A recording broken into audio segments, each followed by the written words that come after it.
Chapter 11:19. For Captain Xiao and the others, the mission was a bit sudden. They were also training in the army when they were suddenly told that a female soldier was undergoing special training and needed their cooperation to complete the assessment of the female soldier. Now, the female soldier was nowhere to be seen, not even a trace of her. Where were they going to find her? What if the female soldier got lost? The instructor in charge of Team A and Team B heard this and said to the captain of Team B, "We confirm that the female soldier has been moving in the direction given to you." The military leader said that this female soldier is not an ordinary female soldier. If you can't find her in 3 days, retreat. Moving in the direction given to them meant that they didn't find any traces left by the female soldier. All traces were erased by her. Captain Xiao, who was about 1.72 meters tall, had a cold expression on his face. After ending the call with the military, he immediately led the team to chase after the female soldier. After Yi Qian realized that there was a group of unidentified people in front of him, he became more careful. Although he walked carefully, he didn't slow down.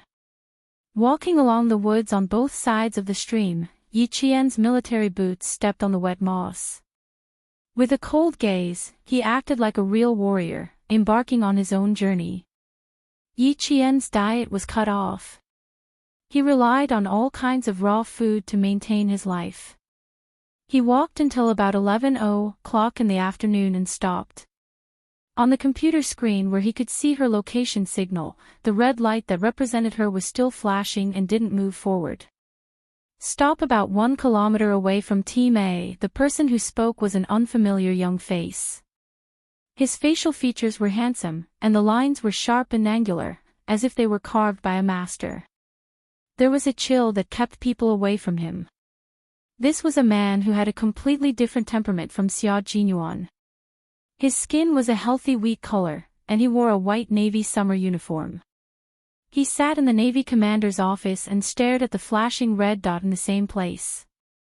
He was as cold as a glacier by the sea. There was no extra expression on his face.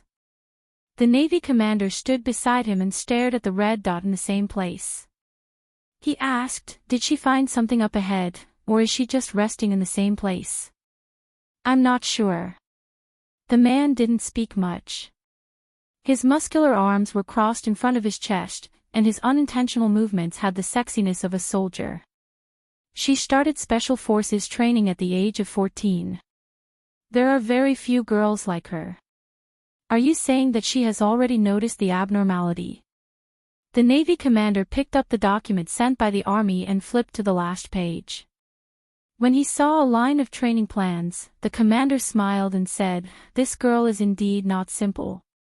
Jinyan, look here. She has trained by the sea." Jinyan, Li Jinyan, 26 years old, lieutenant commander, the captain of a certain naval commando team in the West Southern Sea, had been honored with first-class meritorious service many times and had even been honored with special-class meritorious service 3 times. Being exposed to the sun for so many years, he was not affected by the warmth of the sun. His entire face was as cold as a glacier, and he maintained the same expression all year round, no expression. He took the folder from the commander. His cold gaze fell on one of the items on Yi Qian's 4-year plan. The corners of his mouth twitched slightly, and he said flatly, "The records are vague. They can't be used for reference." Don't be so picky. Didn't you just say that you started Special Forces training at the age of 14? That's very little. The little girl shouldn't be too bad. Otherwise, the military wouldn't have placed such importance on her. The Navy commander knew his beloved general's temper. Everything he did had to be perfect, not only for himself, but also for the soldiers in his hands. Chapter 11:20. From July to August, he would lead the Frogman training team. They would conduct devilish underwater training on 4 islands near the Southwest Sea archipelago. The military had suddenly arranged for a female soldier who was likely to enter the Army Special Forces. The Navy also needed to be prepared and understand. Li Jinyan's cold face didn't change at all in the face of his commander's kind reminder. He glanced at the screen and saw that the red dots suddenly began to move. He only glanced at it once before his eyes fell on the 2-inch photo. The photo was a blue background. The girl in the photo was indeed a young girl. Her facial features were not bad and her skin was white. If he didn't see the tenacity between her eyebrows in the photo, he would have thought that she was the daughter of some high-ranking officer. He didn't know why, but looking at the photo, he felt that she was a little familiar. "Commander, don't agree to the military immediately. Hold it down for half a month." Li Jinyan didn't stay any longer. He put the folder on the desk and stood up. His 1.8-meter height had an astonishing aura, and the entire office felt stifling because of him. He glanced at the red dot circling the line. It seemed that she wasn't resting in place. She really did find something abnormal 1 kilometer away. Her observation and reconnaissance skills seemed to be quite good. However, women had always been more sensitive than men in this aspect, so there was nothing to praise. The Navy commander nodded. "You will lead the team for this training. If you think that the military's arrangement is unreasonable, I will explain the situation to the military and refuse her participation." "No need. The fact that the military said so means that they have this plan. Hold it down for half a month. I just want to see if the military will persist because of her." Li Jinyan put on his white military cap and adjusted the brim. He added, "The military is still persisting after half a month. This means that this female soldier does have some merit." If the military was still persisting after half a month, he didn't mind letting this female soldier experience some hardship. Training on the sea without touching the ground would take 4 years. If she wanted to join the frogman training immediately, she would have to see if she had the ability. The sun in the southwest sea was particularly bright. The entire beach shimmered with silver light. The southern province's Dalong Mountain was hot and humid during the day. After walking for 4 hours, Yi Qian resisted his thirst and quietly took a detour in the forest. There was someone in front of him, and it was very close to him. If he continued to walk in the same direction, he would bump into them head-on. As a special forces soldier who acted alone, he was most afraid of bumping into someone head-on. If he wanted to know who the other party was, what they were up to, and whether it was safe or not, he had to go around and observe. Sensing danger, Yi Qian arched his back like a cat as he passed through the forest that was so quiet that he could hear a pin drop. He quickly took a detour to seize a good vantage point so that he could see who was in front of him. She was 1 kilometer away from the ambush point, but when she made a detour, she appeared within the range of the scout's binoculars. However, she only appeared for a second, giving the scout no time to react. By the time he reacted, Yi Qian had already disappeared from his line of sight. He only saw the leaves rustling gently, but did not see anyone. Because the scout did not carry out a second round of reconnaissance, Yi Qian, who had unintentionally entered the scout's range, did not feel anything strange. Holding onto a tree branch with both hands, she leaped lightly and landed in a stone depression with its back to the sun. Chapter 11:21. It was normal for them not to discover the scout. Yi Qian was strong, and so was their army. This was also why Xia Jinyuan wanted her to train non-stop and add in actual combat training. Completing every training session successfully did not mean that you were already very strong and invincible, but that the deeper and more dangerous problems had yet to appear. The scouts of the Southern Province military region were well known throughout the military region for their strength. Although this scout missed the opportunity to see Yi Qian directly, he immediately put away his binoculars and jumped down from the tree when he saw the abnormal movement of the leaves. At 11:30 in the afternoon, the sun began to shine brightly. The soldiers of Team A, who were camouflaged in the leaves and behind the vines, quietly waited for the female soldier they needed to chase to appear. The scout ran to the camouflaged captain and said in a low voice, "Captain, the female soldier might have discovered our tracks. I saw the movement of leaves about 500 meters away from us, but I didn't see anyone. She didn't discover them the first time. The captain of Team A was a little surprised. Sometimes, the strength of the scouts and their team couldn't even take advantage of the military region, but this time, they only saw a shadow. I didn't see anyone at all. By the time I discovered them, I only saw the abnormal movement of leaves. If it wasn't for the fact that there wasn't any wind just now, I might have thought that the movement was caused by the wind, the scout said truthfully. We have to retreat, Captain. We can't stay here for long. They had to retreat. The pursuers had discovered them long ago. They were the ones who discovered the female soldier in advance. How could they be discovered by the female soldier? Signaler. Contact Team B and see where they are. After they gathered, the captain of Team A immediately asked the soldiers to contact Team B first. There were pursuers behind them, and there was an encirclement in front of them. With 14 men surrounding one female soldier, it was impossible for them to retreat within 3 days. Team B's situation was not much better than Team A's. After all, Yi Qian had been training for 4 years. Although she didn't have any military experience, she was naturally much stronger than the soldiers in the 2 teams who had only been in the army for 2 or 3 years. The soldiers sent by the provincial military were not bad, but Yi Qian was not bad either. It took Team B a long time to find 2 traces of her erasure. She shouldn't be too far away from you. The female soldier we're chasing isn't an ordinary person. Old Ding, you have to be careful. I've only found 2 traces of her, Captain Xiao said helplessly. He felt embarrassed to say it out loud. The instructor said that the female soldier we're chasing is a special forces soldier. Her training is 10 times harsher than ours. Old Ding, in terms of training, we're way behind the others. The soldiers that were sent out were not field troops. Other than daily drills and regular field training, they did not undergo any cruel training like Yi Qian. Although they had a lot of people, it was not easy to capture Yi Qian alive. The captains of the 2 teams were aware of this problem. They ended the call a little sullenly. Realizing that the female soldier they were chasing was not ordinary, the 2 teams moved even more carefully. An hour after Yi Qian discovered their tracks, she saw them pass by in front of her disguised as leaves. She instantly understood that not only did she not have any food to eat, she also had to be careful not to be caught by the soldiers who ambushed her. Knowing that the people who appeared in the forest were soldiers, Yi Qian felt a lot more at ease. There was no need to waste time looking for them.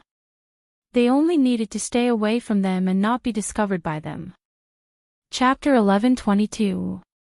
Yi Qian knew that she had to be more cautious if she wanted to avoid them. She didn't have time to erase her tracks, so she had to make sure she didn't leave any behind. She endured her hunger and didn't eat for the entire afternoon. Only then did she manage to distance herself from the soldiers. On the second day of the escape from death training, Yi Qian entered a period of continuous hunger. Grass roots were the only food she could eat along the way. After walking for 5 hours on the grass roots to replenish her energy, Yi Qian dug out 2 birds' nests and ate a total of 6 small, pigeon egg-sized bird eggs. For the entire day, she ate half a slice of raw snake meat in the morning, water from a stream at noon, grass roots in the afternoon, and 6 bird eggs in the evening. She wasn't as relaxed as she had been the day before. With the soldiers chasing after her, she had to be alert at all times to avoid being discovered. The 3 of you, flank this side. The 2 of you, bring up the rear. You cut the path in front. Stone and I will attack. Keep your heads down. Team A, who had discovered Yi Qian's whereabouts once again, began to form a triangle to flank her, closing in on Yi Qian's resting spot. Team B, who had caught up, directly attacked. It seemed like they were deliberately alerting the enemy to startle Yi Qian and make her lose her composure. In the evening, the golden crow in the horizon fell into the sea of clouds. The last ray of light disappeared from the sky. Yi Qian, who had been resting against a tree, suddenly rushed down the steep mountain like an arrow released from a bow. She was so fast that the leaves brushed past her ears. She wasn't afraid that the leaves would stab her eyes or cut her skin. Fuck. When the soldiers who were still lurking saw her rushing down without a care for her life, they all tightened their backpacks and rushed down as well. Team Leader Xiao and Team Leader Ding followed the rustling sounds of leaves along the way and led their own soldiers to charge down without any regard for their lives. Flank, flank. 3 to the left and 3 to the right. The rest go straight in the middle. Before the 14 people had completely dispersed, Team D immediately deployed and said to Captain Xiao, "If we don't catch her tonight, it'll be difficult tomorrow." Yi Qian sensed that there were people approaching her and ran towards the route she needed to take tomorrow. Not only did she have to run, but she also had to run to a place where she could see more clearly and turn her head to look at the mountain under the night sky. Otherwise, how would she be able to draw the topographic map of her march? The military map that was given to her was not a city map that could be bought outside. It was a contour line formed by connecting various points. She wanted to draw a topographic map herself. She could only draw it by looking at it on the spot. It took her 27 minutes to run from the ridge to the saddle of Yi Qian between the two mountains. She had been running non-stop for nearly half an hour in her half-starved state. Yi Qian did not continue to run. She pulled away and quickly found a place to hide. With so many soldiers chasing after her, she had to secretly get rid of a few of them. There were still 5 days left. She did not want to run for her life in the forest at night. Although they could search for Yi Qian in a large area by flanking him from both sides, the fact that their forces were not concentrated also made it easier for Yi Qian to deal with them in secret. She had already found a row of cover. When she heard movement coming from nearby, she quietly got up and approached silently. "Don't move." When the soldier turned around, the dagger was pressed against his back. Her clear and cold voice reached the soldier's ears. "I've already taken care of you." She had already pressed a dagger against his vitals. How could she not take care of him? Yi Qian gestured for him to squat down. She laughed softly and said, "You can rest now, comrade." He did not want this kind of rest at all. Chapter 11:23. Yi Qian didn't even ask the soldier he had taken care of how many of them there were. His hand touched the soldier's backpack, then moved towards the soldier's waist. "Comrade, there are differences between men and women. You. What are you touching?" The soldier was young. When Yi Qian touched his waist, his face was full of embarrassment. He hurriedly said, "I don't have anything on me." "Why are you touching me?" Yi Qian was checking where the soldier kept his rifle and checking if there was a pistol at his waist. "I'm checking what's in your backpack and whether you have a gun on you." "I have a gun. They're all blanks. There's no live ammunition. I'm only wearing a pair of pants." "You. Be careful." The soldier was not only embarrassed, but also a little embarrassed. "I'll stay where I am. I won't expose your whereabouts, okay?" "Why? Why doesn't this female soldier have any self-awareness?" "He's a male soldier. Where's the gun?" "Other than the rifle, there's nothing else." Yi Qian touched the soldier's backpack because he didn't see him holding a gun. The soldier lowered his head and looked at the rifle at his feet. "There's a Type 95 rifle under my feet. There are 10 blanks. There's no pistol." It turned out that when Yi Qian pressed the bayonet against the back of his neck, the soldier reacted quickly. He hid the rifle in his hands to prevent it from being confiscated. Other than military supplies, there was indeed no pistol in the backpack. After checking, Yi Qian picked up the rifle the soldier hid and laughed softly. "Comrade, I'm just doing a routine body search." It's not called touching. You're a man, so why are you afraid of being touched by a woman? Have a good rest. The word rest spun on the tip of her tongue. Someone was approaching her. Chirp, chirp, chirp. There was the sound of birds chirping, followed by the rustling of leaves. Someone whispered, "Fuck, I don't see anyone." The soldier who was squatting down closed his eyes.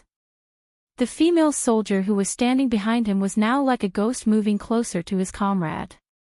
Now, he had a comrade to keep him company. The sky was so dark that they could see the stars when they looked up, but the forest was so dark that they couldn't even see their own fingers.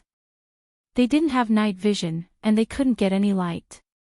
The group of people felt their way in the dark and treaded carefully. Their bodies brushed past the tender green leaves, and there was a soft rustling sound. No one could see each other, and no one knew where they were. Yi Jian did not know who they were, but as long as she heard something, she would quietly go over to solve it. After taking down 2 of them in a row, the captains of Team A and B realized that something was wrong. They immediately slowed down and stopped searching. "I'm afraid Stone and Gwissy have been taken care of. There's no movement. Don't move. Cover. Listen for any movement." He had hit 2 fish with his spear. The sound was as soft as a mosquito in the dark. No matter how good Yi Jian's hearing was, it was impossible for her to hear it. However, she had now caught the 3rd fish. "Don't move. I have a Type 95 bayonet in my hand. If you continue to struggle, you'll get stabbed." Yi Qian clamped the soldier's shoulder with one hand like a clamp. She used the blood groove of the bayonet to press against the soldier's neck. "If I really wanted to kill you, would you still have the chance to move? Lie down." The soldier really didn't move. The blood groove of the Type 95 bayonet was famous for its power.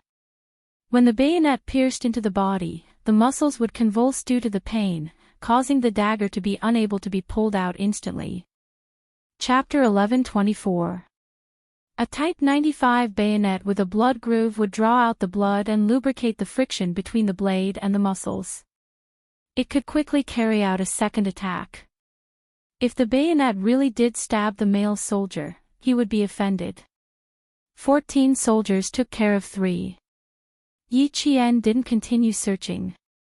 Hearing that there was no movement around her, the corners of her mouth curled up slightly. Yi Qian, who only took 1 Type 95 rifle, quietly retreated in the direction she needed to go. She didn't know that there were soldiers chasing after her during the survival training. Uncle Chin also didn't remind her. It seemed that the military had something to do with it. The conversation with the Major General during the Spring Festival was still vivid in her mind. He said, "In the future, if there is a plan that you didn't plan for, it will definitely be related to the military. Don't make a fuss about it. Just focus on completing your training." Thus, a group of soldiers that suddenly appeared in front of her and soldiers chasing after her were part of the plan that the military added to her. Her plan was 7 days of survival training. Instead of staying behind to take care of the soldiers chasing after her, focus on completing your training. You can't be distracted. The wind in the mountains blew gently, causing the leaves to gently rustle. Yi Qian, who had always been clear about what she needed to do, didn't have the slightest bit of nostalgia for the thrill of battle. She left the valley where the soldiers were hiding. The flashing red light continued to move in the direction she needed to go. It didn't take long for her to move away from the 12 stationary red dots. Li Jinyan unbuttoned the top 2 buttons of his white navy uniform, revealing his wild collarbone. His expression was focused and cold as he stared at the flashing red dots.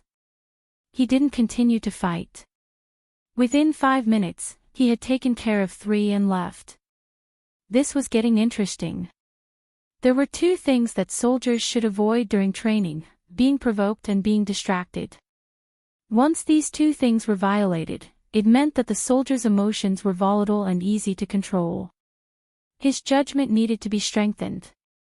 If he were to objectively evaluate her, there would be 3 words: unqualified. It was interesting to say that she was a female soldier.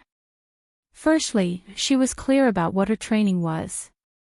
Secondly, she had taken care of the 3 soldiers as a warning. Thirdly, she knew the identity of the soldiers chasing after her. She didn't have to worry about the identity of the people chasing after her. She was calm, smart, and capable. Did the military really want to groom her? There were many calm, smart, and capable people in the army. It was only because she was a female soldier that the military paid more attention to her. Still observing. Did you see anything? The office door was pushed open, and the Navy commander walked in. I've mentioned it to the army and told them about the nature of our training this time. The army is very insistent. Before the commander walked over, Lee Jinyan immediately buttoned up the 2 buttons he had undone. He stood up and turned around. At present, you do have some ability. You took care of 3 soldiers in 5 minutes. You have a clear goal and are relatively calm. According to what you said, it's not bad. The commander laughed. It was rare for him, a general, to praise a soldier. I can only say that she is a calm person. The commander smiled and shook his head. What should I say about you? You're too harsh, and you'll scare away potential soldiers. You have to give them a chance to adapt. You can't keep denying their abilities. Personally, I think that this female soldier Yi Qian is really outstanding. Her memory has reached an unfathomable level in the army. It's not an exaggeration to say that she has a photographic memory. It's already at an unimaginable level. Chapter 11:25. She can clearly repeat what happened a few months ago, what she said, and what others said. Such a powerful memory is indeed shocking. I was also shocked. As for Yi Jian, even though he had not met him yet, the Navy commander already admired him based on the information and his conversation with the Major General of the Army. She really has potential, I can see it. This female soldier, for the time being, I feel that she is outstanding. At 8:00 in the evening, the sky over the Southwest Sea had just begun to fade. Li Jinyan took out a list of names from his desk and handed it to the Navy commander. Take a look at this list. I won't deny soldiers with potential. After the basic training, there will be a ranking. Those who are not qualified will be eliminated. Those who are qualified will enter the 2nd step of training. When he spoke, his facial muscles did not move. When he spoke in a cold tone, it seemed that even the temperature in the room dropped a lot. The pure white Type 97 Navy uniform was supported by his perfect and sexy figure to the edges and corners without a wrinkle. Not only did it show the majesty of the Navy, it also showed an indescribable sense of abstinence. The Navy commander opened the roster. The details of every soldier were clearly written down. Their strengths, weaknesses, potential, and so on were all clearly written down. He had always been at ease with Li Jinyan's work. Basic training in June, devil training in July to August. As for the Army's work, we will do our best to cooperate. Whether it is good or not, we will send them to you for inspection. After inspection, you will know. Yes. Li Jinyan did not say more. He was a soldier who was not good with words. If the Army insisted, he would of course accept. As for the arrangements and training after acceptance, it was not up to the Army to intervene. The long sound of the warship's horn came from the sea. The Navy wearing dark blue training uniforms gathered and ended the day's routine training. The sentinel holding a steel gun on the dock changed shifts with the next sentinel. In the bloody setting sun, the 2 sentinels' figures were straight. The sentinel who took the steel gun saluted his comrade and began his shift. White uniforms, black reefs, half of the sky was dark blue, and the other half was blood red.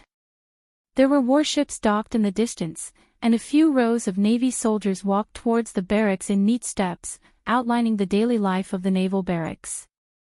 Seagulls flew across the surface of the sea, bringing with them a cheerful chirp. On an unknown island, several frogmen carrying heavy oxygen tanks emerged from the depths of the sea. They made an okay gesture to their comrades, and like a shark, they swam to the shore with a strength that could split the sea. How many haven't come up yet? Speed, speed, speed. With Demon King Lee's appearance, they would all dive for another 20 minutes. A pulmonary edema appeared. Today, I'll have to dive 40 meters. Tomorrow, I'll have to dive 60 meters. I'll have to see how far Demon King Lee can dive. You talk too much. Take off your equipment, damn it. I've been carrying dozens of kilograms for a whole day. My spine is about to break. The soldiers in the Navy's Storm Commandos were both frogmen and divers. They trained for an average of 8 hours a day, and about 4 to 5 hours would be spent training underwater. Li Jinyan was the captain of the Storm Commandos. Because of the harsh training and his cold personality, the soldiers who had just passed the selection secretly called him Demon King Lee. However, the official members of the Storm Commandos were absolutely respectful to their captain, and their words were full of admiration. Chapter 11:26. The 4 official members of the Storm Commandos smirked coldly as they listened to the dozens of soldiers who had just passed the preliminary selection grumbling as they came out of the water. They waited quietly for the dozens of soldiers who still wanted to see their captain take off their diving gear. The salty sea breeze blew, and the waves began to push forward from the gentle waves to the reefs. After the soldiers took off their heavy diving suits, the 4 official members popped out from the corners of the reefs and stood in front of the 40 soldiers. They shouted, "Line up!" A new round of night training began. Yi Qian looked up at the starry sky and rubbed her starving stomach. She let out a long sigh. No matter how miserable she was in her previous life, 3 meals a day was considered normal. This time, she was starving. She carefully took out the 4 little bird eggs from her backpack. She squeezed the crispy eggshell with both hands, and the egg white flowed into her mouth. Dinner, just a few eggs. It seemed like she had to save some for tomorrow. She could not throw away the snake meat anymore. She had to wrap it with tree leaves to replenish her protein. The 2 teams sent by the provincial military were still searching. She had already climbed up a pine tree to think about tomorrow's food problem. The owl let out a strange cry, flew up from the tree, and landed lightly on another tree. The pheasants in the mountains cooed, and then slowly quieted down. The second day of training ended with the arrival of the 3rd morning. A thin mist rose in the forest. After a simple disguise, Yi Qian did not rush forward recklessly like she did the first day. She had to be careful of the soldiers behind her, but it was also possible that they would catch up to her after she slept for a night. Every day, she had to go to a designated location to send her location. If the soldiers chasing her knew the location she had to go to every day, it was entirely possible for them to hide there and wait for her to bump into them.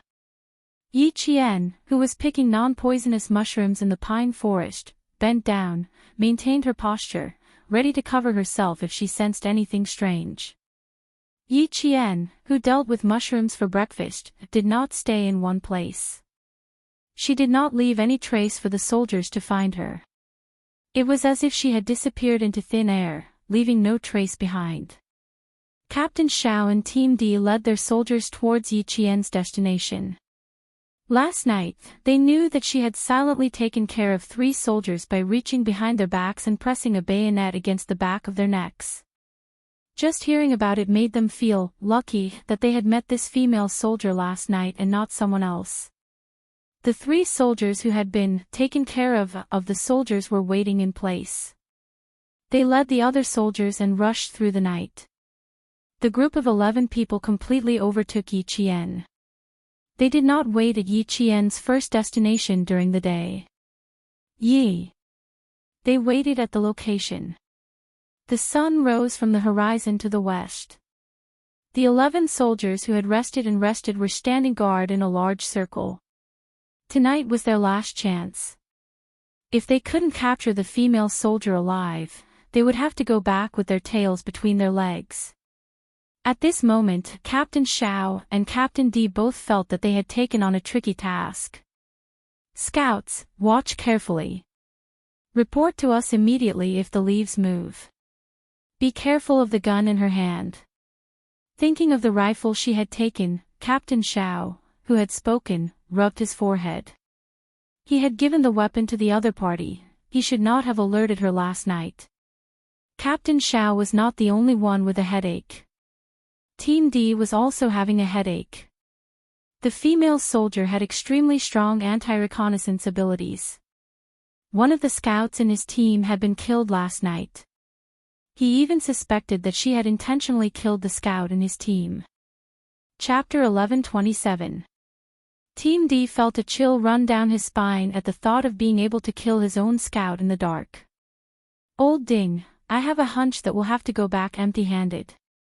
Captain Xiao felt this way. He couldn't say it to the soldiers, so he could only say it to his brother, who was also a captain. Team D's sigh came from the quiet leaves. There's a sense of suffocation in it. Today, we're chasing a female soldier. Tomorrow, we'll be chasing a criminal. We'll see our strength in a single chase. We still have to train hard. Although we know that the person we're chasing is a Special Forces soldier and that his strength is indeed above ours, it's very uncomfortable to think about it. From here, the difference between local troops, field troops, and Special Operations Forces could be seen. Field troops, especially the A Group Army, were responsible for the main combat missions and cross-regional combat missions. As long as there was a war, they could immediately send troops to fight. Local troops were responsible for auxiliary operations, company defense, city security, and other tasks. Generally, they would not cross the region to fight. One was responsible for combat, and the other was responsible for auxiliary operations. In terms of equipment, personnel, training level, and command level, the former was obviously stronger than the latter. The Special Forces were a force that could form an army by themselves. Special forces with excellent individual combat skills could sometimes secretly kill a company or even a battalion. Team D and Captain Xiao belonged to the second-line forces, which was the local forces. The Major General sent a local force that even the field troops couldn't beat to capture a Special Forces soldier. In fact, he didn't have any hope in his heart. He just wanted the Navy to see how she would deal with the sudden appearance of the plan. Team D and Captain Xiao didn't know what the Major General's purpose was. They only knew that they were facing a difficult problem and a mission that made them feel very suffocated. After Team D finished speaking, he fell silent. His face was a little dignified. They were all soldiers and wore the same military uniform, but the difference in strength made them feel ashamed. Let's not talk about it. We've done our best. Captain Xiao wiped his face and looked away. He said softly, fortunately, the scouts in our military region are not bad. They didn't embarrass our military region. There was a little comfort in his heart. Every year, a group of scouts in the southern province's military region would be selected to join the field troops, and the auto soldiers in Fujian town were responsible for the security of Zongnanhai. These two strengths were famous in the military regions of the province. They had the strength, but it was a pity that they didn't need the auto soldiers for this mission. They still did not know that Yi Qian had joined the Southern Province Automobile Company to study for 2 years. If they knew, they would feel even worse. A female soldier was stronger than them in every aspect. How could they not feel uncomfortable? Tired birds began to return to their nests. After a day of exposure to the sun, the little insects in the forest began to move in the evening. The high-pitched and low-pitched chirps of the insects ushered in a slender figure moving forward in the thick leaves. The female soldiers that gave the local troops a headache had appeared. This time, Li Jinyan saw the red dots representing the female soldiers quickly and accurately approaching the stationary green dots representing the local soldiers on the screen. His cold expression finally loosened a little. She seemed to know where the soldiers were hiding. Once she made a move, she would destroy a green dot. Intuition. It couldn't just be intuition. Observation skills. The female soldier had amazing observation skills and was quite skilled. Seeing the green dots disappear one by one, Demon King Li, whose expression never changed, narrowed his eyes slightly. Chapter 11:28. Yi Jian did not know that his position was exposed under the eyes of others. He clasped a soldier's arm with both hands, placed the soldier's rifle on his shoulder, and pushed him into the foliage. Another soldier was killed. Since the intensive training started in October of high school, there were only a few days left before the college entrance examination. Yi Jian had gone through so much cruel training. If she couldn't even deal with a few local soldiers at once, Headmaster Qin would definitely be the most disappointed. 10 in total. That's all. Yi Qian, who had finished off the soldiers quickly, smiled and pulled up a soldier. He apologized, "Sorry, I was a little harsh." "Are you hurt?" Even if he was hurt, he couldn't say it out loud. 10 in total. The number wasn't right. 11 in total. Who else hadn't been caught by her? Old Ding. It was possible. He was probably the only one left. Bro, hang in there. You're everyone's hope. Looking at the female soldier in front of him, he couldn't see her clearly. Captain Shao loosened his shoulder, which was numb from being hit by the rifle butt. He endured the pain and said, "No, the number isn't right." It really hurt. She was more than just a little harsh. Too harsh. Tomorrow, his shoulder would definitely be bruised. Muscle contusion. The number wasn't right. There were still people hiding. An individual was a small target and a large area. It was a waste of time to look for them. He might as well learn from them and wait for them to come to him. They didn't have night vision goggles. If they wanted to ambush them, they could only fight in close combat. Yi Qian didn't bother hiding. He used his voice to lure the soldiers out. She heard the male soldier gasp in pain. She was a little embarrassed and said, "Are you okay? Do you want me to spray some medicine?" Although she knew it was inevitable, she couldn't help but blame herself for hurting his heart. It was fine if she used her hand, but she used the rifle butt. With her strength, she could have hurt the soldier. Although he couldn't deal with the injury in front of the female soldier, it was already very embarrassing. If it happened again, he couldn't afford to lose face. Captain Shao didn't loosen his shoulder. He smiled and said, it's okay. I have to thank you for being merciful. You didn't fire a blank bullet, and you didn't hit me in the head with the rifle but. Given the distance just now, the female soldier could have attacked even more ruthlessly. However, she probably had scruples about their identities and restrained her attacks. Hidden in the depths, Team D listened to the female soldier and old Zhao's soft conversation. Slowly, he held his breath and moved closer to her. All 10 of his brothers had been taken care of, and he was the only one left. He had to give it his all. The boots were very light, and the closer they got, the slower and steadier their movements became.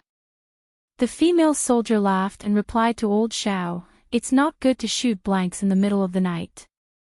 If you shoot blanks at close range, you'll be able to leave a small dent in your body." Closer, closer, the soldiers are getting closer and closer, right now. That's why I have to thank you. Captain Zhao's entire sentence was cut off. He felt a strong gust of wind blow against his face. The female soldier, who had been able to see a black shadow, suddenly turned around. Only then did he realize that another black shadow was approaching. Old Ding, it was definitely him. Yi Qian's quick reaction really gave Team D a fright.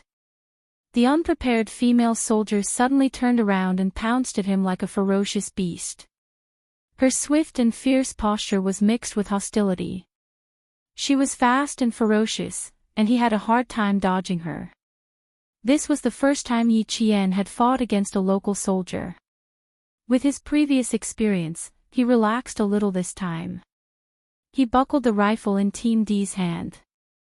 The first step was to remove the magazine. The second step was to twist the entire rifle so that Team D had no choice but to let go. The third step was to fight without restraint. Chapter 1129. To Yi Qian, jungle combat was no different from normal combat. To put it simply, it was like fighting flat ground. Her lower body was extremely stable. Her military boots stepped on the uneven mountainous ground as if her feet were rooted to the ground. She did not allow her body to sway in the slightest. When she lifted her foot and swept it across, the wind from her foot swept away the leaves directly.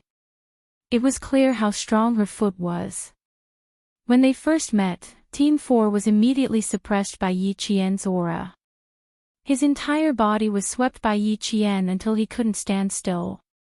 His hands grasped the branches and leaves as he struggled, his palms burning with pain. "Old Ding, hold on." In the darkness, Captain Xiao held on to his last glimmer of hope and cheered for his brother. He just didn't know if he could hold on. Team 4 smiled bitterly. He also wanted to hold on, but he couldn't. His attack was quite fierce and carried a murderous aura. The entire mountainous area was uneven, and he didn't even have a place to stand firmly. The leaves around him rustled as he moved, and his movements were very loud. He was also in a very sorry state. The soldiers who had been defeated by Yi Qian stood together silently. When they heard the sounds coming from the darkness, they couldn't help but clench their fists and cheer for their captain. Among the 14 people, Team 4 and Captain Xiao were the best fighters. Team 4 was better than Captain Xiao, but even so, he couldn't withstand Yi Qian's attacks. He took the initiative to punch a few times, but in the end, he was mercilessly suppressed by Yi Qian. Too strong. They were no match for her at all. When local soldiers faced a special forces soldier, they would only be defeated. Even if the opponent was a female soldier, he didn't have a chance of winning. Yi Qian consecutively defeated 10 soldiers at the front and knew that their skills were far inferior to the field forces. She also slightly controlled her strength to avoid accidentally injuring them again. After forcing Team 4 to the middle of 2 trees, Yi Qian let out a low growl. Her long, slender legs pressed down like Mount Tai. Team 4, who had no way out, relied on his instincts. He hurriedly protected his head with his hands and blocked Yi Qian's right leg that pressed down on him. He couldn't help but bend his knees under the pressure of her foot. It was as if he was holding a jack with both hands, suppressing him to the point that he couldn't push her away no matter how hard he tried. 1 minute later, Yi Qian retracted his foot and said with a smile, "Tonight, the 11th one. There shouldn't be any more." There was no need for any more gestures. Team D knew that he had been dealt with. He was directly suppressed to the point where he couldn't move for a minute, defeated. As Team D spoke, the other 10 people all let out a soft sigh of relief. Gone, all gone. At 8:30 p.m. on the third day, the 14 local soldiers sent by the provincial military were completely annihilated. None of them survived. 11 tonight, plus the 3 from last night, all 14 soldiers have been dealt with. Even if they lost, they couldn't lose their composure. Team D said generously, with the honesty of a soldier. Very impressive. We accept our defeat wholeheartedly. We received orders to capture a female soldier alive within 3 days. There are only a few hours left before the end of the 3 days. Our mission has ended in failure. He hadn't guessed wrongly. The military was indeed involved. Would there be additional training from the military from time to time in the future? She didn't know. Uncle Chen didn't know either. They had discovered it midway. In the next few days, would there be more? There was still one thing that was unclear about the additional training this time. Why would the military send local troops to train them? Chapter 11:30. The lights were turned on. Led by Team D, the soldiers stood in a row in the foliage. Yi Qian shook hands with them one by one and smiled. Thank you for your hard work. Please forgive me.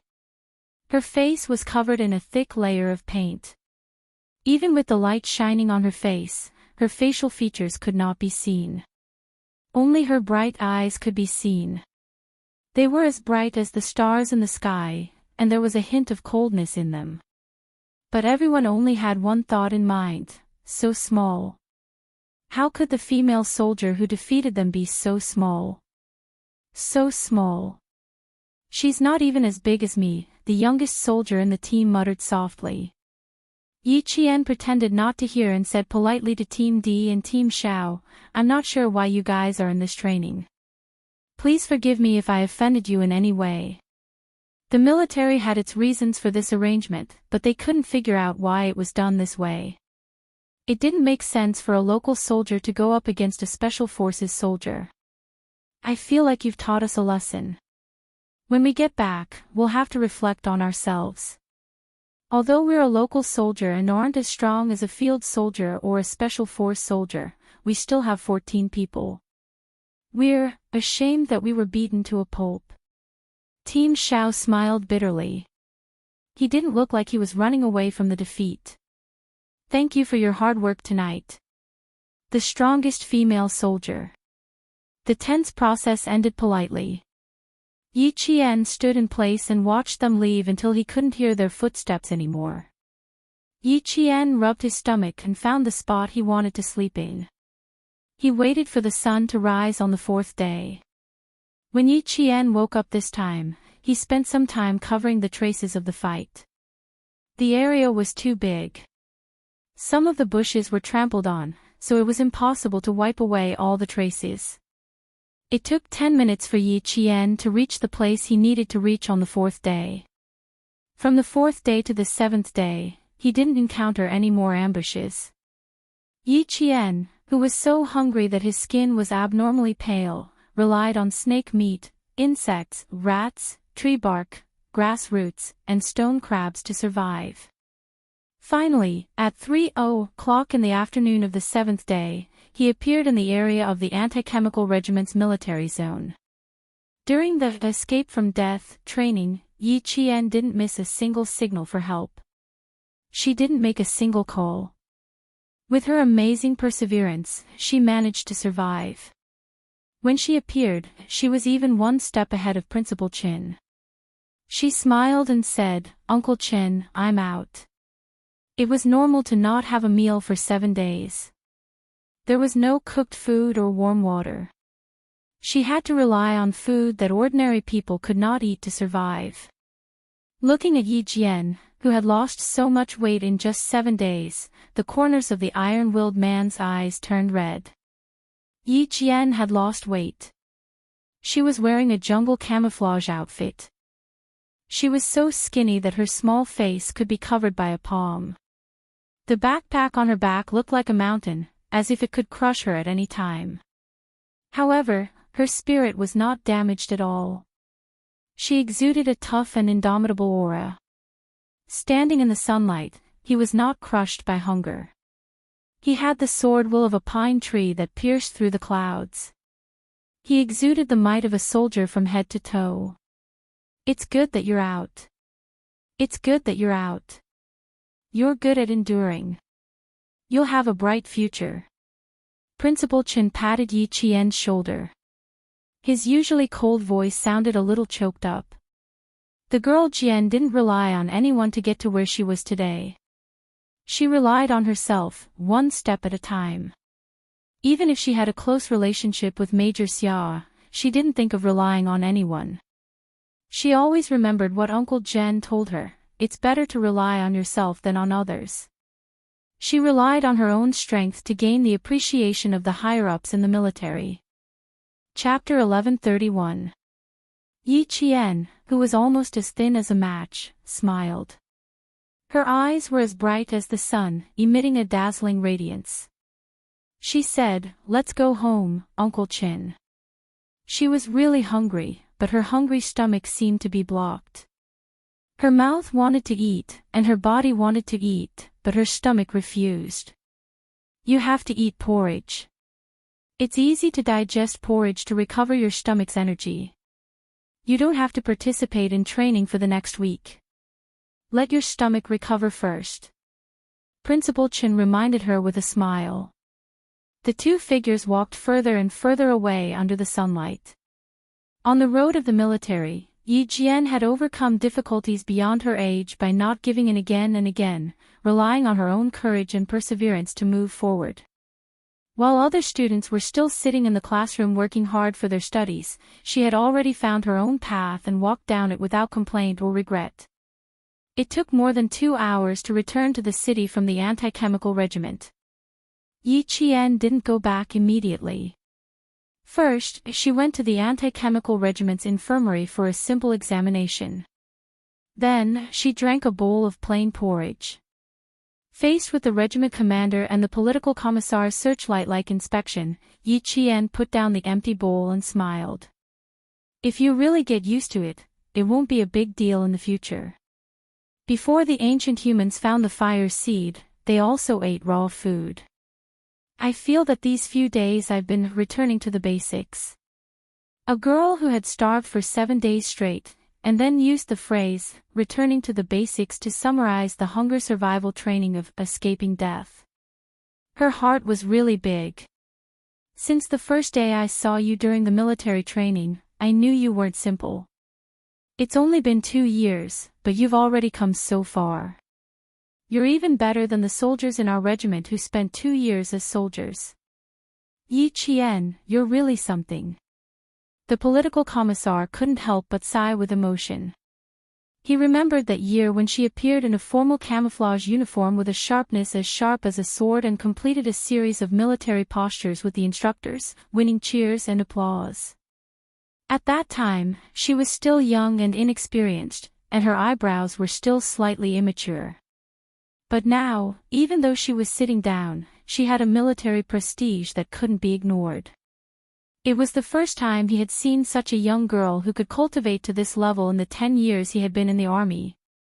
Yi Qian had always been able to remain calm in the face of other people's praise.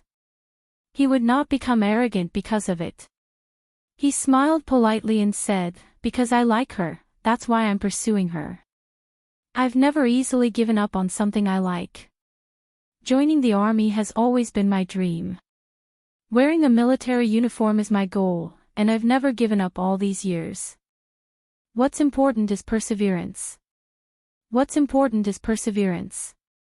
Your perseverance over the years is commendable. It's worth learning from all of us." The regiment commander had a deep impression of Yi Qian. Yesterday, his old partner had come to his office mysteriously and told him that there was a girl who had once made him want to stay in the anti-chemical regiment. He immediately thought of Yi Qian from the province's number 1 middle school. He reported the names he had guessed correctly. His old partner asked him in surprise, "How did you know? Did the higher-ups inform you in advance?" After sending away so many students for military training in the past 2 years, the only student that his old partner still remembered was Yi Qian from number 1 middle school. The little girl was indeed amazing. Among the students, she was the only one who left a deep impression on him. When he saw her again after 2 years, her military aura was even stronger, and she was also becoming more and more outstanding. He really wanted to snatch her into the anti-chemical regiment. "Student Yi, do you have any intention of joining the army? Why don't I have a chat with the political commissar and you can come and take a look?" The regiment commander of the anti-chemical regiment had transformed into Grandmother Wolf. He smiled like a gentle breeze and said amiably, "Take our anti-chemical regiment for example. Biochemical weapons will definitely fascinate you." Our anti-chemical regiment. Chapter 1132. He said that he wanted to have a chat with Yi Qian for reference, but in the end, the entire conversation revolved around the anti-chemical regiment. There are various squads below, such as the decontamination squad, the fire squad, the smoke squad, the observation squad, and the reconnaissance squad. You can go to whichever squad you want. Also, we are completely different from the local troops. Once the war starts, the anti-chemical regiment will be responsible for the anti-chemical regiment of the participating troops. We have to deal with harmful chemicals, monitor them, and take precautions. Although we don't have to fight the enemy head-on, we have always been fighting the enemy secretly. Student Yi, you can still fight the enemy if you join the anti-chemical regiment. What do you think? Our anti-chemical regiment is pretty good, right? The regiment commander was never good at chatting and heart-to-heart talk, but every word he said was the truth. The political commissar nodded along the whole time, explaining the specific tasks of each squad from time to time. He looked like he couldn't wait to drag Yi Qian through a physical examination, then quickly pass the background check and be assigned to the anti-chemical regiment as soon as possible. After resting for 2 hours in the anti-chemical regiment, Yi Qian chatted with the regiment commander and the political commissar for 2 hours. After she left, the regiment commander said bitterly to the political commissar, "Even a bowl of porridge couldn't keep her. The little girl is much more slippery than before. She didn't reject you directly. That's already giving you face." The political commissar drank some water and sighed with a smile. Look at her training. She walked out without eating for 7 days. Tell me, what other troops need this kind of training? My old partner, only the special forces would train without eating for 7 days. Her ambition wasn't in this, so she couldn't be kept even if she wanted to. The regiment commander looked at the political commissar, and the political commissar looked at the regiment commander. Then, they sighed in tacit understanding, waved their hands, and went on to do what they were supposed to do. With the goal of becoming a special forces soldier, the anti-chemical regiment really couldn't keep her. Yi Qian, who was remembered everywhere she went, was sweating when she left. She wasn't good at chatting, and it was difficult for her to handle the enthusiasm of the 2 leaders in the regiment. Fortunately, they let her go in the end and talked about other things. Principal Chen, who was sitting in the front passenger seat, laughed loudly. It's a good sign. It means that your ability has been recognized by the leaders and they think that you are worth training. The army is a big family, and the leaders all welcome capable and hardworking soldiers to join some special positions. Your performance and ability have shown them unlimited potential, so it's normal for them to want to poach you. Don't feel pressured. Work hard and move forward in the direction you've decided on. Listening to Principal Chen's voice, Yi Qian, who had eaten a bowl of porridge, felt her eyelids grow heavy as the jeep drove along. Coupled with the environment, she felt completely relaxed. Unknowingly, she fell asleep with a smile on her face. The car drove for more than 2 hours, all the way to the residential area at the back of the provincial No. 1 middle school. Even after the soldier parked the car, Yi Qian, who was sleeping in the back, did not wake up. Principal Chen saw the dark circles under her eyes and said to the soldier who sent them back, "Please help me carry her. She's too tired. Let her sleep for a while." "Yes, sir." The soldier opened the back door without hesitation. Just as he was about to bend down to carry Yi Qian out, a faint smile came from behind him. "Let me do it. You help sir carry his backpack." He had waited for more than an hour for his little fox to come back. It was better for the boyfriend to carry her upstairs. Chapter 1133. Principal Chen was taking his backpack from the trunk when he heard Xia Jinyuan's voice. He quickly turned around and saw Xia Jinyuan bending over to get into the car. He waved at the soldier who had yet to react. "Come, Xiaoding. Help me open the door." "Thank you." Inside the car, Xia Jinyuan's right hand was about to reach for the back of Yi Qian's neck so that he could hug her shoulders.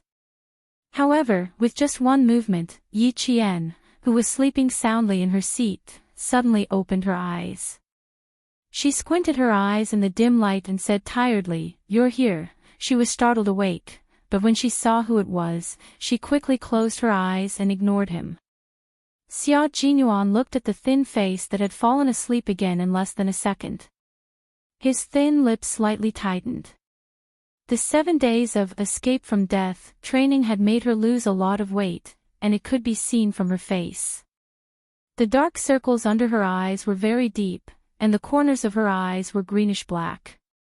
Her lips, which were originally as delicate as peach blossoms, were now covered with a layer of pale skin.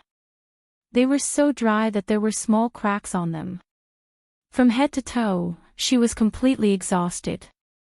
As he carried her out of the car, his elegant brows furrowed tightly. Thin. She wasn't just thin. She had lost a lot of weight, and in his arms, she looked a little bony. "Principal Chen, I'll carry her up first." Xia Jinyuan carried Yi Qian, who was so light that she didn't seem to weigh much.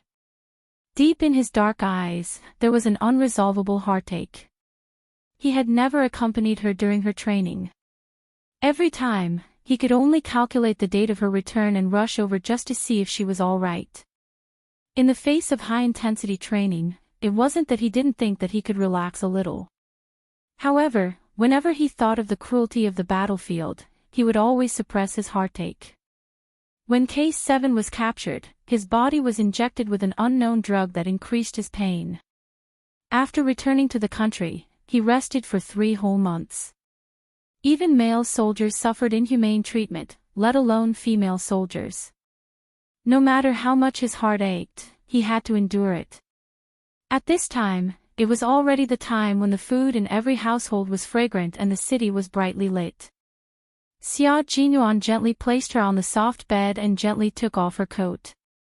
He then took off her muddy military boots and placed them on the balcony. When Principal Chen came in, he saw Yi Qian sleeping under a thin blanket. Then he saw the tall figure busy on the balcony. He smiled gently and closed the door. Major Xia really cared about Jian Yiling. Every time Jian Yiling finished her physical training, she would rush over to accompany her. She would also guide her emotions and seriously point out her shortcomings. With such a person taking care of Jian Yiling, he and Uncle Jen were not worried at all. Outside, all the houses were brightly lit. However, Yi Qian's room had the curtains drawn. There wasn't a trace of light coming in, and there wasn't a trace of sound. Only 2 long breaths could be heard in the darkness. Xia Jinyuan set off from the grassroots company in the middle of the night. Halfway through the journey, the car encountered a landslide that blocked the only road from the grassroots company to the city. He asked the soldier to turn around and drive back to the company. He carried his luggage and climbed over the dangerous landslide with his bare hands. He walked more than 40 kilometers overnight to the city. From the time he set off last night until he arrived at the provincial capital around 6 p.m., he didn't stop for even a minute. He drove the car that Xia Yiwei prepared for him to the school. Finally, at 7:20 p.m., Yi Qian came back.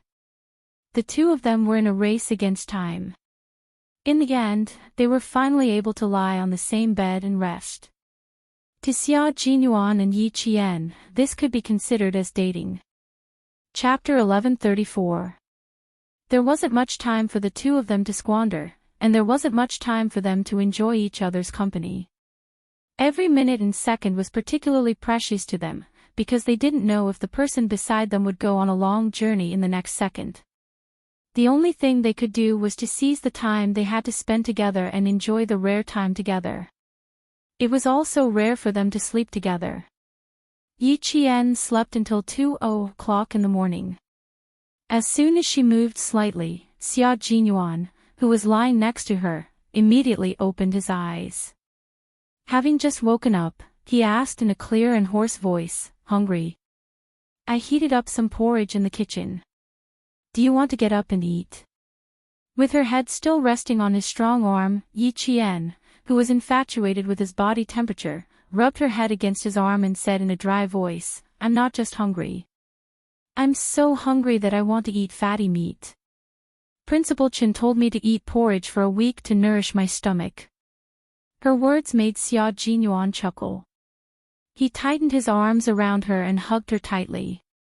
He laughed until his chest shook as he said, "You can't eat that. Listen to Uncle Chen and nourish your stomach for a week." After saying that, he took a deep breath in the crook of her neck and laughed a little louder.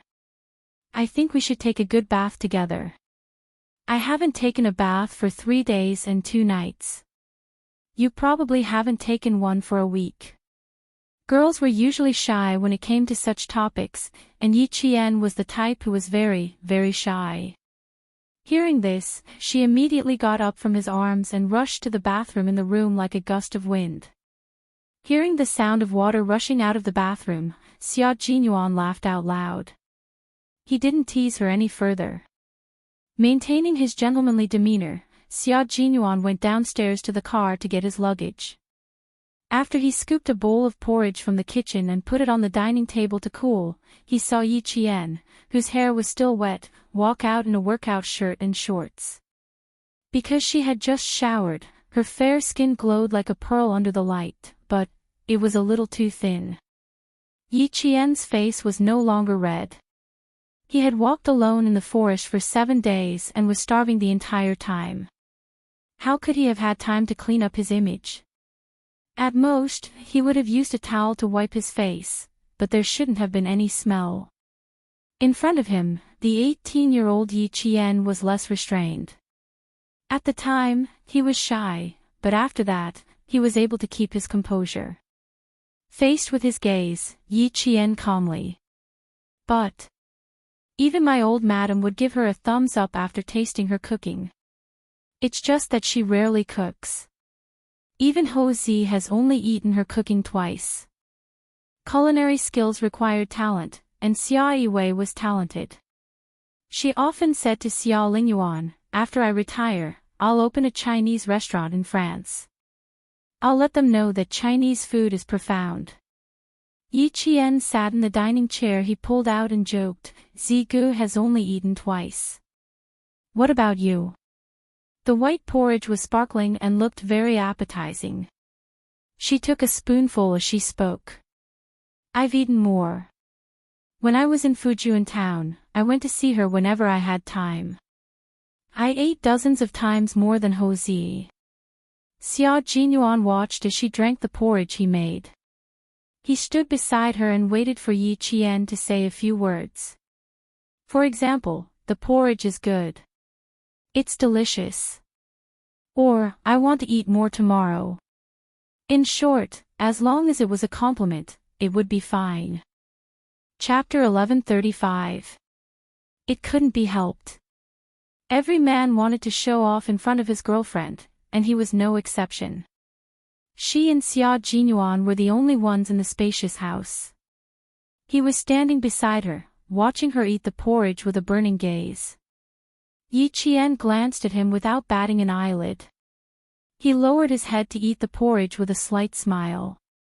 So Captain Xia was the one who made the porridge. He was standing there waiting for her to praise him.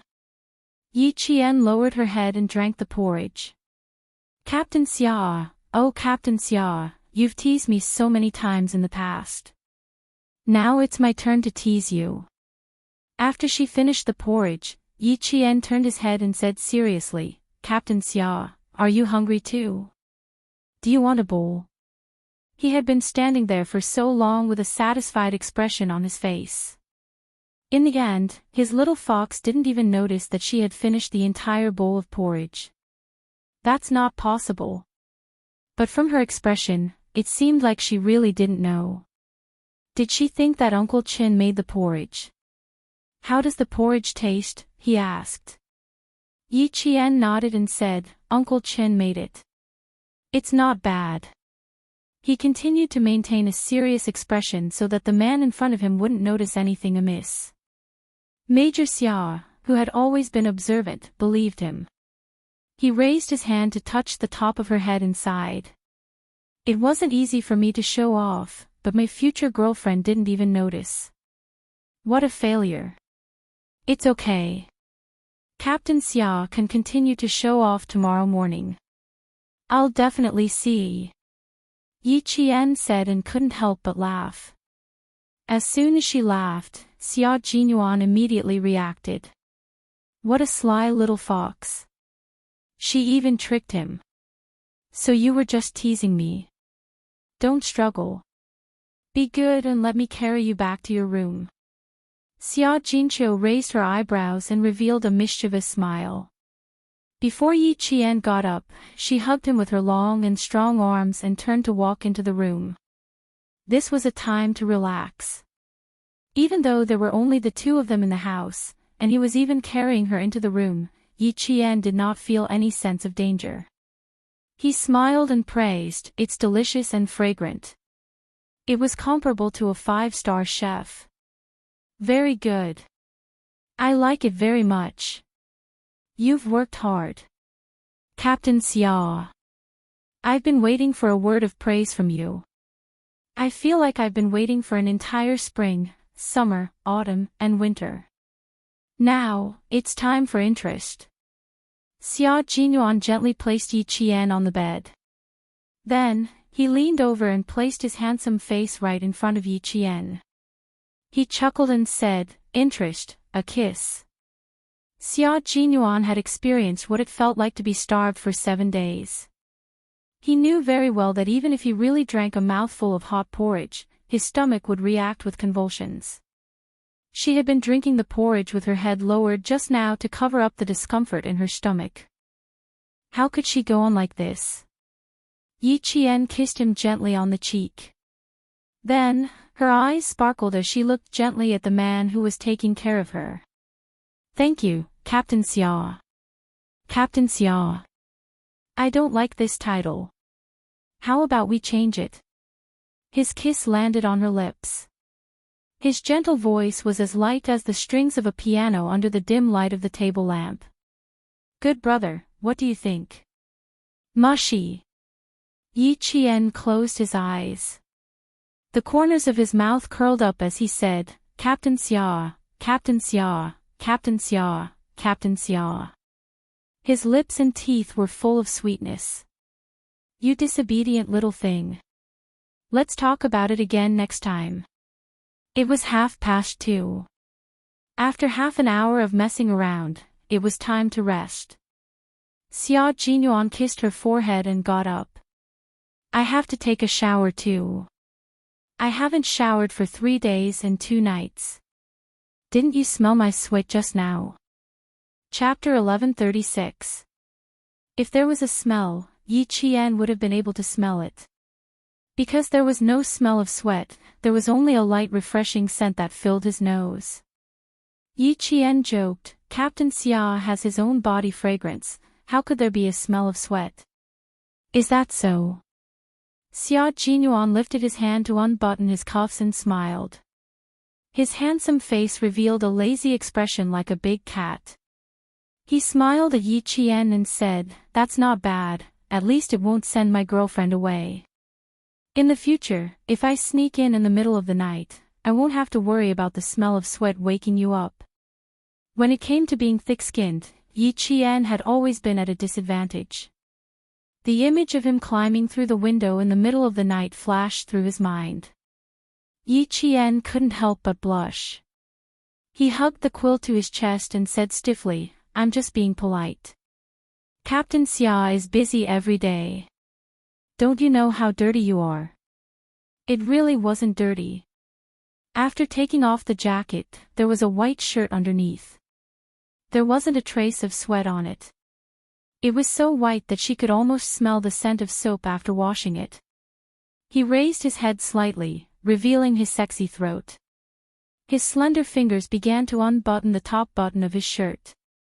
Following the movement of his fingers, Yi Qian, who had no interest in men, was mesmerized. He didn't know that the man's action of unbuttoning his shirt with his head raised was so beautiful. Because of his relaxed expression, there was a lazy and indifferent attitude in his bones. Combined with his elegant temperament, it became extremely sexy. At 24 years old, he was more charming and attractive than at 20 years old. Mature, sexy, cold, calm. Facing the iron-blooded tenderness of a soldier, Yi Qian felt as if he could hear his heart thumping loudly.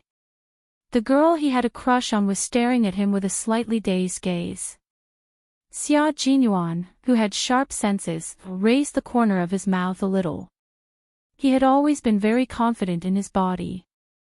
Little Fox, who had been training with a group of male soldiers, had seen a lot of shirtless male soldiers. It was undeniable that her heart was a little jealous. She didn't look at him that much. Stop, stop, stop. You can go to the bathroom now. When Major Xia had unbuttoned the third button and was about to reveal a large portion of his chest, Yi Qian, who was determined not to be seduced by men, immediately stopped him. He pointed in the direction of the bathroom and said seriously, "You can take it off inside. Put the dirty clothes in the laundry basket."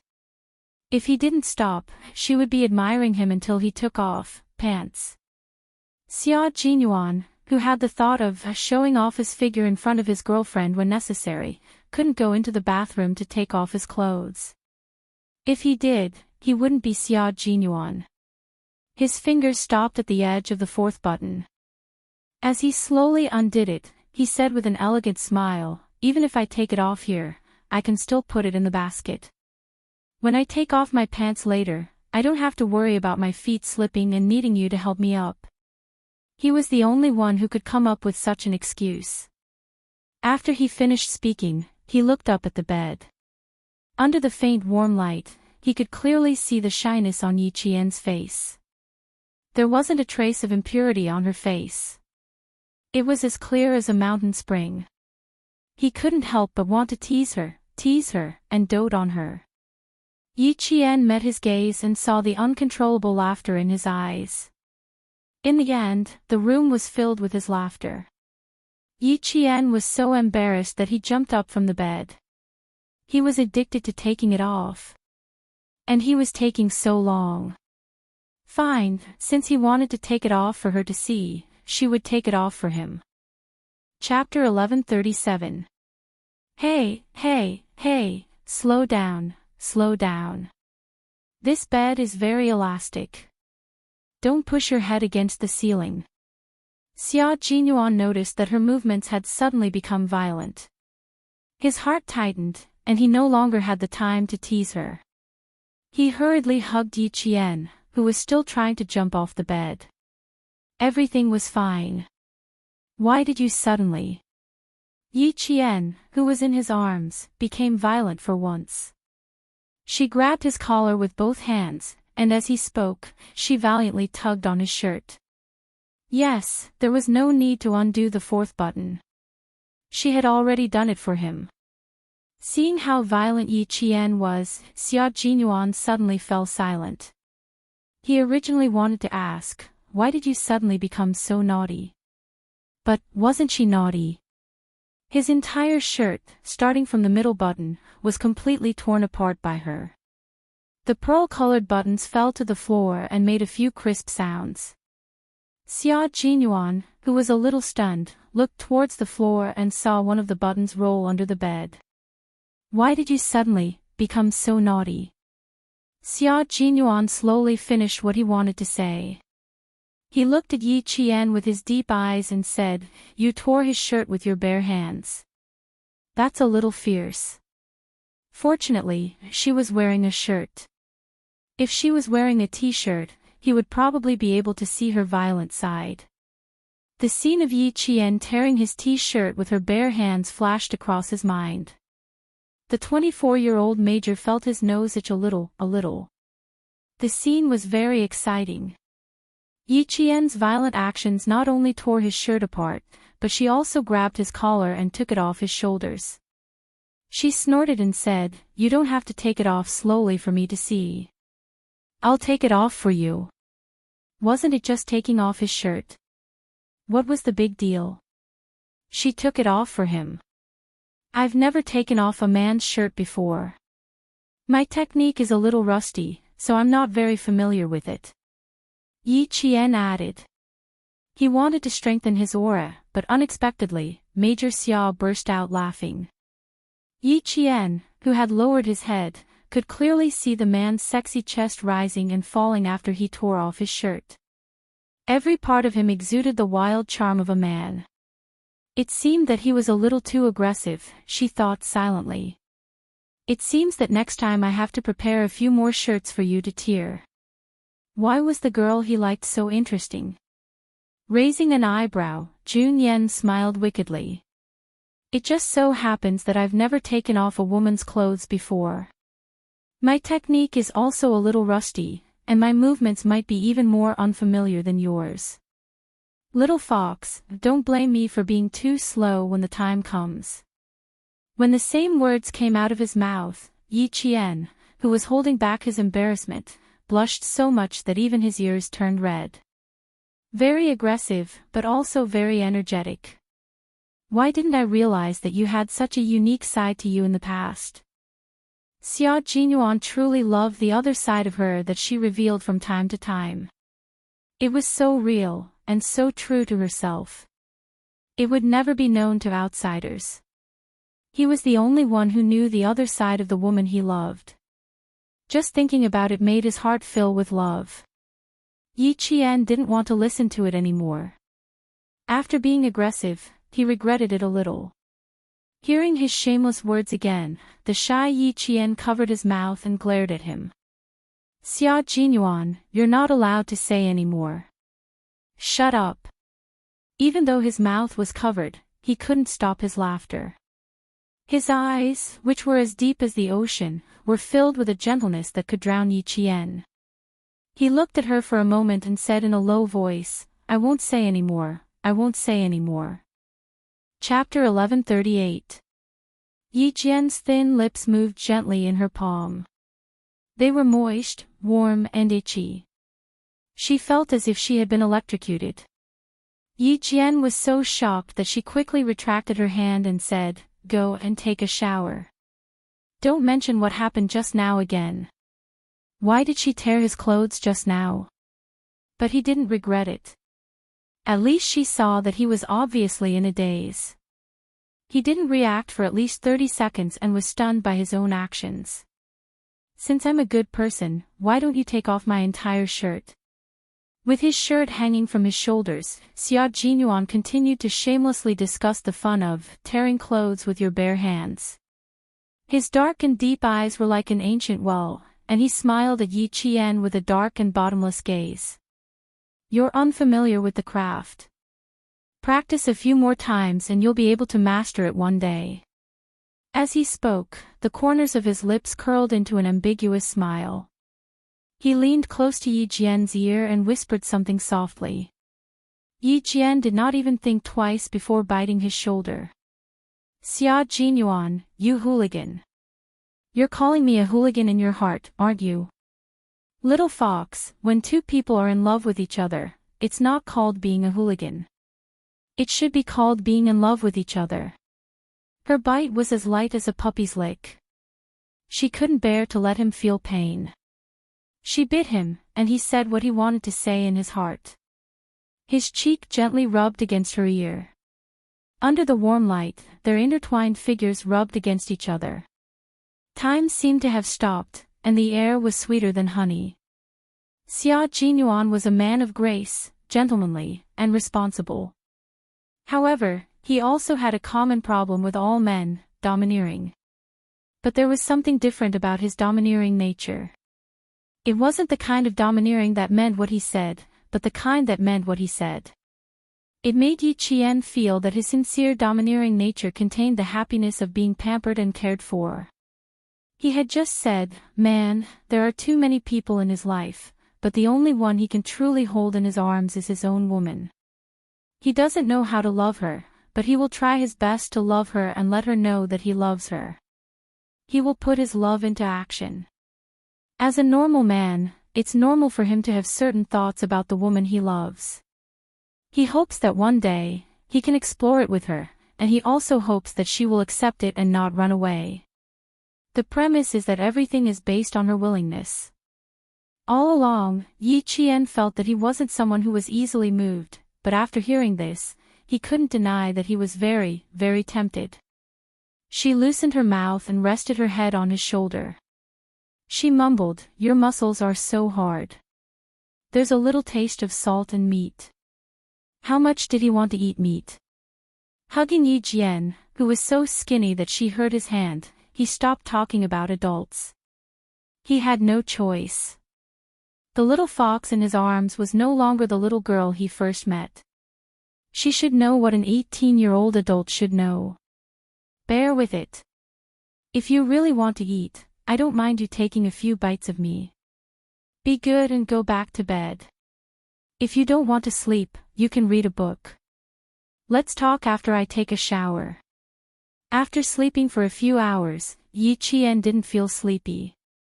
They hadn't talked for a few months, so it was good to sit and chat. Xia Jinyuan also took a quick shower. 3 minutes later, he was wearing the same fitness shorts as Yi Qian. He walked over lazily, exuding a cool aura. Turn on the light and read a book. The desk lamp is too dim, it hurts my eyes. Chapter 1139. I'm just looking through it. I don't plan on looking at it for long. After knowing each other for so long, Yi Qian could clearly feel that the topics of their conversation had changed drastically, and there was a natural intimacy between them. Looking at Xia Jinyuan, who was sitting next to her and emitting steam, Yi Qian smiled and said, "You'll smell better after taking a shower." It was just past May, and the temperature in the middle of the night was cool and comfortable. Both of them were in good physical condition, so they didn't need to cover themselves with a blanket. They leaned against the headboard with a pillow behind them and chatted in a low voice. After some sweet tenderness, they started to talk about business. From July to August, the Navy Commando team will undergo frogman training. The Major General has already applied to the Navy for you, and now we're just waiting for their reply. If there are no accidents, you'll have to leave immediately after the college entrance examination results come out. You'll have to undergo about 10 days of basic training first. Xia Jinyuan, who was talking about business, had a cold expression on his face. You've never experienced the Navy's training before. It'll be good for you to go and learn for a month. Navy frogman training. Yi Qian's eyes lit up when she heard this. She couldn't help but turn sideways. It sounds so mysterious. Is it a special force in the Navy? Pretty much, but we're used to calling it the commando team. The instructor in charge of this training is one of the top in the entire Navy. I've worked with him twice before. The first time I trained with him, I joined my current special force, and he joined the commando team. One had ambitions in the military, while the other had ambitions in the military. After half a year of working together, they each made their own mark. Xia Jinyuan smiled faintly when he talked about the past. He's an amazing commando. During the same period, I often competed with him. In the end, even the instructor was worried. There was such an amazing person. Why was he worried? Did you guys fight? Yi Qian's interest was piqued. It wasn't because there was such an amazing person, but because she saw Xia Jinyuan's expression of appreciation for the soldiers he trained with in the same period. In her mind, Captain Xia was amazing enough. She didn't expect there to be someone who was on the same level as him. Her eager expression made Xia Jinyuan raise his eyebrows. You want to see me fight with others? Then you want me to win. Or do you want me to lose? Yi Qian smiled. He wanted to see both. You can't help an outsider, little fox. Xia Jinyuan raised his hand and gently flicked her forehead. He laughed and said, the result you want to see is not there. After half a year of intensive training, I didn't lose, and he didn't lose either. It's a tie. Two strong soldiers walked together and were assigned to the same training team. One was wearing a white military uniform, while the other was wearing a dark green military uniform. This left a deep impression on the instructors who had trained them. He's a nice guy, but he doesn't like to talk much. I live in the same dormitory as him. I nod when I wake up in the morning, nod when I come back at night, nod when I wake up in the morning, nod when I come back at night, nod again when I wake up in the morning, nod again when I come back at night. One day, the instructor saw us like this and said, "Both of you have cervical spondylosis. I see you guys pulling your necks every day." At that time, the whole team laughed. Now that I think about it, I want to laugh too. Xia Jinyuan was not stingy with his praise for the strong soldiers in the same period. This was because Li Jinyan was indeed a soldier worthy of respect. Although the two of them were from different branches of the military, they had more or less heard about him. During the fire incident in the bay, he was the one who led his commando team into the sea, risking the danger of being burned to death to save countless people. Such a strong person who was not afraid of sacrificing himself could only be admired. Chapter 1140. Yi Qian, who was listening quietly, could feel that Xia Jinyuan really admired this person. She couldn't help but laugh. "Then I can't say that I know you when I go over. Don't give me too much training." "Oh right, what's his name?" "You'll definitely get it if you give him too much training." Xia Jinyuan chuckled. This little brat was really thoughtful. Was she afraid that Li Jinyan would take revenge on her? He didn't have any enmity with Li Jinyan.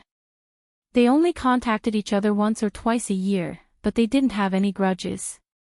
Looking at her sparkling eyes and her expression that said, Captain Xia must have been beaten up by him. He didn't know whether to laugh or cry. "I don't have any grudges with Demon King Li. Training is training, but a soldier who doesn't fight for first place isn't considered a good soldier. We both fought for first place in training, so we have a good relationship in private." Yi Qian's eyes narrowed slightly. In her previous life, Yi Ying's mother-in-law was also surnamed Li. However, it was a secret who she married into. Even the villagers didn't know which family she married into to become an official's wife. She didn't pay attention to Yi Ying's in-laws. In her previous life, it was Yi Zhifan and Yi Ying who had harmed her. Li Jinyan is a perfectionist.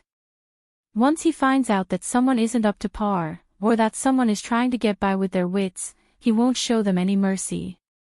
He'll immediately invite them out of his commando team. He studied at West Point for half a year, and he has a Western-style ruthlessness when dealing with people.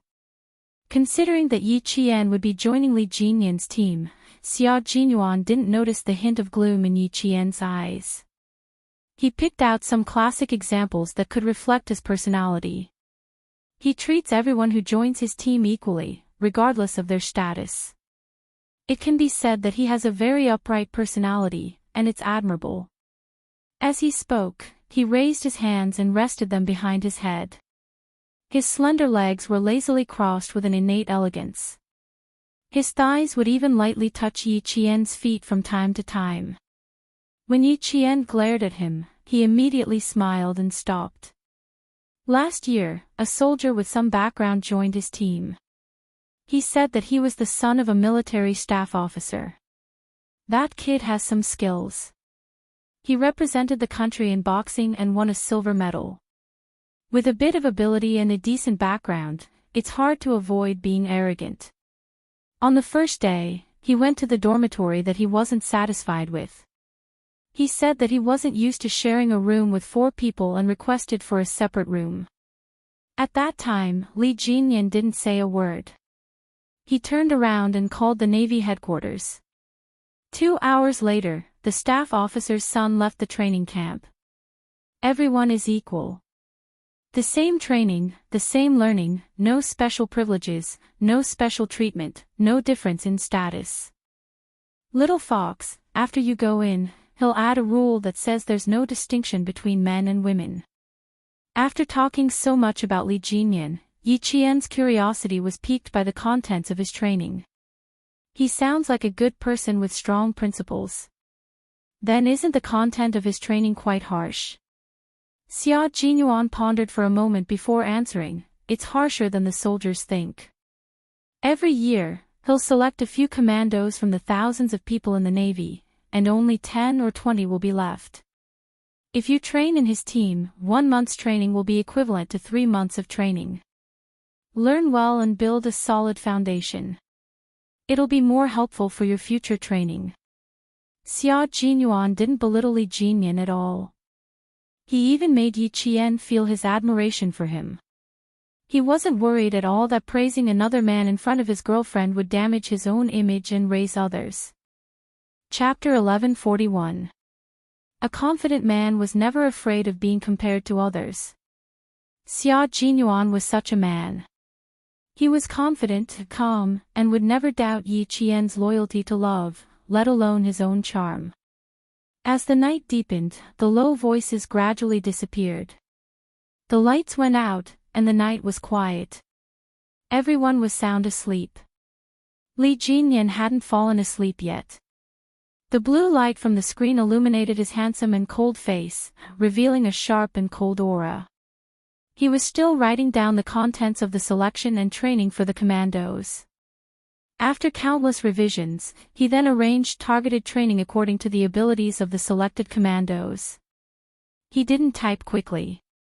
Sometimes, he had to pause for a while before he could type another line. The risk of underwater training had always been much higher than that of training on land. Take the training of being tied up and thrown into the water as an example. There were often students who choked because they couldn't untie the ropes in time. There were even some students who suddenly fainted after holding their breath for 2 minutes. Wait a minute, all kinds of dangers could happen. Team members are in groups of 2 and are connected by a partner rope. Each person must carry 100 kilograms of equipment and swim 30 kilometers together. At the same time, they must. A line of words appeared on the computer screen. Just looking at it made one's scalp tingle. Wouldn't it take a day and a night to swim 30 kilometers with 100 kilograms of equipment? There was a knock on the door. Then, the Navy commander walked in. "You're not done yet." "Yes, I've finished the training for the Devil Week and the Foundation Week." "Please take a look."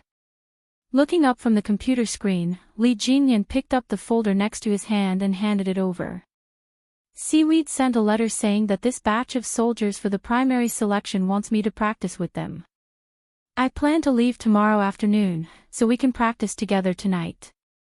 The Navy commander's hand that was about to take the folder froze. Then, he simply took it back. "You're doing the foundation training again." "I'm going, so of course I have to do it." "Please take a look." Li Jinyan pretended not to see the Navy commander's action and said indifferently, "Also, the Army wants to send people over. We'll talk about it when I come back."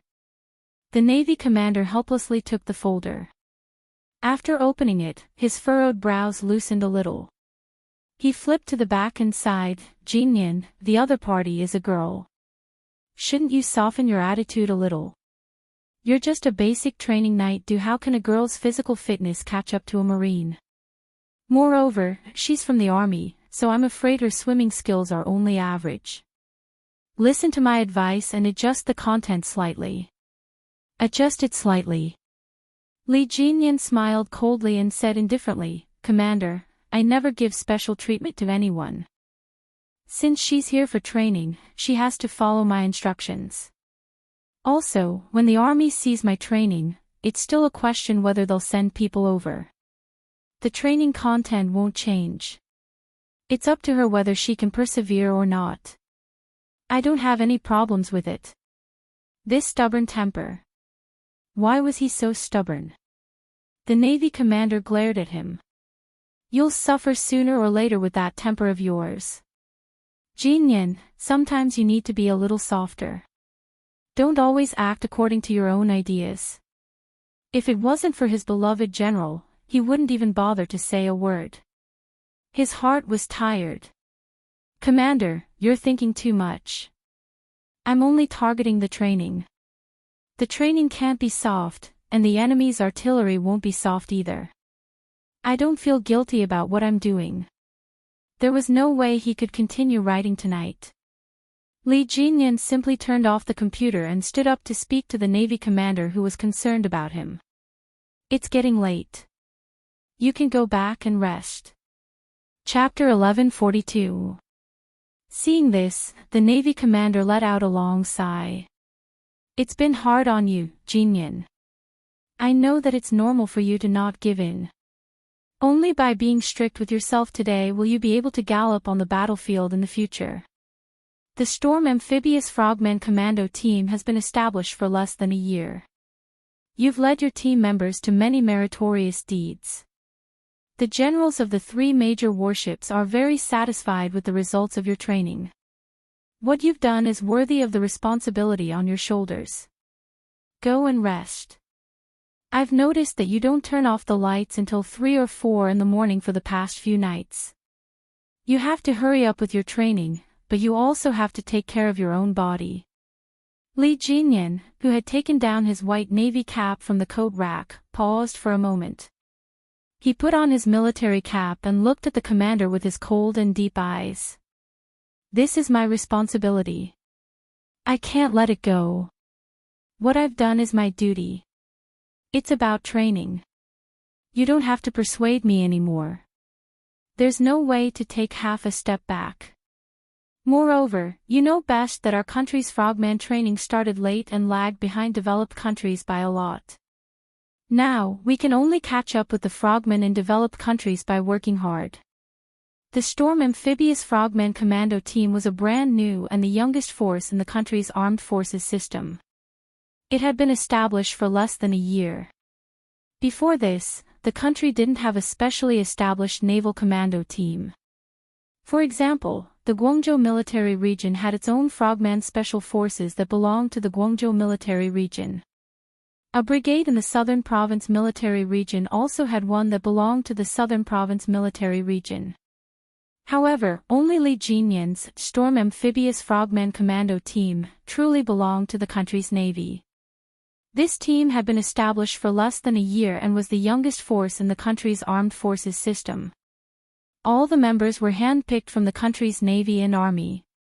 Their physical fitness, skills, thinking, style, willpower, and quality were all first class. With such a young naval commando team, if Li Jinyan, as the captain, didn't strictly control it and increase the difficulty of training, how could he bear the responsibility? How could he answer to the country and the people? Facts have proven that choosing him as the first captain of this young armed force commando team, the Marine leaders absolutely did not make a wrong choice. Although it has been established for less than a year, their combat strength is beyond the imagination of ordinary people. Coupled with the fact that their training places are all some deserted islands and corners, they have also become a strong mysterious force. It could be said that in terms of strength, the Navy Storm Commandos were on the same level as the mysterious Shuayu Special Forces. Both teams were the sharp blade of our country, and they were also the special forces that were hidden in the dark and not known by others. However, there were differences between the two units. First of all, the Snowfield Brigade was established at the end of the 80s, and it had been 10 years since then. On the other hand, the Storm Amphibious Frogman Assault Team was only established at the end of June last year. It hadn't even been a year since then. As the first captain of this unit, Li Jinyan shouldered a lot more pressure than Xia Jinyuan. Originally, he was a person who did not like to smile. Since he became the captain of the commando team, his sharp and cold handsome face became colder and colder, and his eyes became sharper. Standing in front of the Navy commander, he was full of momentum and killing intent. Also, I'm intentionally increasing the difficulty of the training. You should know what I'm trying to prevent.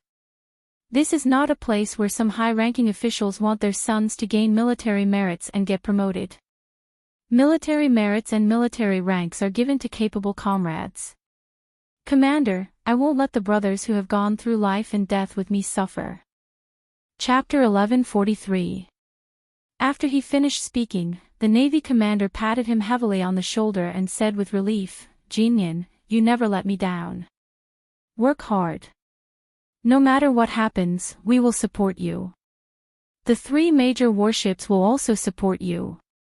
I will not interfere with Yi Qian's matters anymore. You are the captain, so you should have full authority to make arrangements.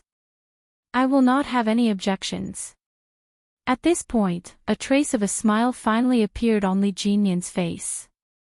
It was very faint, like a small wave in the sea that quickly splashed and disappeared, but it was enough to dissolve the coldness in his handsome face. You've always been supportive of my work. I understand. With a Navy commander who supported the progress of his work, he could avoid many external factors and make his work progress smoother and more orderly. It's my duty to support you. Let's go back to the dormitory together. It's good that you go there tomorrow. This batch of recruits is much worse than last year. They can't even compare to the soldiers you trained during that period. I don't know if it's because all the good seedlings have been selected, but I always feel that they are too impetuous and not as good as the soldiers they used to be. The Navy commander said seriously. The lights in the corridor illuminated two figures in the same white military uniform until they disappeared at the top of the stairs. The wind blew and the waves hit. The sentries held their steel guns and straightened their backs. They watched the surroundings with eagle-like eyes and stood guard until dawn. A new day came with the rise of the sun. Xia Jinyuan, who had just finished his morning run, brought a bowl of piping hot porridge to Yi Qian, who had just finished washing up, and said seriously, I didn't get to hear your praise in time last night. Remember to say it after you taste it. I'll wait to hear it. Sometimes, the great Major Xia could be narrow-minded. Yi Qian pursed his lips and smiled. After he scooped a spoonful of porridge, he praised, not bad. The porridge is thick but not sticky. It's very fragrant. In order to make up for last night's lack of praise, Yi Qian drank the bowl of porridge for 10 minutes. 5 of those minutes were dedicated to praising Major Xia. In front of him, even if it was just a bowl of porridge, the smile on Yi Qian's face was more than ever. The kind of smile that came from the bottom of his heart was like the rising sun outside, bright and beautiful. In her previous life, Yi Qian was as quiet as an orchid. She was talented but failed to live up to her expectations. She rarely smiled. In this life, only Xia Jinyuan brought her endless joy and made her smile like a blooming flower. Xia Jinyuan looked at her smiling as she spoke. She was still optimistic without a trace of gloominess, and the darkness in his eyes gradually dissipated. He thought that he wouldn't have to worry about her training in the future and could really let go. Let her face it alone and adjust by herself. She wouldn't need his guidance or psychological guidance anymore.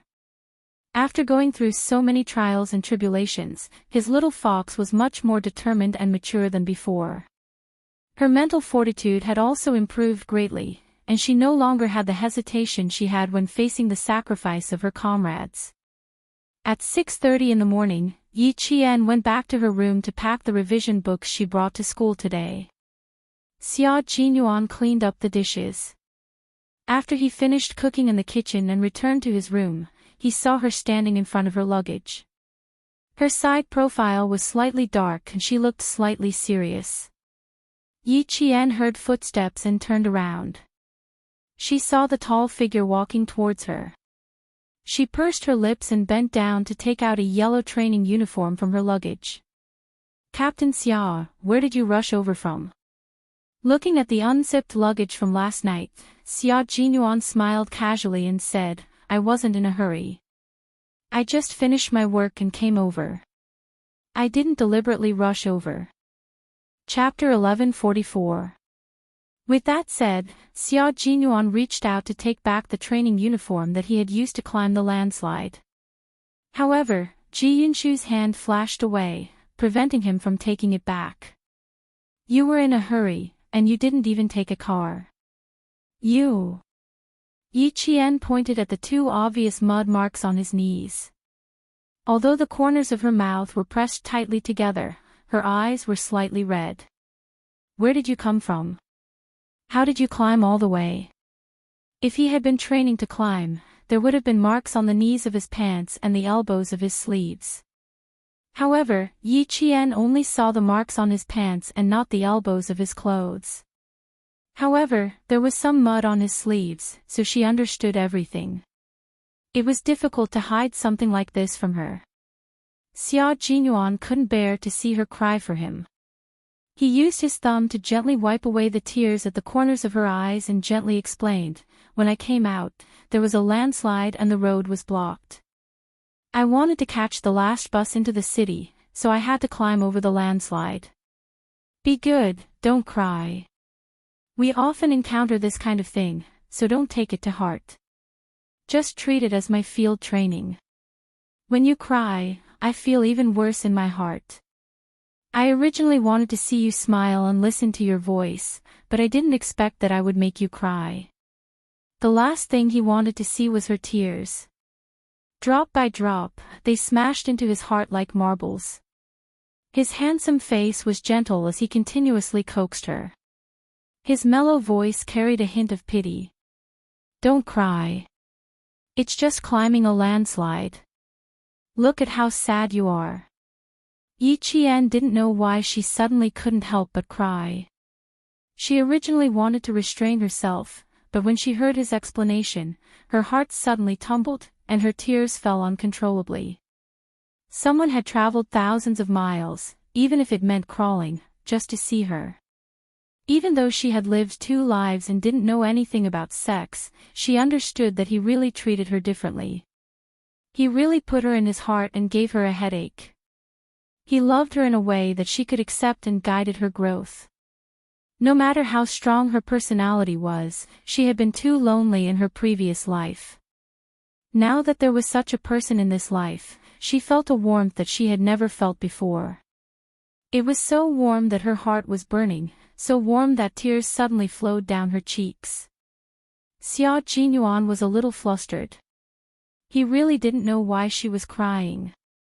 In all these years, he had only heard her cry twice. The first time was when her comrades sacrificed themselves, and the second time was right now. He really didn't expect her to cry like this. Just because he had climbed over a landslide, it had caused her to tear up in bunches. Xia Jinyuan was a natural at comforting others. He spoke in a low voice and did not repeat a single sentence.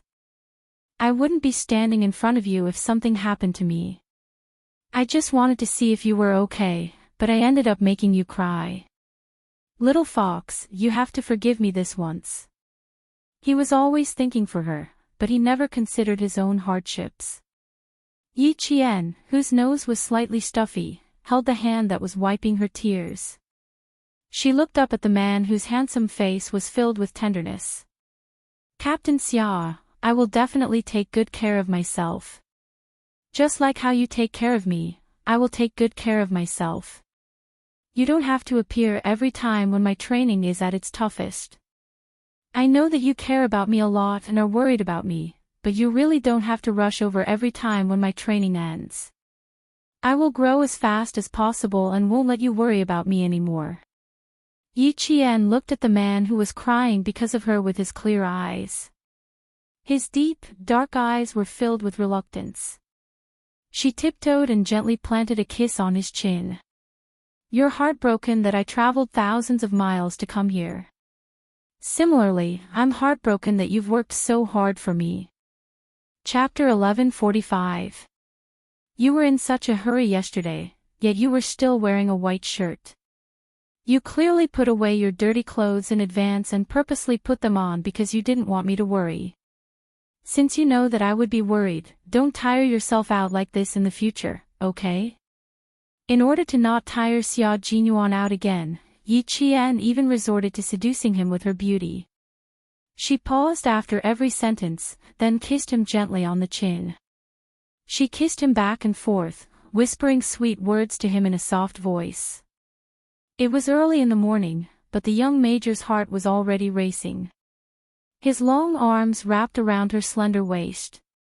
Xia Jinyuan kissed the little mouth that was messing with his emotions. He nibbled on her soft lips and sucked deeply. Sometimes he was gentle and sometimes he was domineering. Her breaths were intertwined with his. Their breaths were so intertwined that they could no longer tell who was who. The sudden deep breath made Yi Qian's body tremble slightly.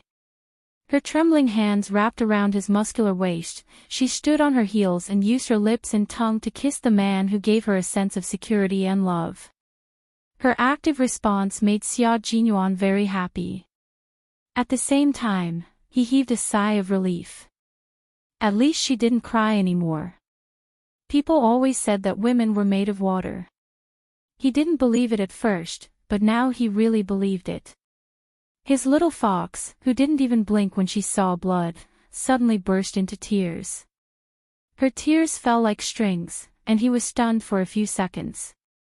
Last time, he was prepared when she cried for her comrades who had sacrificed themselves. This time, she cried because she had climbed down the slope. He really didn't have any time to prepare, and it was completely out of his expectations. Their relationship had been progressing well ever since the love letter, but they were still separated more than they were together, so they lacked the intimate interaction between lovers. If they really wanted to interact with each other, both of them were the type of people who could restrain themselves. They wouldn't let anything happen to them. After the kiss, the two of them pressed their foreheads against each other and quickly adjusted their breathing. Xia Jinyuan was tall, so when he lowered his head, he could see Yi Qian's well-developed chest rising and falling right in front of his eyes. He thought to himself, "This is really going to kill me." Then he closed his eyes and stopped looking at the scene that was going to kill him. Yi Qian, who exercised all year round, not only did she develop well, her body proportions were also perfect.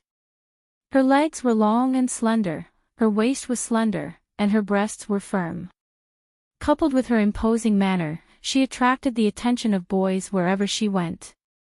When Xia Jinyuan walked her to the back door of the provincial first high school, she saw several boys looking at her. However, they didn't look like they were in love with her. Instead, they looked confused. It's only been 7 days. How did Yi Qian become so thin? Also, who was the man beside her? He had never seen it before. When another two boys glanced over again, Major Xia slightly straightened his expression and swept his gaze over them. Without doing anything, he killed the two boys and made them leave in a panic. Let's go, it's so scary. Who's that man? Why did Yi Qian lose so much weight? The two boys from grade 2 class 2 whispered to each other as they walked quickly. Yi Qian was definitely a celebrity in the provincial first high school. There wasn't a student from grade 1 to grade 3 who didn't know her. It couldn't be helped. Every year at the opening ceremony, she would go on stage as the student representative. The teachers of each class would often say to their students, "Look at your senior, Yi Qian. Look at your senior, Yi Qian. Look at Yi Qian from grade 3 class 1. Look at her, look at her. Her grades are good enough, right? She's still so hardworking." Chapter 1146. Look at you, your grades are a mess, yet you're still not working hard. Do you think you're good? If you're really good, learn from Yi Qian. If you're half as good as her, I won't even care if you sleep in class. In the second year of high school, Yi Qian had always been compared to others. She had to compete with them every day without fail. Under such circumstances, it would be strange if someone didn't recognize her. Because they recognized her, when they saw a young man with a strong aura beside her, their gazes lingered on her longer than usual. Who's that man? His gaze is so scary. He must be Yi Qian's brother. They look a little alike. The way they walk and their expressions are similar. They look like siblings. Are you crazy? Yi Qian doesn't have a brother. She's the only one left at home. How can he be her brother? But they do look a little alike. Cousin. Distant relative. 7:20 in the morning was the peak time for school. There were many people at the front gate and back gate. Students who passed by would usually pay attention to Yi Qian, and some would even come over to greet her. However, none of them did that today. They all looked at her silently and then left. Why did she lose so much weight? Is she sick? She did lose weight, but she doesn't look like she's sick. She's in good spirits. Who's the person beside her? He's quite handsome, but his gaze is a little scary. I don't dare to look at him too much. Some of the whispers reached their ears clearly, while others were muffled and couldn't be heard clearly. Even if they reached his ears, it didn't affect Xia Jinyuan. He smiled and walked elegantly to school with Yi Qian. Everyone says you've lost weight. I'm afraid they think you've lost weight because of a scary man like me. Am I scary? I don't think so. I look decent. It was the first time Xia Jinyuan was accompanying his future girlfriend to school. The corners of his mouth were raised high. Although they weren't holding hands, he could at least show his face in front of the provincial first high school students to make his presence felt. Although his identity hadn't been recognized, it was good to be able to walk in front of her classmates. Don't think too much, Captain Xia. They looked at me first, then you. You, take a second look. When he said that he wanted to send her to school, he already knew that there would definitely be many students sizing her up. As a matter of fact, he didn't know how many gazes he received along the way. Yi Qian said with a smile. He nodded at a girl who was smiling at him and politely said, "Good morning." Then he continued to speak to Xia Jinyuan, "But you're right about one thing. I'm afraid they really think that I've lost weight because of you." He returned to the team in the afternoon. The distance from the residential area to the campus was less than 400 meters. Walking slowly for 10 minutes became the time they spent together. She wanted to spend more time with him, even if they were seen by their classmates. In the past, she was afraid that he would be influenced by an underage student because of his identity as a soldier. Now that she was 18 years old, what did she have to be afraid of? Hurry up and go. I'll visit you again when I'm free. Xia Jinyuan walked Yi Qian all the way to the back gate of the school. He was wearing a white short-sleeved shirt and black trousers. He stood by the side, looking handsome and elegant. His eyes contained a gentle smile as he watched Yi Qian enter the school. The boys would look at Yi Qian more often, while the girls would secretly look at Xia Jinyuan more often. He stood tall and slender among the students. His handsome face contained a deep and charming smile. Even if he only smiled at Yi Qian, it still made the hearts of the girls who walked past him palpitate. Chapter 1147. Even though she didn't say a word, she couldn't help but blush when she walked past him. Yi Qian, who had already entered the school, smirked when he saw this. So many people were looking at him. Fine, this was the first time she felt a little jealous. Captain Xia. Yi Qian walked up to him and gestured for him to lower his head with a smile. Then, under everyone's gaze, Yi Qian suddenly kissed Major Xia, who was bending down with his head lowered. Gasps could be heard all around. Both the boys and girls watched as the good student of their school, Yi Jian, kissed a man's face. I'm going to school. See you next time, my good brother. After the kiss, Yi Qian looked at Major Xia, who was stunned by his actions, and felt even better. He waved at him, and amidst the gasps, Yi Qian turned around and walked into the school gate without any pressure. Xia Jinyuan was really dumbfounded. Just a second ago, he was still thinking that his identity could not be exposed. The next second, his little fox, who never acted according to common sense, kissed him. She kissed him in front of at least 30 students. After the kiss, she even called him good brother to confuse the public. The major touched the cheek that had been kissed, and the corners of her mouth curled up even higher. She even smiled at the few male students who were staring at her in horror. With a noble temperament, she elegantly left the school through the back door. That's right, his little fox finally admitted his identity. After 4 years of waiting, he finally saw the light of day. Ah! Breaking news. Yi Qian just kissed a boy at the back of the school gate. It was absolutely true. Countless students saw it with their own eyes. That's right. I'm not lying to you. It really happened. She really kissed a guy. That guy was so handsome and had such a strong aura. He was said to be Yi Qian's older brother. They did look a little alike, but they didn't know if he was her older brother. Even before the morning self-study period, news of Yi Qian kissing a guy spread like wildfire. Instantly, the classrooms of every grade were filled with gasps of disbelief. That's impossible. She really kissed him. It can't be. You really saw it. Fuck. Really?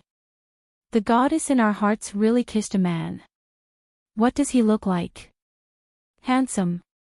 Ugly. Damn, is he that handsome? It can't be. And it's very high. There was no Yi Qian in the class, so he could only ask.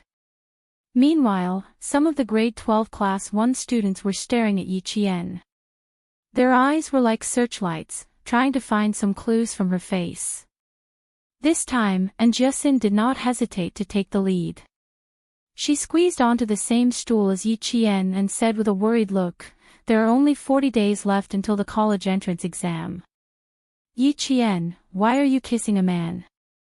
If you really want to kiss me, you have to do it in secret. Why did you kiss me in public? You have to pay attention to your image, okay? You have to pay attention to your influence. Let me tell you, the whole school knows about it now, everyone knows about it. Even teacher wants to have a heart-to-heart talk with you. Just wait, I'll definitely have a heart-to-heart talk with you later." The girl who was listening by the side was extremely anxious. Why didn't she get to the point? She kept shushing her and said, "Are you in a relationship? What does that guy do? Where is he from? When did you date? Jason, get to the point, get to the point." Damn, she was asking all the point. And Jason turned her head to glare at the girl who was urging her and said, "When did you date? Why is there no news at all? Who is that guy? Is he reliable? What does he do? Do you even know about it?"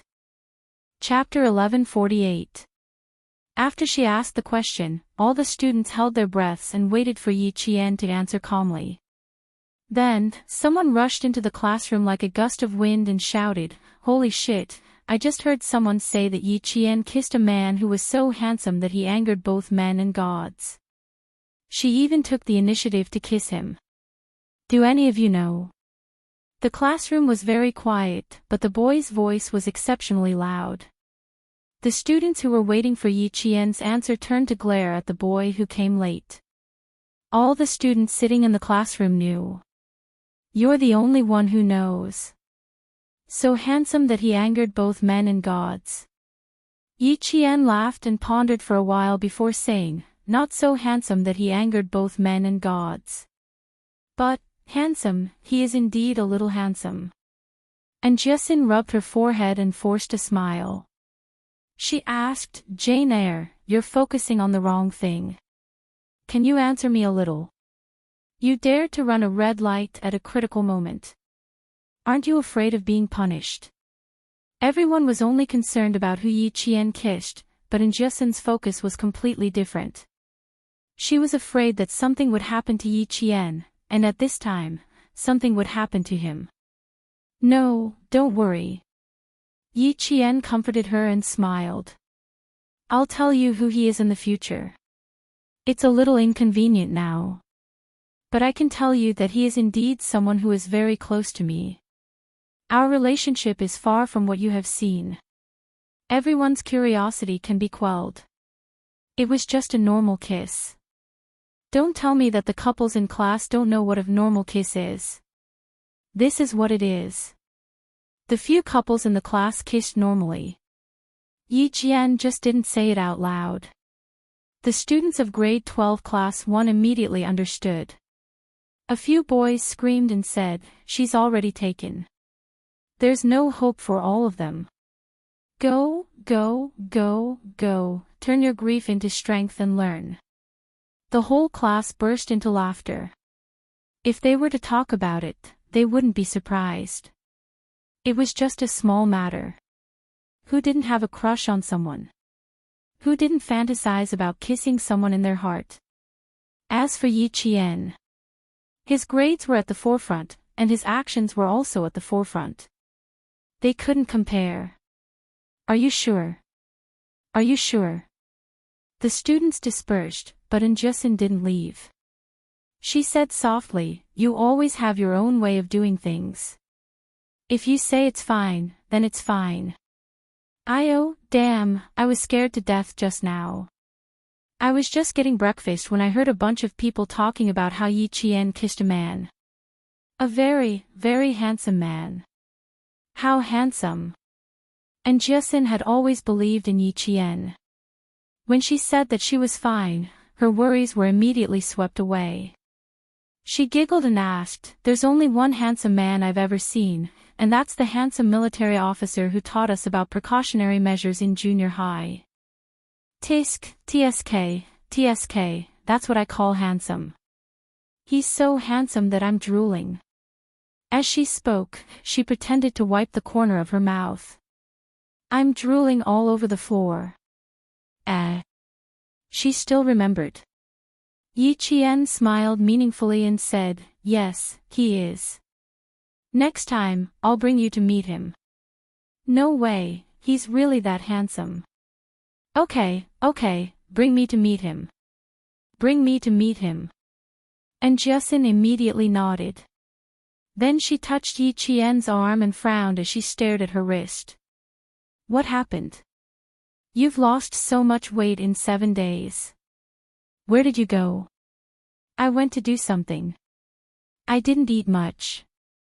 "It's fine. I'll be fine after a few days." Just then, the morning self-study bell rang. Yi Qian gestured for her to quickly return to her seat. "I'll be fine here. It won't affect anything. Hurry back to your seat."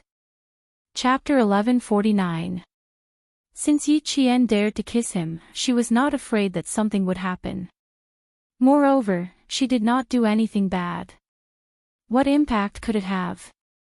Affect her studies? No. Even if she went home and rested until the day of the college entrance exam, it would not affect her studies. Affect her classmates? She did not date anyone in school, nor did she go around talking about who she dated. What impact could it have? The teachers naturally knew about it. How could they not know about it when the entire school knew about it? The school doesn't have to worry about this. I know who that man is. He is someone who has known Yi Qian for many years. Principal Chao smiled at the worried teacher Tong. You don't have to mention it or worry about it. It won't affect Yi Qian's exams. Principal Chao was not surprised at all when he heard the news. He had long noticed that Major Xia treated Yi Qian differently. Now that Yi Qian had turned 18, there was some progress in their relationship. The two of them were already restraining themselves. If she could restrain herself from falling in love, why would she be afraid of anything else? There was no need to worry at all. Nothing would happen. Since the principal had said so, Teacher Tong did not look for Yi Qian to have a heart-to-heart talk. The school did not intervene. The incident of Yi Qian kissing a man faded away on the 3rd day with the arrival of the midterm exams. The midterm exams were for the 1st to 2nd year of high school. The 3rd year of high school was a mock college entrance exam. The entire school was quiet. Only the sound of writing could be heard in the classroom. Old Madame Yi stood at the school gate and looked at the deserted campus. She said to Yi Zhifan, who had accompanied her, "Zhifan, ask the security guard when the students will be dismissed. Also, ask around where Yi Qian's form teacher is. I'll go talk to her first." She was quite capable. She even managed to get into the provincial No. 1 middle school. But she was too disobedient. Yi Zhifan had always been good at pretending. When he heard this, he smiled and said, "Okay, then you rest first. I'll go ask around." After 2 minutes, he came back. What a coincidence. It's the midterm exams. I asked the security guard to call Miss Jian's form teacher. We can only go in when she arrives. Mom, what kind of lousy school is this? Don't you have any respect for your elders? Yi Zhixiang, who was dressed in bright red, frowned and said in disgust, Lei and Qingqing should go to an elite school. Mom, I don't like this kind of place. Yi Zhifan glanced at her and said calmly, being able to enter the provincial first high school is equivalent to having one foot in the door of a university. Whether Lei and Qingqing can enter is still unknown. Here, it mainly depends on the results. What do you mean by looking at the results? Donate 100 to 200,000 yuan to their school, and my 2 sons can enter whenever they want. They can even choose their teachers. Yi Zhixiang rolled her eyes at her brother and curled her lips in disdain. Besides, I'm going to send them abroad to further their studies. Who asked them to stay in the country? Yaozu and I are even considering becoming American citizens. Old Madam Yi did not like her daughter's exaggeration and said unhappily, "Don't talk about things that have no basis in reality. The province's #1 middle school is a century-old school. It's not a school you can enter just because you want to. Also, don't keep talking about what school you want to join. I don't like to hear that." Ever since Sun Yaozu's identity was cleared, old Madam Yi clearly felt that her daughter and son-in-law did not like to listen to her. But she had no choice and could only accept it. But that did not mean that she could not do anything. She still had to deal with Yi Qian's matter. One did not want Yi Qian to ride on her daughter's head, the other did not want Yi Qian to stand out. Both of them wanted to get what they wanted, so they still had to rely on her at crucial times. Chapter 1150. The whole school was in the middle of a midterm exam. Even if the school guard connected the phone to the teacher's office, Teacher Tong could only come out after she was done invigilating the exam. The weather in May was not too hot. Sitting under the shade of a tree and chatting for 10 to 20 minutes could pass in the blink of an eye. However, Yi Zhixiang had no intention of chatting at all. After standing for less than 5 minutes, she said impatiently, "Why hasn't she come out yet? Brother, hurry her up. What is she doing? We've been waiting for so long and there's still no sign of her." She was standing outside the school like a fool. She thought that her family valued that wretched girl a lot. "Zhixiang, go back to the car and wait. Don't walk around in front of me. You're making me dizzy." Seeing that her daughter was so impatient, old Madam Yi asked her to go back to the car so that she would not leave a bad impression on the teacher. She also wanted to play the family card in front of the teacher. She wanted to let the teacher know that it was not that the family could not tolerate Yi Qian, but that the girl was too wild and could not tolerate the family. She wanted to control the teacher's attitude first and then let the teacher lecture Yi Qian. She wanted to see if she knew how to respect the teacher and whether she had any sense of propriety and shame. Old Madam Yi was definitely an expert in handling family matters. After learning about Yi Qian from Yi Zhifan, she immediately decided not to go to Yi Qian directly. She would go to the teacher first and ask the teacher to stand on her family's side. When the time was right, she would wipe away a few drops of tears and cry. She did not believe that the girl could escape unscathed. In terms of success, Yi Zhifan was definitely skilled in politics. However, he was not half as good as old Madam Yi when it came to handling family matters. As for Yi Zhixiang, needless to say, she had not learned anything at all. She believed that there was nothing in the world that could not be solved with money. Yi Zhixiang really went back to her imported red BMW.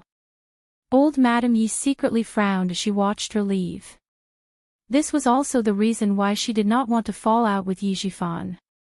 With a brother who was an official protecting her, Sun Yaozu would have some misgivings. "Zhifan, your sister has a straightforward personality. As her brother, you should teach her more in the future. I'm old, and I can't care so much about your matters. In the future, your sister can only rely on you. I hope you'll take good care of your sister on account of how well I've treated you all these years. When Lele and Qingqing grow up, your sister will have someone to rely on in her next life. Old Madame Yi had always doted on her own daughter. Now that she was old, seeing that her daughter couldn't keep her cool, she was afraid that she wouldn't be able to control Sun Yaozu in the future. When the time came, she would divorce and become an abandoned woman. After returning to the southern province for so long, this was the first time old Madame Yi had really put down her old face and begged her adopted son to take care of her for her sake. It could be seen that she no longer trusted her son-in-law, Sun Yaozu. For the sake of his daughter, he was willing to throw away his pride. However, Yi Zhifan smiled faintly.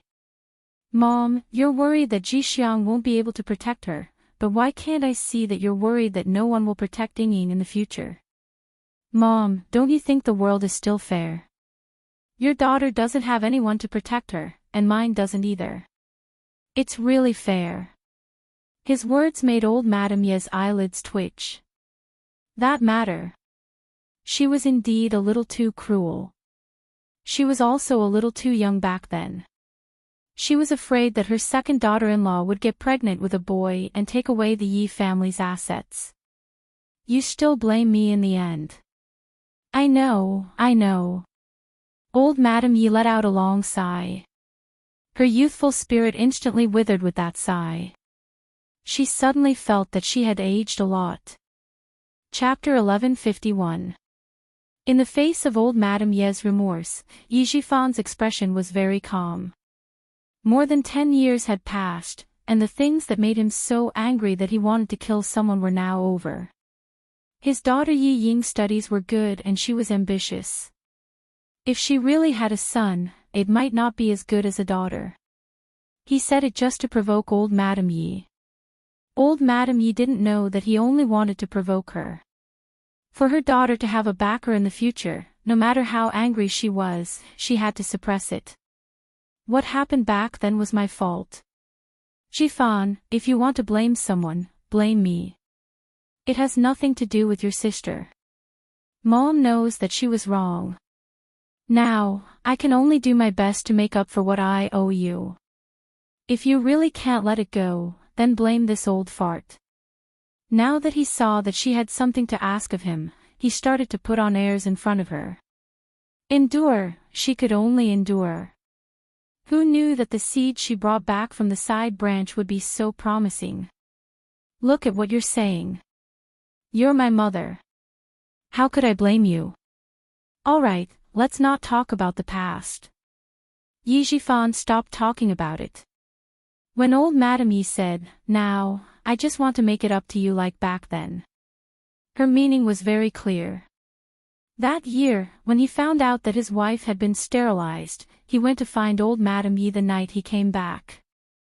That day, many things happened one after another. It was also that night that he found out that he wasn't old Madame Ye's biological son.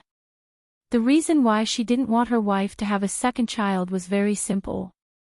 She didn't want her daughter-in-law, who had no blood relations with her, to have another boy.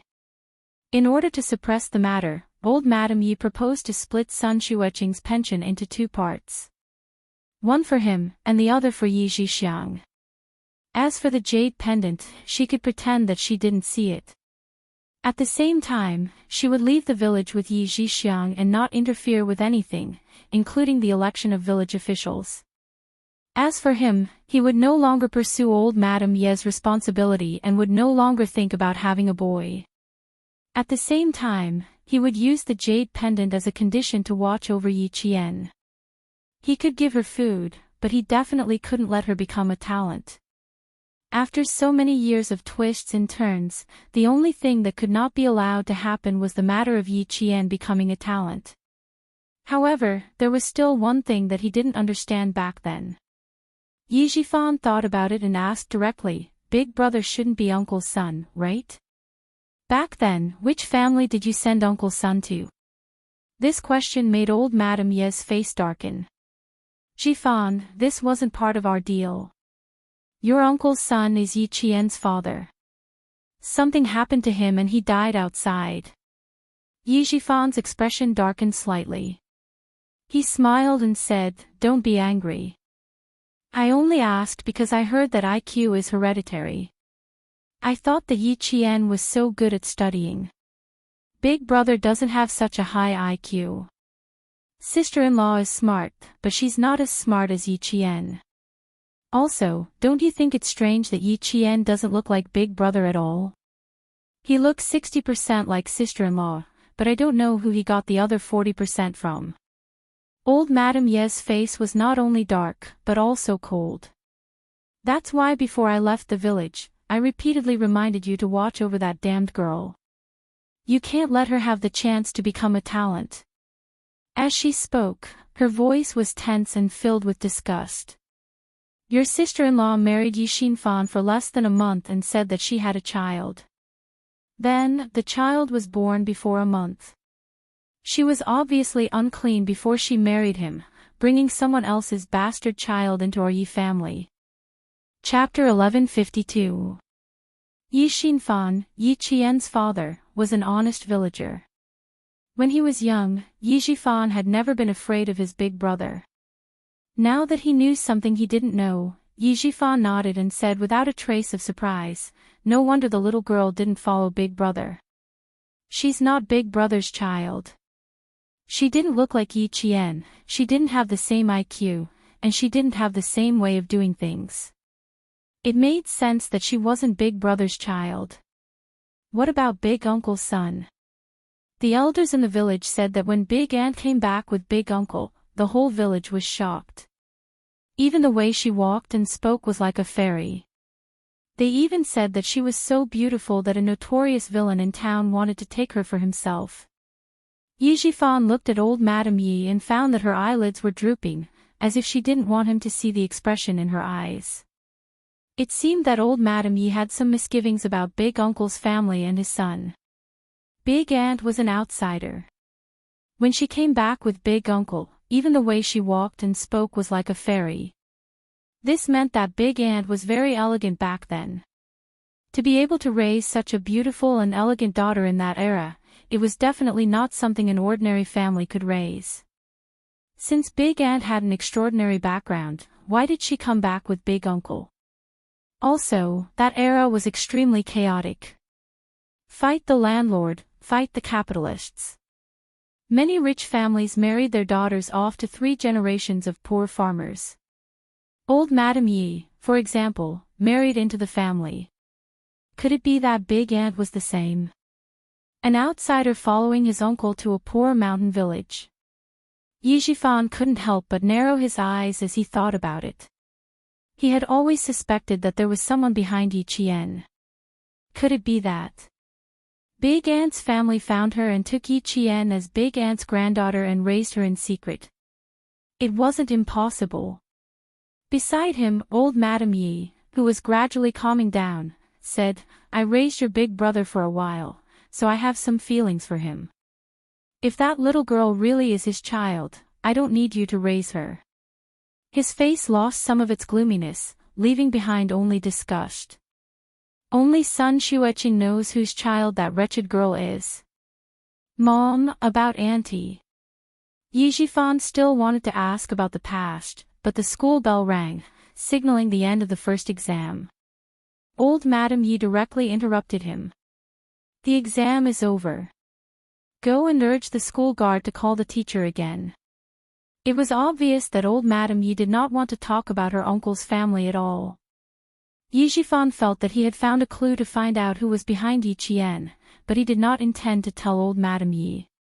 When Teacher Tong returned to the office with the test papers, an invigilator who had just finished class said, "Teacher Tong, Yi Qian's grandmother from your class is outside the school. She said she has something to discuss with you." Yi Qian's grandmother.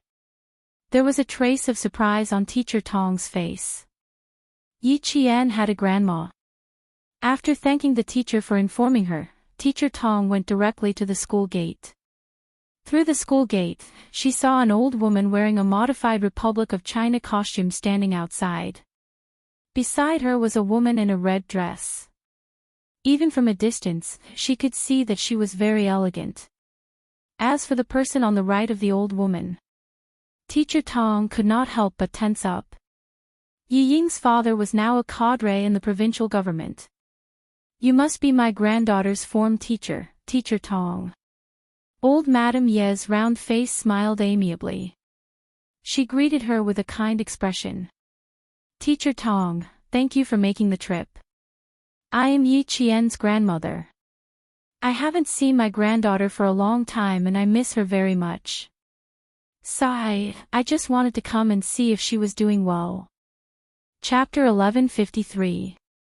As she spoke, she raised her hand to wipe the tears from the corners of her eyes. Teacher Tong saw that this elegant old lady was using a silk handkerchief to wipe her tears. She then looked at the old lady's clothes. There was not a single wrinkle on the old lady's clothes. There were delicate flowers embroidered on the sleeves. She wore a navy blue pleated dress that was long enough to reveal the toes of her shoes.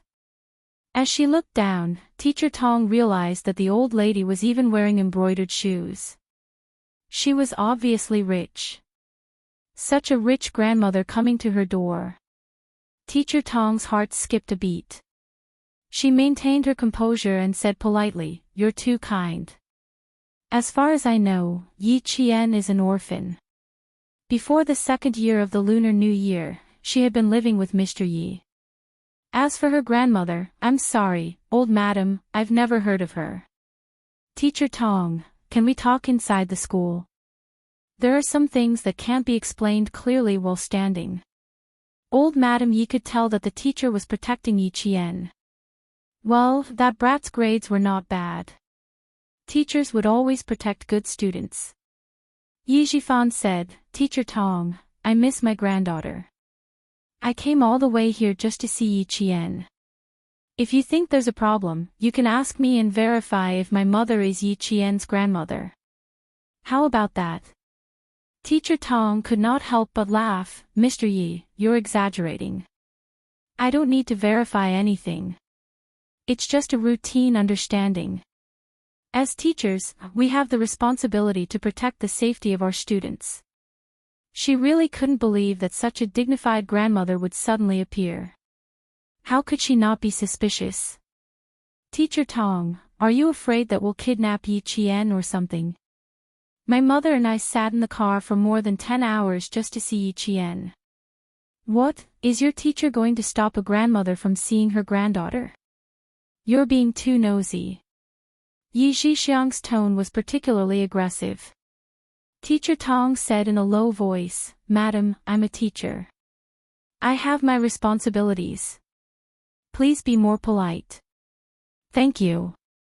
Yi Zhixiang's face turned red, then white.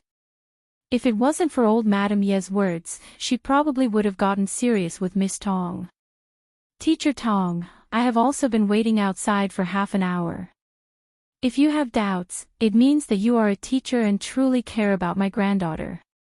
Old Madame Yi once again used the silk handkerchief in her hand to wipe the corners of her eyes. Her voice was choked with sobs as she said, "This child has had a hard life, but it's all thanks to you. With a good person like you taking care of her, she grew up smoothly. Thank you so much. Thank you for taking care of my granddaughter." Thank you." Seeing an old woman apologizing, crying, and thanking her from time to time, Teacher Tong, who was a little vigilant, finally invited the three of them to her office. "Yi Qian still has an exam later, so it's not convenient for me to bring you to see her. Let's go to the principal's office first and wait for her to finish her exam before we call her over." Teacher Tong had always been cautious when it came to Yi Qian. Now that an old lady had suddenly appeared and was even brought here by Yi Ying's father, Teacher Tong felt uncomfortable whenever she thought about how Yi Ying had treated Yi Qian in school. She had to let Principal Chow know and let him come out to greet her. Principal Chow was also surprised by old Madame Ye's arrival. He had never heard of Yi Qian having a grandmother. While pouring water, he secretly said to Teacher Tong, "Go and call old Chen over. Tell him that Yi Qian's grandmother is here." Chapter 1154. Old Chen was the only one who knew about Yi Qian's situation in school. Before he came, they would wait and see why this so-called grandma was here. Yi Qian hadn't appeared for a few years. Now that the college entrance exam was about to begin, she came looking for them. Her intentions were unclear, and she seemed a little unfriendly. Teacher Tong took the opportunity to go to the library. Since she was here, she must have something to do with Yi Qian. But she had to think about why she was here. Principal Chen was organizing the new batch of books in school when he heard that Yi Qian's grandma was here. He put away the books in his hands and smiled. "Sorry for troubling you, Teacher Tong. I'll go over right now. You don't have to tell Yi Qian. Don't affect her exams. Don't worry, I'll take care of Yi Qian. It's just that her grandma came with Yi Ying's father. You might need to be more careful." Teacher Tong didn't want to badmouth her former students' parents, so she reminded him implicitly. She had never heard Yi Qian mention such a dignified grandma. She felt that something was wrong. Principal Chen didn't panic at old Madame Ye's arrival. Ever since old Uncle Jen told him everything, he had a deeper understanding of Yi Qian's family matters. In addition, she came over during the Spring Festival to say that she wanted to move Yi Qian's household registration. It could be said that Principal Chen had been waiting for old Madame Yi to come. Now that she was here, he would meet her. Principal Chen walked calmly towards the teacher's building. Old Madame Yi was definitely here for Yi Qian's household registration. There were only 40 days left until Yi Qian's college entrance exam. Old Madame Yi was here with evil intentions. She thought about how Yi Qian had persevered all these years. No matter how tired she was, she never said that she would give up. Why? Wasn't it to fight for a way out for herself? In the end, there were always some dirty people who jumped out to make trouble for her. Looks like there will be more trouble in the future. Principal Chen said softly. A terrifying light flashed across the sniper's eyes. If they really made trouble, he wouldn't let them have a good time. If he dared to ruin Jian Yiling's future, he would have to get past him first. In the principal's office, old Madame Yi was complaining so much that her voice was trembling. Her amiable face was filled with sorrow as she sobbed, "My granddaughter has never been close to me since she was young. She has a strong personality and will remember even the slightest thing in her heart. She won't forget it for a long time. Back then, I wanted to take her with me, but she didn't agree and insisted on staying at Uncle's house. It's not bad to have her own uncle to take care of her, so I didn't try to persuade her any further. I thought that since it was her uncle who was taking care of her and she was still in the village, she would be used to living there. Who would have thought that the older the child is, the more ideas he has? He has been stubborn against my second son without saying a word. He doesn't recognize his own uncle or aunt. Now, he doesn't even recognize me as his grandmother. He only cares about his own personality and doesn't leave any leeway for his family. For his sake, I've been worried sick. I recite sutras every day, hoping that Bodhisattva will bless him and keep him safe and everything will go smoothly." As she spoke, old Madame Yi touched the string of red sandalwood Buddha balls on her wrist. She had been twirling them for many years until they were shiny. She softly chanted, "Amitabha." She continued, "Now that I see that he is promising, my years of reciting sutras were not in vain." Yi Qian was promising, her years of reciting sutras were not in vain. She wanted to say that the reason Yi Qian was so good at reading was all because of her reciting sutras. Principal Chen, who was waiting for Principal Chen to come over, was not so easily led by the nose by an old lady. He smiled warmly and said, "It's good to believe in Buddha. First, it's to have peace of mind. Second, it's to have things go smoothly. Third, it's to have peace of mind." Chapter 1155. She talked for 5 to 6 minutes, but Principal Chow was neither cold nor warm. She could not even tell his attitude.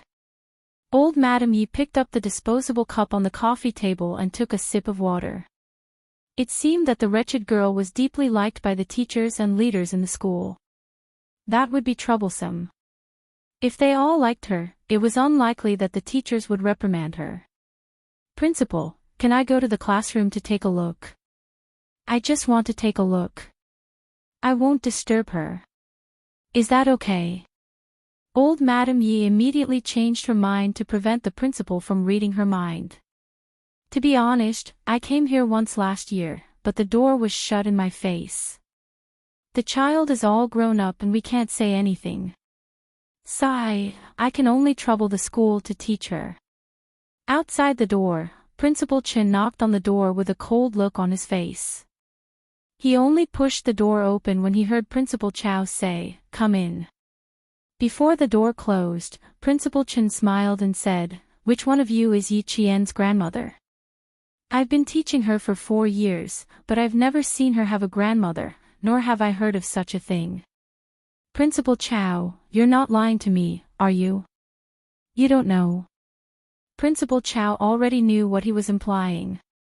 He stood up from his desk and introduced, "This is Yi Qian's grandmother. You've been teaching in Fujian town for so many years, how could you not know?" Even old Chin did not know about Yi Qian's grandmother. Things were even more fishy. Principal Chow's eyes darkened. He turned to Yi Jifan and introduced, "This is Yi Qian's uncle. I know him. As for this lady, she says she's Yi Qian's aunt." "Old Chen, don't tell me that you don't know her." Old Madam Yi couldn't help but blush when she said that she didn't know him and that she didn't know him. Both of them were saying that she did not care about the wretched girl and that there must be something wrong with her. "I know Mr. Yi. He used to be the mayor of Fujian town. We're old friends." Principal Chin laughed heartily and reached out to shake hands with Yi Jifan politely. "Long time no see, Mr. Yi." Yi Jifan shook his hand politely. "Long time no see, Principal Chin. My mother just came back from the coastal area and wanted to meet her granddaughter. Who knew that the school didn't believe her? She's old and can't stand the stimulation. She just wants to see her granddaughter and leave. So this is Principal Chin." I know. Old Madam Yi stood up. Halfway through her sentence, she wiped the corner of her eyes with her handkerchief. I know. You've been taking care of my granddaughter. Thank you so much." It was another person who took care of the wretched lass. He didn't look like someone who was easy to get along with and talk to. Strike first to gain the initiative. Let's see what he has to say. Was there any justice in this world? A grandmother who came to visit her granddaughter was treated as a swindler. If she wasn't allowed to look, she wouldn't leave school today. Principal Chen sat in the guest chair and smiled faintly at old Madame Ye's gratitude. "This is Miss Jian's grandmother. She doesn't look like her grandmother. She and Miss Jian seem like people from 2 different worlds. Old Madame Ye is dressed in a dignified manner. Miss Jian doesn't look like old Madame Ye's granddaughter at all. The school uniform is the same throughout the year and the school grants are all used to buy learning materials. Every dollar and a dime is spent." Hearing this, old Madame Ye's heart tightened. Not good. The man in front of her probably knew what was going on at home. She lowered her gaze slightly and looked at her own clothes. Old Madame Ye secretly gritted her teeth. Chapter 1156. No wonder the brat was becoming more and more disobedient. She had someone guiding her. No, I must get the brat's household register today. Otherwise, if I let her go out again, she'll be a troublemaker in the future. She'll definitely be rebellious and make the family restless. Chen. Old Madame Yi wanted to interrupt and speak up for herself, but Principal Chen looked up slightly. The hostility in his eyes was so strong that old Madame Yi almost bit her tongue. Principal Chen continued calmly, little Jian is studying in the town's middle school. I've observed her secretly. A pair of sandals has to be worn for 2 years, and a pair of canvas shoes has to be worn for 2 spring, autumn, and winter. On the other hand, Mr. Ye's daughter has new clothes and shoes all year round. It's obvious that she's loved by her grandmother and loved by her parents. Old madam, I'm afraid you've got the wrong person. Little Jian is a poor brat. How could she have a grandmother like you? I'm old and my memory isn't so good. And Mr. Yi, you're a cultured person. You should know that the college entrance examination is coming soon. Third-year high school students have to work hard in the last 40 days. No matter what happens outside, it shouldn't affect the student studies. If I remember correctly, your daughter, Yi Ying, should be, throughout. Headmaster Chen spoke with a smile and did not say anything inappropriate. Literally speaking, he was just stating a fact and did not have any other intentions. He only wanted to express his own opinion and did not make any personal attacks. Those who weren't familiar with him wouldn't think too deeply about it. They would think that the old madam was old and confused. Those who knew the inside story would be able to understand the meaning behind her words. You, as a grandmother, dress so well, eat so well, and drink so much. On the other hand, your own granddaughter doesn't have a pair of new shoes or new clothes all year round. Even her school fees are funded by the school. How dare you jump out and say that you're Yi Jian's grandmother? Principal Chen had a good grasp of the rhythm of his words.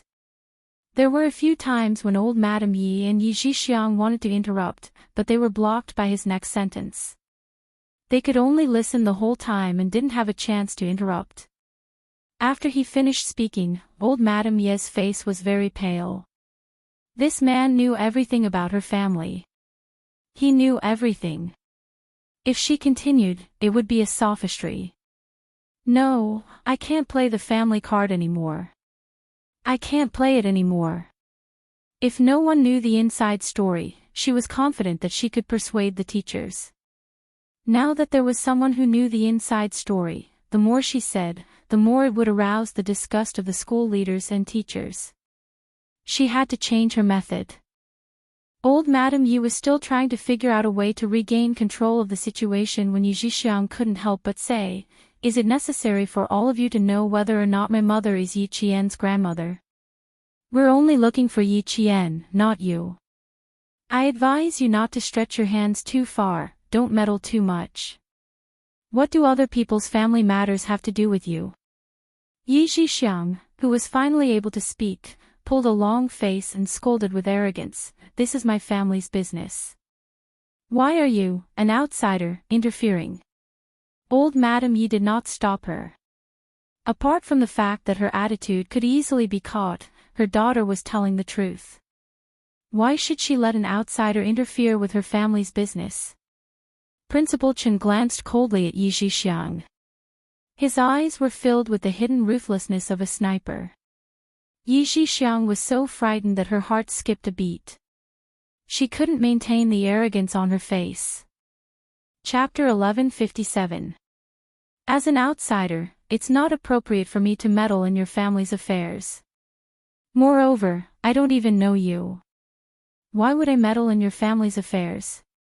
Compared to Yi Zhixiang's rude and arrogant attitude, Principal Chen was much more cultured. Since you've mistaken me for someone else, then there's no need to look for Yi Qian. Principal Chen, I'm ashamed of what you just said. All these years, I really haven't fulfilled my responsibility to take care of my granddaughter. I also didn't think that she would run away from home because of her aunt. The corners of old Madam Ye's eyes were red from all the rubbing. She no longer tried to explain why she didn't take good care of Yi Qian. Instead, she cried bitterly and said that it was all her fault. I'm already old and I don't care about that much.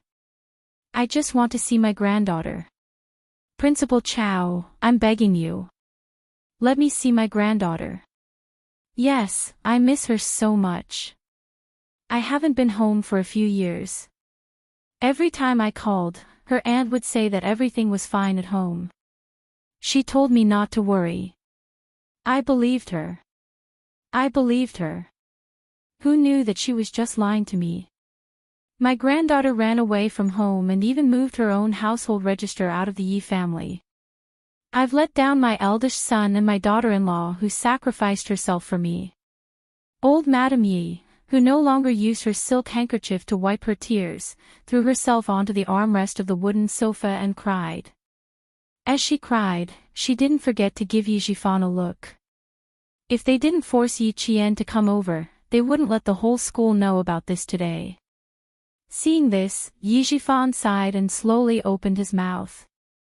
Principal Chen, my mother has been living with my sister in the coastal area. What about Yi Qian? Ever since she left my house, my wife was afraid that my mother would be angry, so she kept it from my mother and said that Yi Qian was fine at home. As he spoke, he revealed a bitter smile. I'm also partly responsible. I thought that my mother wouldn't come back, so I wanted to keep it a secret for as long as I could. In addition, Yi Qian has the school to take care of her. I thought that since we can't control her at home, we might as well let the school take care of her. Old Madame Ye's fists landed on Yi Jifan's shoulders, one punch after another. Her fists came fast and furious. Even Yi Jifan did not have time to react before his shoulders were hit several times. You're her uncle. I handed her over to you to take care of, but you've forced my granddaughter to the point where she can't even see her grandmother. You're cutting a piece of flesh from my heart. Do you want me to be too ashamed to face your elder brother and sister-in-law after they pass away? Compared to Sun Dongxing's tantrum, old Madame Ye's tantrum was brilliant. She was so brilliant that Principal Chow almost believed her. Fortunately, before he opened his mouth, he glanced at Principal Chin beside him and stopped in time. He sat quietly in the office chair and waited for the old lady to finish her act. 40 minutes after the Chinese literature exam, the campus was still quiet. After handing in his paper, Yi Qian hurriedly walked out of the teaching block and headed towards the teacher's office building. Just now, the music teacher said that her grandmother had found Teacher Tong and asked her if she should go and have a look. Grandma? What kind of grandma did she have? One who never cared about her and was even cruel enough to say to her son-in-law, "It's inauspicious to kick her to death at home. Put her outside. It's snowing heavily outside. Once the snow covers her, everything will be over." Grandma. Did she need this kind of grandma? Yi Qian went to the teacher's office first. When he realized that there was no one there, he thought for a while and quickly walked towards Principal Chow's office. Teacher Tong was marking the papers, so old Madame Yi would not leave the school easily. The only place he could go was the principal's office. Chapter 1158. The principal's office was upstairs. Yi Qian took 2 steps at a time and stood at the door in less than 3 minutes. A voice came from inside. Yi Qian, who was about to knock on the door, paused. His beautiful face had a sharp look. Even his eyebrows were cold. I want to see my good granddaughter. I haven't seen her in years. If I don't see her today, I won't leave the school. My granddaughter, Grandma is here to see you. Grandma is here to see you. She was crying and shouting. She was addicted to acting. Teacher Tong chased after Yi Qian from behind. When Yi Qian raised his hand to knock on the door, she grabbed Yi Qian's wrist. Why are you here? Go back to the classroom for the exam. Leave the adults' matters to the adults. Don't worry about the children's matters. Seeing Teacher Tong and old Madame Ye's shameless crying, Yi Qian pursed his lips and said softly, Teacher Tong, the person inside is indeed my grandma, but she can't be considered my grandma. My family situation is a bit complicated. If I didn't come, I was afraid that Principal Chow and Uncle Chen wouldn't know the truth and would be blamed by old Madame Yi. She took down a key that was hanging together with the name tag. Teacher Tong, can I trouble you to go home and get something very important for me? She said softly what she needed to get. Teacher Tong's expression changed immediately. She said in shock, "Yi Qian, what do you want to do? Why do you want to get it? I don't understand your actions." The thing she needed to get was extremely important. Even as a teacher, she was shocked. "I don't know if it will be useful," but listen to her crying for no reason. She even mentioned my parents. She said that they didn't take good care of me and that she let them down. "Teacher Tong, they came today." The crying inside became louder. Old Madam Yi cried, "I couldn't even protect my eldest son's only child. I don't even have an account. I moved out to be someone else's daughter. I don't have the face to see anyone, and I don't have the face to see my eldest son who passed away so early. Today, they came here to take my household register. If my household register falls into the hands of a group of people who don't want to see me well, Teacher Tong." Before Yi Qian could finish speaking, Teacher Tong took the keys from her hand and said, "Okay, I'll ride the bicycle there. Bring it over as soon as possible. Your parents' spirits in the netherworld will definitely not watch you be harmed by a group of heartless relatives." After Teacher Tong left, Yi Qian knocked on the door with a cold look in his eyes and said in a clear voice, "Principal Chow, I'm Yi Qian." With Yi Qian's voice, the crying in the office stopped abruptly. Headmaster Chen's eyes darkened. "Who told Jian Yiling about this? She came here to distract her during the exam." Before Principal Chow could say, "Come in," old Madam Yi, who was still acting, stopped crying. She stood up and rushed to the door. As she opened the door, she called out, "My dear granddaughter, my darling." It seemed that she was so excited by Yi Qian's arrival that she was incoherent. When the door opened, Yi Qian saw a figure in a good mood rushing towards him. He leaned slightly to the side and avoided old Madam Ye's hug. He nimbly slipped into the office. Old Madam Ye almost fell to the ground when she missed.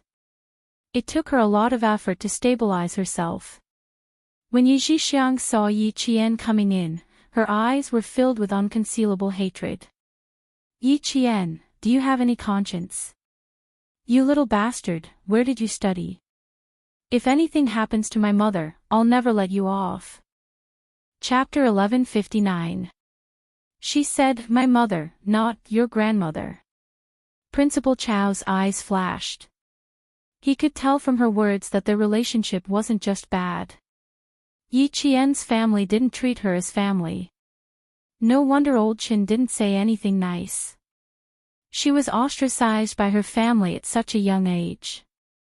Fortunately, she met old Qin. Otherwise, her life would have been ruined. In her previous life, Yi Qian was controlled by Sun Dongqing and Yi Ying. She didn't meet Principal Qin, so her life was ruined. Principal Chow finally had an idea. He pretended to be scared and said to Yi Qian, hurry and help the old lady up. It doesn't matter if she's your grandmother or not. We have to respect the old and love the young. I'm sorry. I'm not used to interacting with people I'm not familiar with. Yi Qian readily apologized and said to Yi Zhixiang, it's because I'm educated that I know how to be polite. That's why I'm standing here today and didn't quarrel with Madam Yi. Hearing this, Yi Zhixiang didn't raise her hand to slap Yi Jian like she did in the hotel last time. Instead, she glared at Yi Jian and hurried over to support old Madam Yi, who was feeling a little dizzy. Mom, why are you sitting up? Don't you know that you have high blood pressure and can't get up? Her voice was neither loud nor soft. It was loud enough for everyone in the office to hear. No matter how agitated you are, you have to take care of your body. Don't make me and my brother worry. Yi Zhifan, who was called out, said calmly, Mom, Yi Qian is here. Sit down and talk. She then looked at Yi Qian. You can refuse to acknowledge me as your uncle, but you can't refuse to acknowledge your grandmother. Your father is her son, and you are her granddaughter. There's no granddaughter in the world who doesn't acknowledge her. You're already in your 3rd year of high school. You can't be as ignorant as you were when you were in your second year of junior high school. Also, you said that after studying, you know that people need to be polite. Since you know that, you should know that you can't make your grandmother sad. Principal Chin did not like what he heard. He looked at Yi Jifan with a faint smile. Mr. Yi, you're wrong again. Compared to Yi Qian, who was taught by Uncle Jen and me, Yi Qian is more sensible and polite. No matter what, Yi Qian will always look at the big picture. Principal Chin, let's talk about Yi Qian now. Please don't mention my daughter again. Yi Jifan's face turned cold as he said in a low voice, my daughter is not your student, nor is she a student of the province's #1 middle school. What right do you have to say that my daughter is not as good as Yi Qian? Then, may I ask, what right does Mr. Yi have to say that I'm rude? Yi Qian interrupted. I have no relationship with Mr. Yi. What right do you have to say that to me? Yi Jifan, who choked on his words, bit his cheeks and began to put on weight. His handsome face was not as handsome as it was when he was young. Instead, it was covered with a thick layer of haze. After a while, he replied, you have a sharp tongue. He still had to consider his status in front of Principal Chow of the province's #1 middle school. After all, the province was holding an education conference, and principals of famous schools often interacted with high officials like the provincial governor. If one day he mentioned this to the provincial governor and made things difficult for him, he would inevitably be criticized. Old Madame Ye's cloudy eyes became even darker. Her legs seemed to tremble as she sat down. She stared at Yi Qian without blinking, as if she was looking at someone else through him. She looked like her, even more so than the last time she saw her. She looked exactly like her mother, who had passed away early. Her facial features were similar, but she was more delicate, more beautiful, and more charming. Chapter 1160. Her temperament was similar, but she was even more stubborn than her mother. Looking at this face, old Madame Yi recalled how Sun Xueqing didn't listen to her and didn't listen to her mother-in-law's teachings. The anger in old Madame Ye's heart wouldn't dissipate. Great, she hadn't disciplined anyone for many years. She didn't believe that she couldn't discipline an 18 or 19-year-old girl today. Jifan, it's fine, it's fine. As long as our little girl is happy, it's fine. Mom is old, it's nothing to be wronged. Old Madame Yi gently wiped her tears. She quickly wiped the corners of her eyes with a silk handkerchief embroidered with lotus flowers and scriptures. She held it in her hand, ready to wipe her tears at any time. Her gaze fell on Yi Qian for a long time. When Yi Qian raised his eyebrows and looked over, old Madame Ye's eyes moved slightly. She stared meaningfully at Yi Qian again before calmly looking away. No matter how good she was only 18 or 19. She wanted to see how she could maintain her image as a good student in front of the principal. Teacher Tong knocked on the door with a black backpack. When she came in, the atmosphere in the office was at its worst. Yi Qian ignored old Madame Ye's words with his cold attitude. He even snorted disdainfully. Yi Jifan, on the other hand, saw a trace of interest. The older the ginger, the spicier it was. Old Madame Ye's methods came one after another. She was much better than Sun Dongqing, who only knew how to make a scene.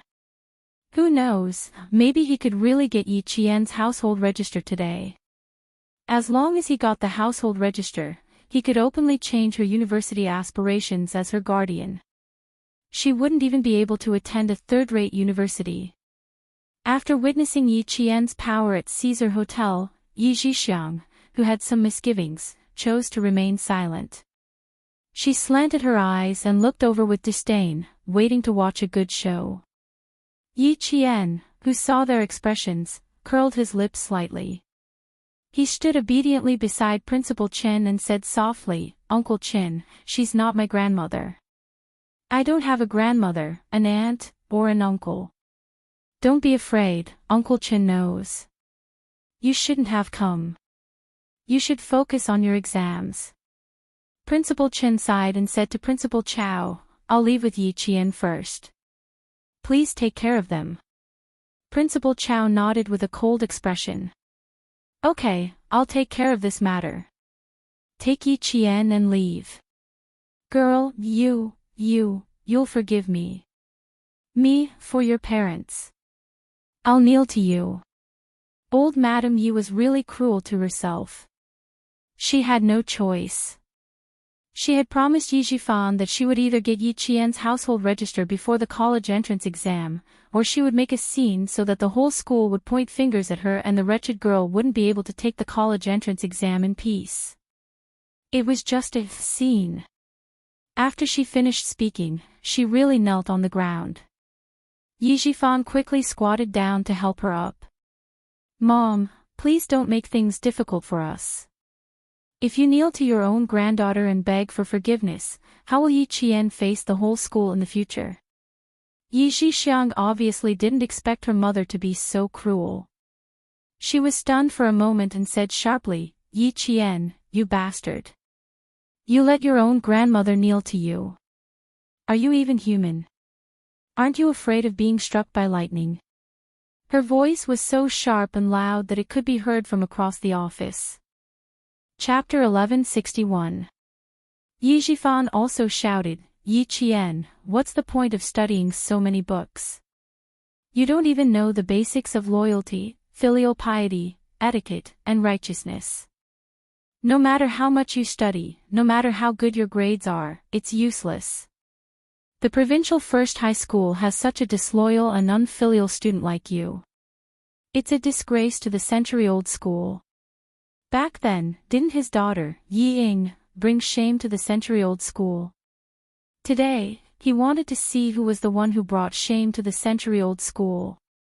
Yi Jifan had never forgotten that Yi Ying had to transfer out of the provincial first high school because of the military training.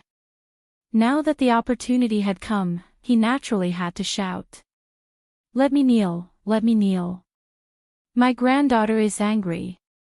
She has no one to complain about her grievances. As an uncle, you didn't protect her. As an aunt, you mistreated her. You can't even tolerate your sister's only bloodline. I was blind to believe you too. It's all my fault, all my fault. How could old Madam Yi really kneel? When Yi Jifan stopped her, she took the opportunity to sit on the floor. She kept saying, I'm wrong, and I'm guilty, causing the entire office to become restless. If you really want to kneel, I won't stop you. Amidst the commotion, Yi Qian's cold voice sounded. She walked over to old Madam Yi and opened the black backpack that Teacher Tong had brought in. When she took out the things inside, Yi Qian immediately screamed. She was so scared that she screamed. Yi Jifan's gaze fell on her. He didn't scream, but his scalp tensed up. She actually took out Yi Xinfan's photo and Sun Xueqing's photo. Old Madam Yi, you did wrong my father. If you didn't force my father to go out and earn money, he wouldn't have died. If my mother didn't seek justice for my father, she wouldn't have sacrificed herself. You did wrong my parents, and I really don't want to acknowledge you. Do you know why I don't want to acknowledge you? Yi Qian's voice was as cold as ice. He looked down at the three frightened men and said slowly, because my father is not your son. Grandpa Zhen called. He sighed and said, little girl, you don't have to worry about your grandmother coming here. Your father is not her son, and you are not her granddaughter. Grandpa is telling you now, so you should know what to do. Yi Qian wasn't surprised at all by the words, your father isn't her son. He only said, as expected. In her past life, she had suspected that her father was not old Madam Ye's biological son. Otherwise, why would he pick on her family? Just because my father isn't your biological son, you don't like him and pick on him everywhere. You clearly know that my father's health is not good. When he came back from outside, the hospital said that he needs to rest for half a year. But what did you say? You said that the family doesn't raise useless people. He has hands and feet, but he doesn't know how to earn money. What's the point of staying at home? You also said that if he doesn't go out to work, you might as well sell him and use this useless person to exchange for some money. With every word Yi Qian said, old Madame Ye's face paled. She didn't dare to look at Yi Xinfan in the photo. She didn't dare to look because she felt guilty. Because she was scared. How could it be? How could it be? How could this wretched girl know all this? How did she know? Who told her? Chapter 1162. Yi Zhixiang was even more scared than old Madame Yi, especially when Yi Qian approached her with the photo. Yi Zhixiang was so scared that she screamed, "Take it away, take it away. Yi Qian, you wretched girl, take that stupid photo away. Take it away." Her screams were heart-wrenching. It was obvious how scared she was. Madame Yi, what are you scared of? Weren't you so arrogant when you scolded my dad back then? Now that he's gone, there's only one photo left.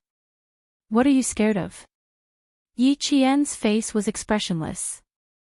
He was cold and said, Madame Yi, you're scared of the photo. What are you trying to say? Yi Zhixiang, who was dressed in red, was no longer as arrogant as she was at the school gate. With her hair disheveled, she didn't even dare to look at Yi Qian. Whatever Yi Qian said was automatically ignored by her. She only knew how to hide behind old Madame Yi. Principal Chen and Principal Chao were both surprised. They both looked at Teacher Tong. Teacher Tong had brought the black bag in and handed it to Yi Qian. How could Teacher Tong agree to Yi Qian's shocking actions? Don't look at me like that, I'm also. Sigh. As a teacher, how could she agree to it? However, this was a serious matter. If she could really protect Yi Jian from being threatened and hurt, she thought that Yi Jian's parents would be willing to use this method to protect their daughter in the underworld. She briefly explained how she met Yi Qian at the school gate and how she persuaded her to retrieve the photo of Yi Qian's parents. When she finished, Teacher Tong couldn't hide her heartache. She said softly, I'm also a parent. How can I watch my daughter's future be ruined by someone else? I agree. As a parent, I agree to Yi Qian's request. Principal Chen's mouth was dry. He said in a low voice, Thank you, Teacher Tong. It was because of this teacher who treated Yi Qian like her own child that she believed in Yi Qian unconditionally. You're too polite. Protecting the students is also the responsibility of us teachers. Teacher Tong shook her head slightly and looked at the three people who were stunned by Yi Qian. She lowered her voice and said, Do you need us to step in? No, let Yi Qian handle it. Principal Chen refused without hesitation. Jian Yiling wouldn't do something for no reason, and she wouldn't suddenly ask for a photo of her parents. Her expression looked cold, but there was a hint of sadness between her brows. It was so thick that it couldn't be dissolved. There must be another reason for doing this. Before they figured it out, it was best for them not to make a move. The atmosphere in the office suddenly reached the peak of tension. It was like setting off a high-temperature explosive, making everyone's heartstrings tense. Yi Zhixiang's screams were still ringing in the air. A woman's voice was sharp to begin with, and now that she was screaming in fear, everyone's eardrums hurt. Originally, old Madame Yi wasn't afraid of the photos because Yi Qian had suddenly revealed her secret. However, with Yi Zhixiang's screams in her ears, she couldn't help but be affected. Her heart suddenly skipped a beat. Then, her gaze fell on one of the black and white photos. Old Madame Yi looked at the young man's face in the photo. As she looked, old Madame Yi couldn't help but feel her scalp go numb. That damned girl was right. Yi Xinfan really wasn't her son. She had never thought of Yi Xinfan as her son. He was just a beggar who was brought back from the outside. If she hadn't brought him back in a moment of desperation to raise him as Yi Xinfan, he might have starved to death on the streets. She was already kind enough to bring him back and give him a meal. Chapter 1163. Old Madam Yi had 2 sons and 1 daughter.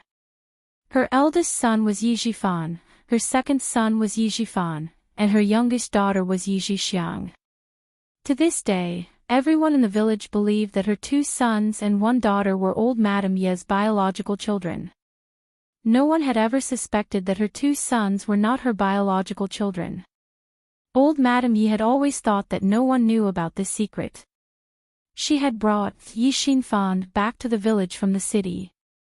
Other than her own father, who knew that he was not her biological child, and a few of the older generation knew a little about it. As the older generation passed away one by one, the fact that Yi Xinfan was not her biological child was buried in the earth. No one ever brought it up again. Even if the older generation knew a little about it and suspected that Yi Xinfan was not her biological child, they would never have thought that the Yi Xinfan she brought back was not her uncle's son. The night she went to the city to pick up Yi Xinfan, because she was afraid that she would be implicated by her uncle, and because she was young at the time and thought that her sister-in-law was better than herself, she saw that the couple was in trouble. For some reason, she left the 4-year-old Yi Xinfan at an unknown bus station. After she was done, she hurriedly searched for him, but Yi Xinfan was nowhere to be found. At that point, she walked around the dilapidated street in fear and panic. When she saw a little beggar about the same size, she hardened her heart and carried the little beggar back to the village, afraid that she wouldn't be able to report back to her superiors. Those years were too turbulent. Even now, there were still many things that she could not explain or explain. As time passed, the truth of the matter was buried in the river of time. No one brought it up again. Old Madam Yi did not think about it anymore. She had even forgotten that she had done such a heartless thing when she was young. Now that Yi Qian had suddenly brought it up, how could old Madam Yi not be shocked? What shocked her even more was that she did not expect Yi Qian to remember everything she had said so clearly. Yi Qian's gaze was extremely clear and sharp.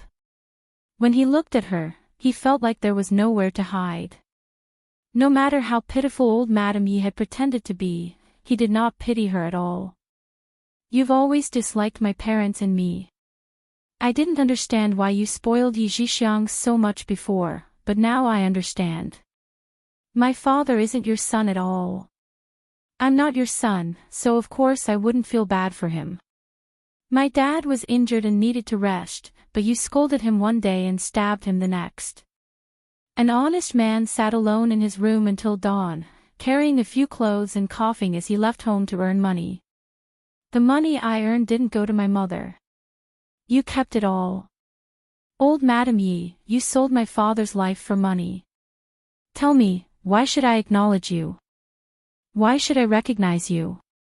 The last 2 sentences, "Why should I recognize you?" were filled with hostility and sharpness. Yi Zhixiang screamed again in shock. Old Madam Yi was so shocked that she took 2 steps back without caring about her image.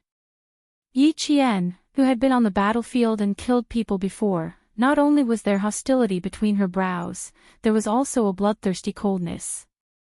Sometimes she was not good at hiding her emotions. Even Teacher Tong would be shocked when she saw this. This time, looking at old Madam Yi's obviously vicious and disgusting face that was pretending to be kind, and recalling the past that she could never forget in her 2 lifetimes, the viciousness in her heart, the bloodthirstiness in her eyes, and the murderous aura in her voice were like the rising tide of the sea, rushing towards her face with a steaming momentum.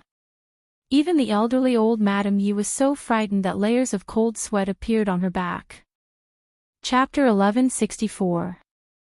In the yellowed black and white photo, Yi Xinfan had an unnatural smile on his face as he stared at old Madam Yi, who had retreated to the edge of the sofa. He seemed to be smiling, but at the same time, he seemed to be crying. Old Madam Yi was so shocked that she turned her head away, not daring to look at him. One of the photos Yi Qian took out was of her father, and the other was of her mother. When the 2 photos were placed side by side, no one would think that they were husband and wife. Yi Xinfan's features were plain and unadorned. There was no trace of him on Yi Qian. On the other hand, Sun Xueqing's features were beautiful. She wore a Type 71 military cap with a 5-pointed star in the middle.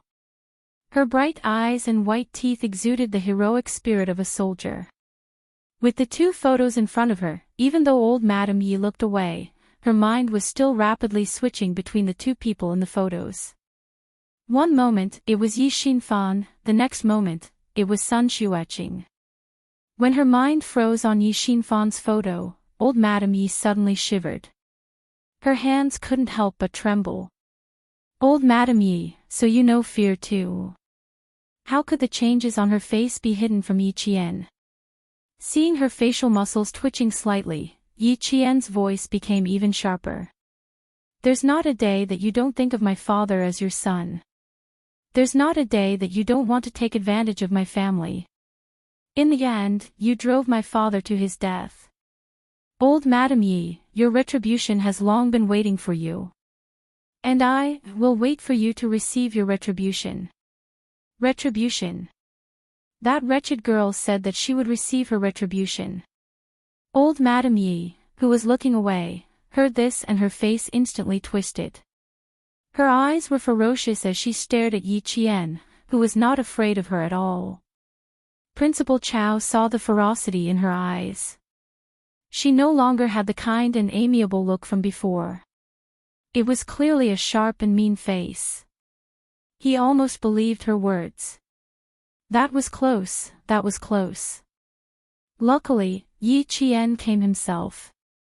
Otherwise, even if Old Qin was here, he might not have believed Old Qin completely. Principal Chao, who was secretly wiping away his cold sweat, sighed softly. His eyes were filled with pity as he looked at the slender figure standing proudly in the middle of the office.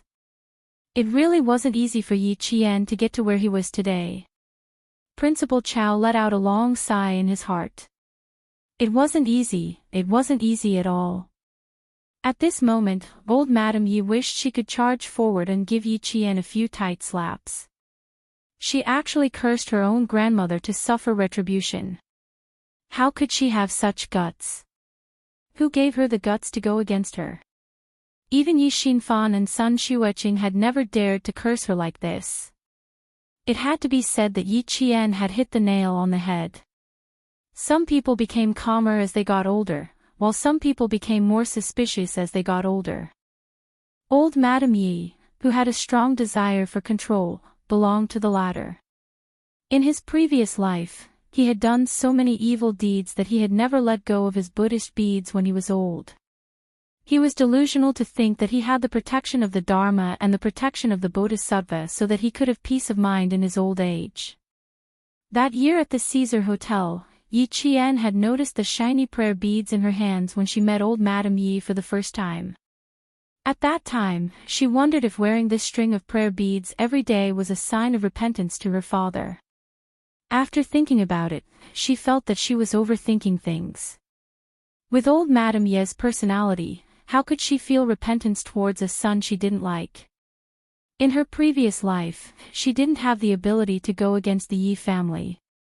Even though she knew that her father had died in an accident because of old Madame Yi, she didn't have the ability to go back and seek justice. The things that she had always wanted to do in her previous life had become an obsession in this life. She couldn't forget it. One day, she would hold her parents' portraits and ask old Madame Yi if she felt any repentance. Reality proved that she was too naive. Chapter 1165. How could a person without a conscience feel repentance? What's more, the person she forced to death wasn't even her own son. Of course, old Madame Yi didn't feel any remorse, but she was truly frightened by Yi Qian. Retribution, she was most afraid of retribution. Old Madame Yi was so frightened that her heart was beating erratically. She grabbed Yi Xifan's arm tightly, hinting for him to break the stalemate. Yi Qian. You're too daring. Yi Xifan didn't show much fear. His elder brother and sister-in-law's early deaths had nothing to do with him. He calmly reprimanded, "Where did you hear that from? Your father is my elder brother, your grandmother's son. How can you say he's not my father?" As expected, he wasn't easy to deal with. With her move, the school leaders and teachers wouldn't easily step in. Yi Jifan, who was the calmest of the three, was vexed. He put on the airs of an elder and reprimanded her again. "Yi Qian, you casually took out your parents' portraits. Unfilial son is heartless, even more vicious than a scorpion." His scolding wasn't light. As an official, he didn't swear, but his words were 100 times worse than a swear word. Faced with the scolding, Yi Qian lightly sneered, "Unfilial son. Mr. Yi, you're talking about yourself. Since you're old Madame Ye's son, how could you allow her to live outside with her own daughter? And how could you allow your own wife to insult old Madame Yi in front of you? In the Yi family, I've heard a lot of those insults. Unfilial son is heartless, even more vicious than a scorpion. Mr. Yi, I'll return the favor." Yi Qian's reaction to arguments was exceptional. There were only words she didn't want to say, but nothing she couldn't say. In an instant, Yi Jifan's face turned ashen. He stared at his niece, who made him more and more confused. After a while, he coldly snorted and said to the pale-faced old Madame Yi, "Mom, let's go back first." Yi Jixiang didn't even dare to raise her head. She was afraid to see the viciousness in Yi Qian's eyes, as well as the murderous intent that terrified her. "Mom, let's go, let's go. That wretched girl is a lunatic, just like her mother. Let's go, let's go." Yi Qian's shock wasn't normal. It was so great that it was abnormal. Her words made Yi Qian's cold eyes sharpen. His gaze shot towards Yi Jixiang like an arrow. Yi Qian, who had no intention of letting them leave, saw her figure flash past. Her movements were so fast that it was a blur. In the blink of an eye, she had blocked their path. "Didn't you want to take away my household registration? Why are you leaving so soon?" Not only did she block them, but she also grabbed Yi Jixiang's wrist with lightning speed. Her gaze was bone-chilling. "Madame Yi, back then you and Sun Yaozu wanted to beat me to death. Now that you have money and power, why don't you dare?" Her grip was so strong that Yi Jixiang didn't even notice it. However, it was already too late. Yi Jixiang screamed in pain as her wrist was gripped so tightly that her bones hurt. "When did I say I was going to kill you? Let go of me. Let go. Didn't you come here to find trouble with me? I'm here, and I took the initiative to ask you to stay. Shouldn't you be happier?" As Yi Qian spoke, a faint smile appeared at the corner of his mouth. "I still have over 40 days before the college entrance exam. I don't want to waste any more time with you." Chapter 1166. Yi Jian's voice seemed to penetrate every nook and cranny of the room. Her voice was laced with a bone-chilling coldness that spread to every corner of the room and pierced into Yi Jixiang's body like needles. She couldn't escape even if she wanted to. Those two colorless photos. No, she didn't want to see them. She didn't want to see them. What does your college entrance exam have to do with me? Damn girl, let go of me. Ah. Ouch, ouch, ouch. Let go, let go.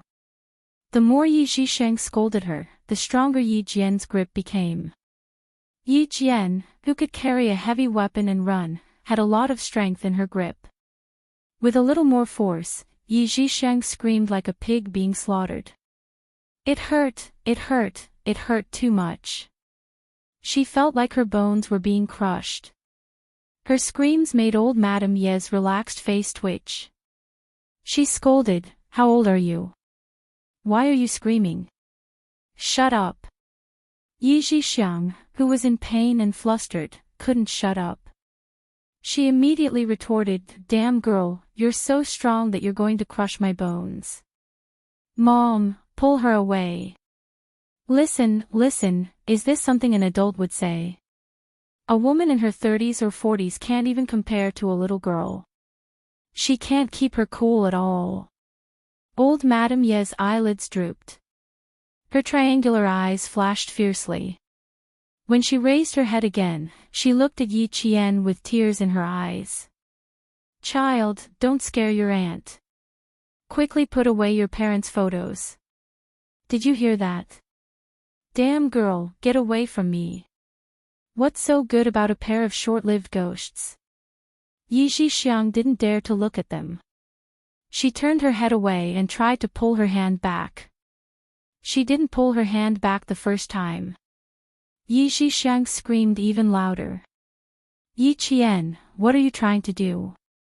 Murder, someone's trying to kill someone. Someone come quickly, someone come quickly." Her screams were extraordinarily loud and filled with incomprehensible horror.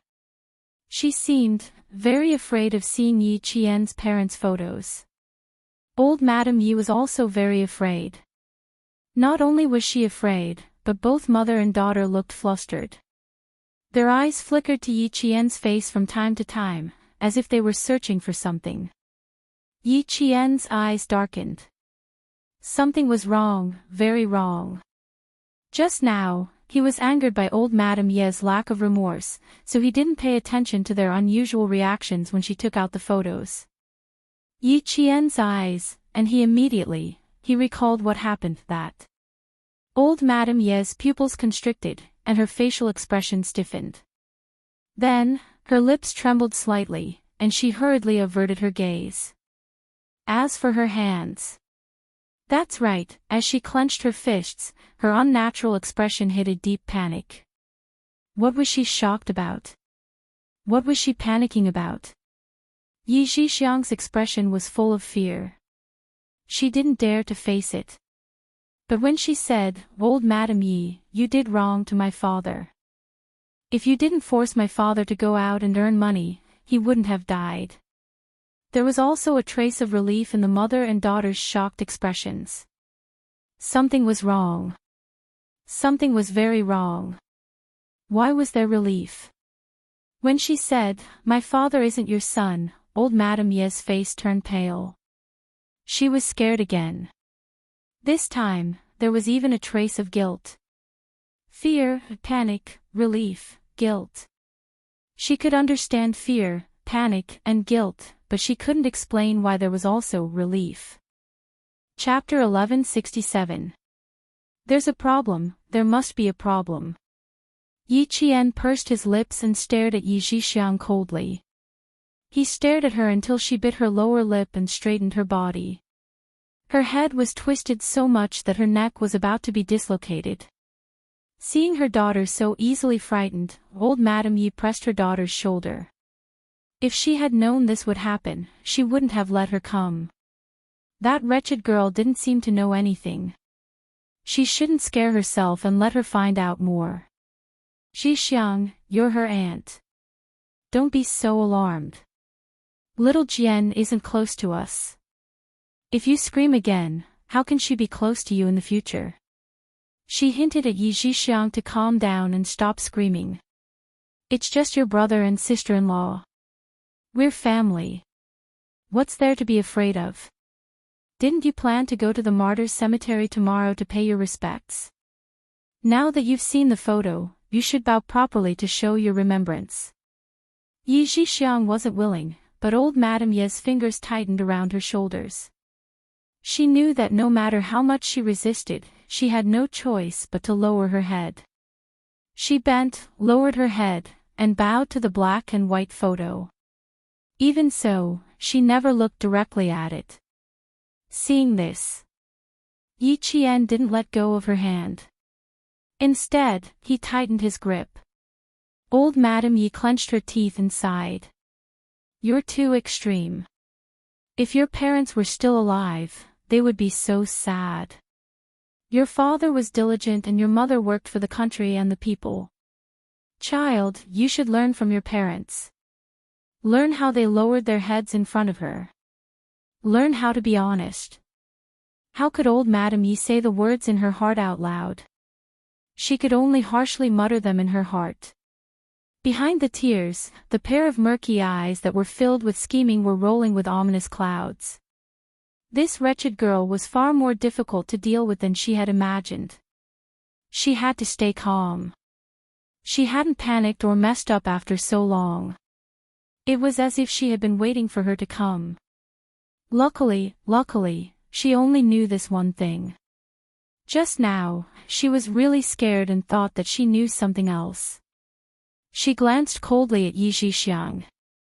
Seeing that she wasn't panicking anymore, old Madame Yi finally calmed down. Now that she knew that her father wasn't her biological son, and that her teacher was helping her, she couldn't do anything to her teacher. She had to think of another way. In the dark, old Madame Yi glanced at Yi Zhifan, who had a dark expression on his face. She saw him glance at the silent teacher Tong and then shake his head subtly. His meaning was obvious. His teacher was not going to help them convince Yi Qian. Looking at Yi Qian's stubborn behavior, old Madame Yi, who had been scheming in her heart, suddenly smiled. Those who are too hard will break easily, while those who are soft will never be defeated. Since the wretched girl had such a stubborn personality, he might as well let her break herself. There was no need to dirty his hands. Old Madame Yi raised her well-maintained but slightly withered hand and placed it on Yi Qian's wrist. She said softly, "So what if old man Zhen told you everything? Your father has been my son for more than 10 years. How can you say no just because you say no?" Earlier, she was still pretending to show off her familial love. Now, she suddenly revealed her poisonous tongue. Yi Qian, who was holding his parents' portrait, couldn't help but narrow his eyes. He didn't need to guess to know that this vicious old lady was scheming again. No matter what she was scheming, he would definitely make her return empty-handed today. She would come here with her head held high and leave the school with her tail between her legs. Chapter 1168. Your father is my son. I can do whatever I want with him. He's just a wild thing that came out of nowhere. What about your mother? So what if she has a fiery temper? At least I'm still alive. She's already dead and turned into a pile of bones. She had a fiery temper, right? Fine, I'll just say things that you don't like to hear. I want to see how a 19-year-old girl can keep her composure. Old Madame Yi purposely lowered her voice at the beginning, but as she slowly tightened her grip on Yi Qian's wrist, her voice gradually became louder and filled with the helplessness of an elderly person. Little Jian, you can't explain what happened over the past 10 years. Your father's surname is Yi, and so is your surname. Whether you admit it or not, everyone in the village knows that your father is my son and you are my granddaughter. No one can change this. You have to admit it even if you don't want to. You're still young and it's easy for you to trust the wrong people. At this point, old Madame Yi's gaze drifted to Principal Qin before she continued sadly, Grandma doesn't blame you for being insensible, and I don't blame you for not coming out to meet me. But child, no matter how far you go or how close you are to outsiders, your surname is still Yi. Her tone was filled with sorrow.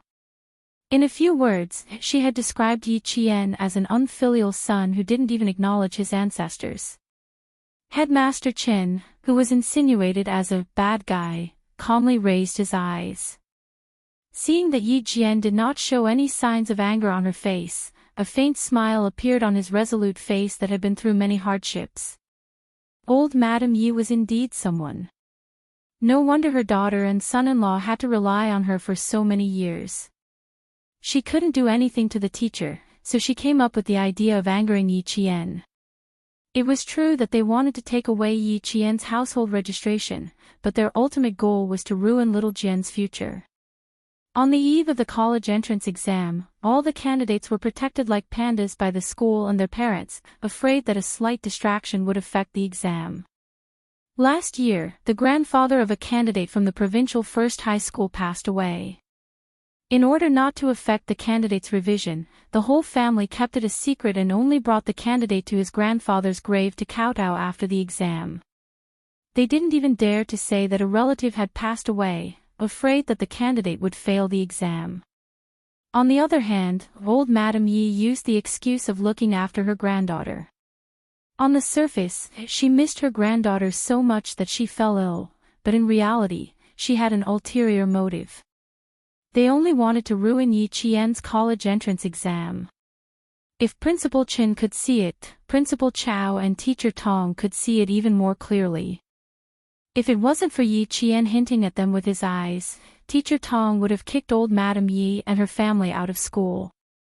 But Yi Qian's eyes made them feel at ease. For some reason, she always had a charm that made people involuntarily believe in her.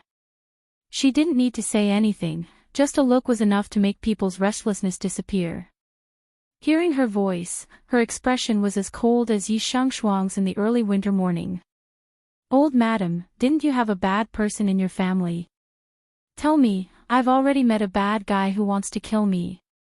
Do you think I'll still trust a bad guy?" Her delicate lips slowly curved into a smile, and her beautiful face revealed a smile as beautiful as a blooming flower. It was beautiful, but not bright.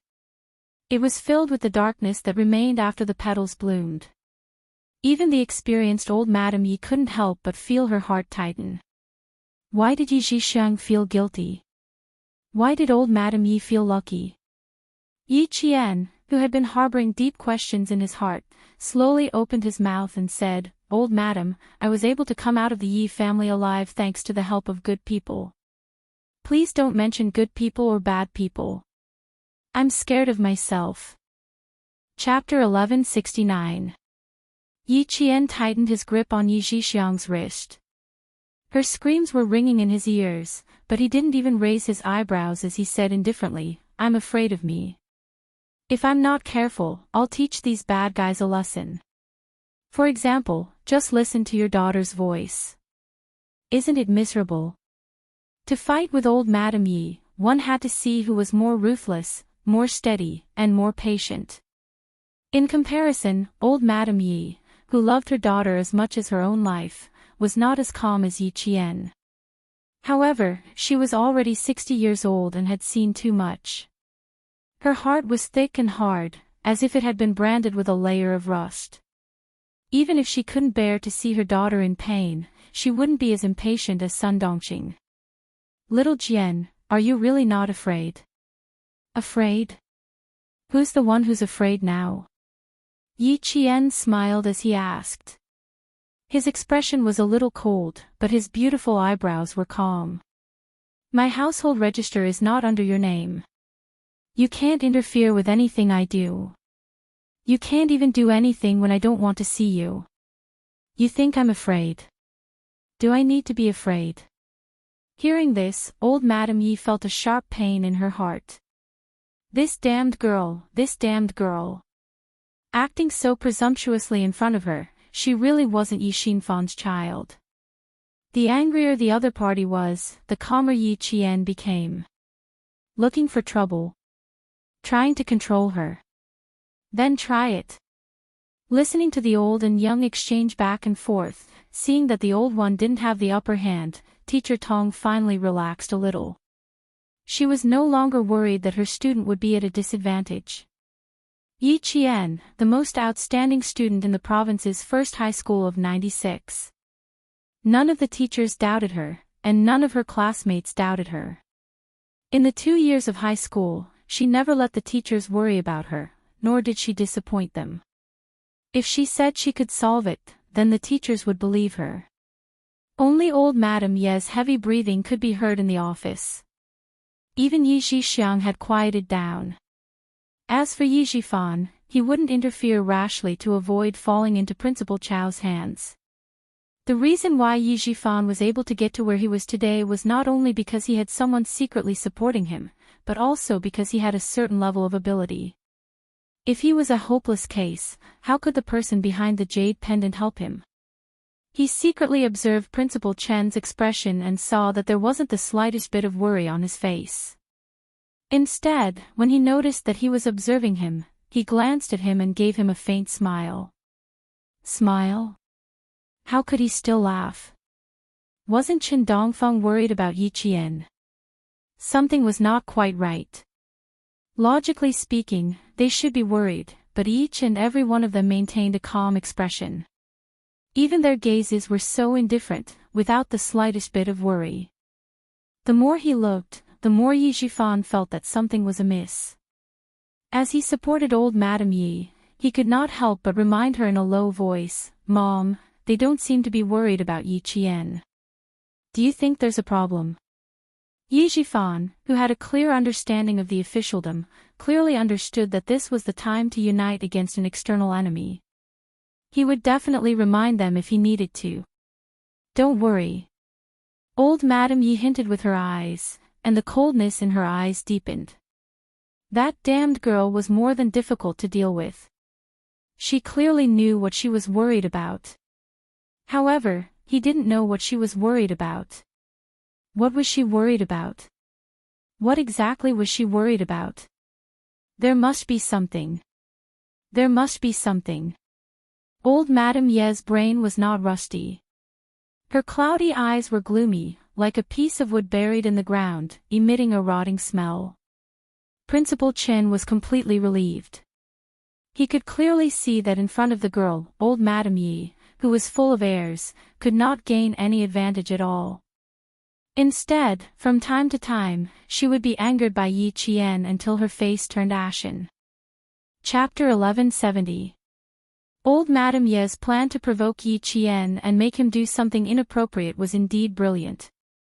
Unfortunately, no matter how good she was at scheming, she would never have guessed that Yi Qian had undergone special training to be able to control his temper at all times and calmly deal with any unexpected situations. Old Madame Yi, who couldn't think of a solution, glanced at her hand that was tightly gripping Yi Qian's wrist, and a sinister look flashed across her eyes. There was only one way, which was to provoke her and make her do something inappropriate.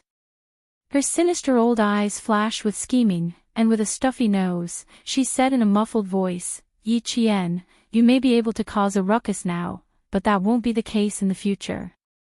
Without a home, you'll lose your roots. Do you really want to make everyone lose face?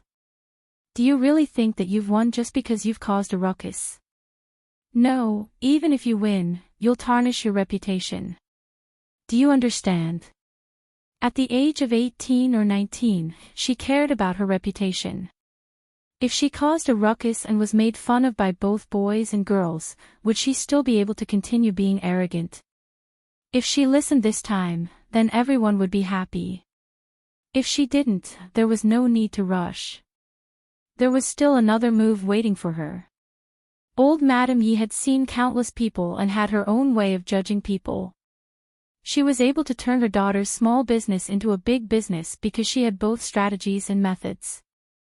If one plan didn't work, she would come up with another one in a matter of minutes. She was even better at scheming within scheming and scheming within scheming, making it impossible to guard against. There was hardness within softness, viciousness within hardness, and viciousness within viciousness. Every move came one after another. "I heard that your grades are good and that you intend to get into a good university. What if someone writes a letter about what happened today to your future university? Aren't you afraid that you won't be able to survive in a new environment?" Standing in the middle, she purposely kept her voice low so that only Yi Qian could hear her. Even Yi Jifan, who was next to her, didn't see her lips move. "Yi Qian, you're still young. You don't know the power of rumors and slanders. Rumors are an invisible weapon that kills people. If you don't listen to me and the whole school hears that a good student doesn't even acknowledge your grandmother, what do you think your classmates will think of you?" She wasn't afraid that an 18 or 19-year-old girl would be so calm. He had to make her afraid. The orphan who left her home treated the school as her home. If there came a day when the school that she treated as her home could no longer accommodate her, she would like to see if she could still straighten her back and speak to her with a cold and arrogant expression. At that time, the school won't tolerate you, and you won't be able to return home. What's the point of living then? How dare you threaten me with your parents' photos? Little Jian, you're too naive. You can't do anything to me when you're alive. Do you think you can do anything to me when you're dead? A trap within a trap, and a trap within a trap. Yi Qian had chosen not to make a fuss and had also fallen into her trap. But if Yi Qian had really made a fuss, then it would have been even better for old Madam Yi. I only hope that you will make a bigger fuss. Who would be affected by a high school student yelling at his own grandmother? Old Madam Yi sneered as she looked at the young face in front of her. So what if she was like Sun Xueqing? Back then, the word filial piety had suppressed her. Now, it could still suppress her daughter. Seeing Yi Qian's face gradually turn gloomy, old Madam Yi thought that she had the upper hand and said, "As long as you listen to your grandmother's arrangements today, you can do whatever you want in the future." She didn't move her hand away from Yi Qian's wrist. She was waiting for her hand to be pushed away so that the school leaders could see what a good student was like in their eyes. Chapter 1171. As long as she moved, she would immediately fall to the ground. She would definitely not be able to bear the consequences. Would a century-old school protect a student who pushed, scolded, and hit an elderly person? Old Madam Ye's plan was indeed brilliant. If it had been another person today, they might not have fallen for the first trick, but the second and third tricks might have fallen for it. But for Yi Jian, who had lived 2 lives, how could she, who could even see through life and death, not know what old Madam Yi was up to? Old Madam Ye's perceived threat had no effect on Yi Qian. All she got in return was a cold, thin laugh that brushed past her ear. It was very light, like a flower falling to the ground, but also contained the calm before destruction. The world is so big. You, an old lady in your 60s, are discussing the future with me, who is still in my prime. Old madam, haven't you counted how many days you have left? It had to be said that Yi Qian's mouth was sometimes poisonous. It was so poisonous that it sent chills down one's spine. Every word was ruthless, like a double-edged sword that could stab someone until they bled.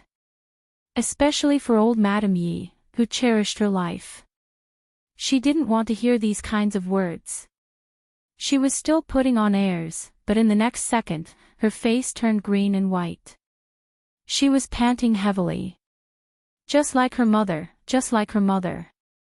She was so rebellious that she couldn't wait to break her bones and throw her out to feed the dogs. Yi Qian had always been sharp. She saw old Madam Ye's every move. Seeing that old Madam Yi was so angry that she was about to faint, her smile deepened. My father is honest, so my mother won't fight with you. But that doesn't mean that I'm honest and won't fight with you. Old Madam Yi, if you want to transfer my household register to your hands, stop dreaming. She couldn't deal with old Madam Yi gently and quietly. She also couldn't use the same method she used on Sun Dongqing. 60 years old was considered an old person. If he were to argue with her, he would first be accused of being arrogant and despotic, not knowing how to respect the elderly and love the young. In addition, Yi Zhifan was also involved in this matter, so the matter would be infinitely exaggerated and exaggerated. There was no need to reprimand her loudly. She only needed to say one sentence to anger her. That was enough. Old Madam Yi was really angry. Not only did she not get what she wanted, but she was also angered by Yi Qian to the point that her heart throbbed with pain. He hated that he could not just throw a slap over and suck out all the resentment in his heart. Then he heard Yi Qian say with a faint smile, "You tried so hard to transfer my household registration to yours. I'm afraid it has something to do with Yi Zhifan. Don't be angry. If you faint from anger and hurt your body, you will have to suffer." Finally, the old lady, who had exhausted her last bit of patience, said coldly, "In other words, you won't listen to Grandma today no matter what, right? Since you won't listen to my advice, Yi Qian, don't blame Granny for being heartless." Yi Qian laughed. "Old madam, when have you ever had feelings for me? It would be strange if you felt anything for me, but I wouldn't be surprised if you felt nothing for me. Back then, you saw Sun Yaozu kick me until I fainted, and then ordered him to throw me into the snow. Now that I think about it, you guys are going to do it again. No matter what, I can't miss this great opportunity. Her gaze gradually turned cold. That trace of coldness was like a steel needle piercing directly into old Madame Ye's face. It was as if she could see through people's hearts. She seemed to be implying something. Old Madame Ye's expression became even more gloomy. Back then, she had come back in a hurry. If she had stayed for one more day, she might have really gotten rid of the scourge in front of her, and today's incident wouldn't have happened. Chapter 1172. There was finally regret in old Madame Ye's eyes. She regretted that she didn't get rid of Yi Qian when she was young. The possibility of making an evil person repent one day was close to zero. Facing old Madame Ye's haze, Yi Qian, whose eyes were filled with emotions, smiled faintly and added, "God knows what you're doing. God is watching what you do.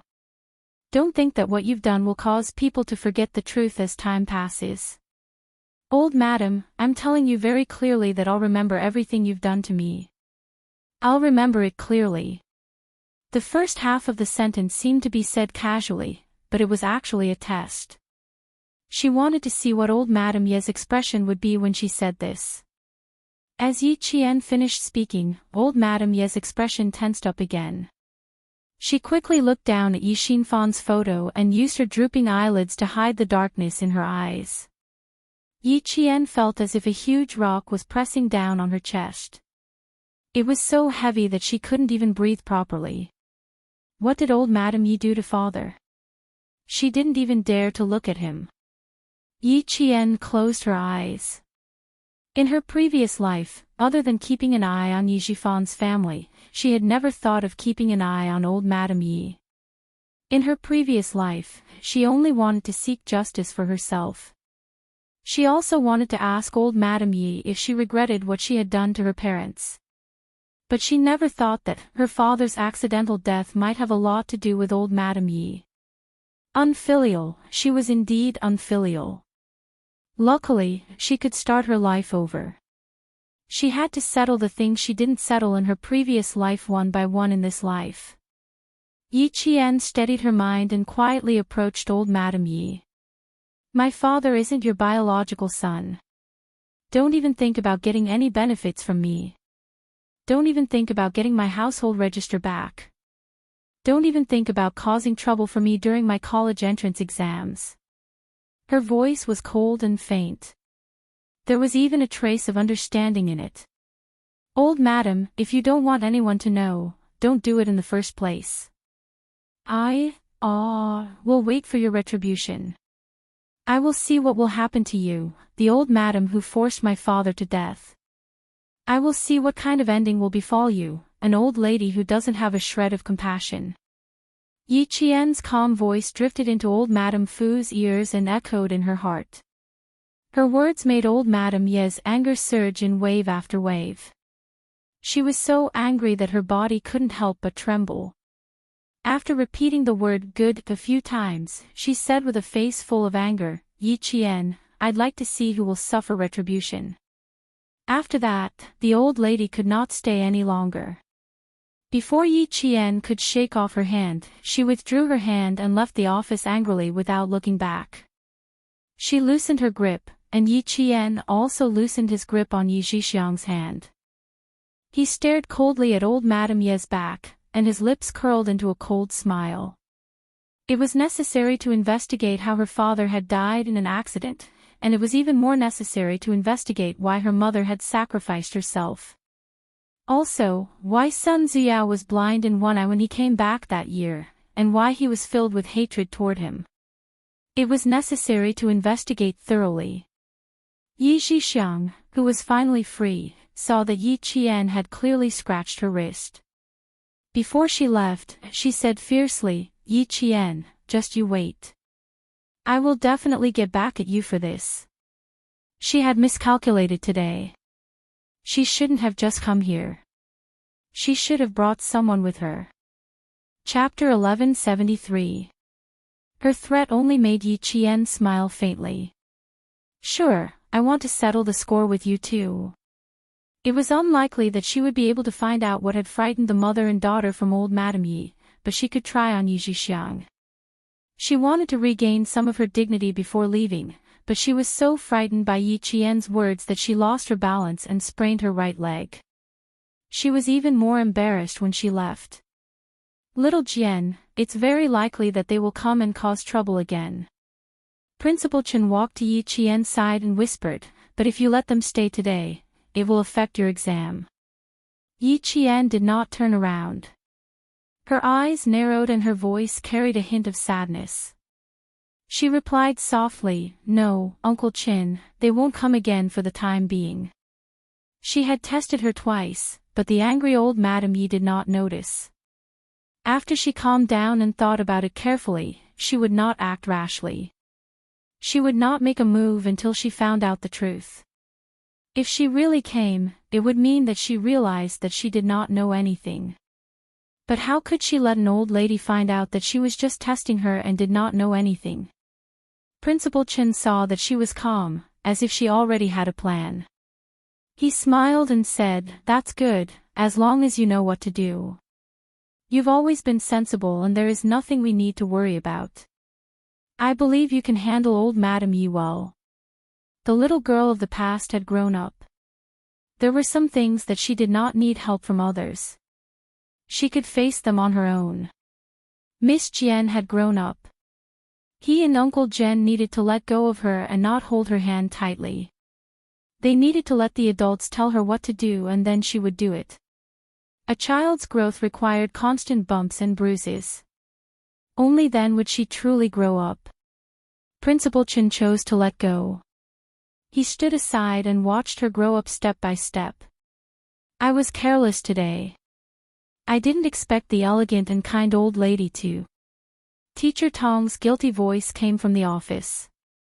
It was so soft that only the people in the office could hear it. No one lost their composure because of this. They all maintained a different level of self-restraint as they discussed what had just happened. There were still 10 minutes to the end of the exam.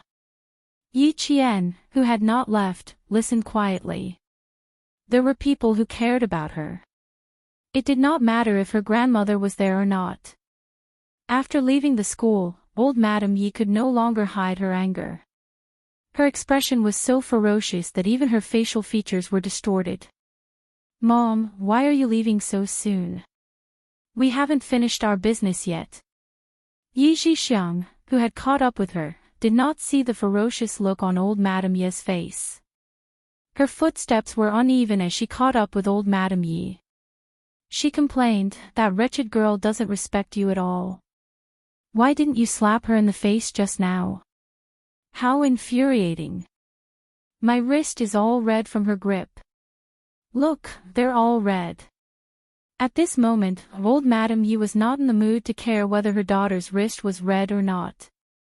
Hearing that she was only complaining to her and not caring at all, old Madame Yi turned her head and looked at her daughter coldly. You're usually so fierce.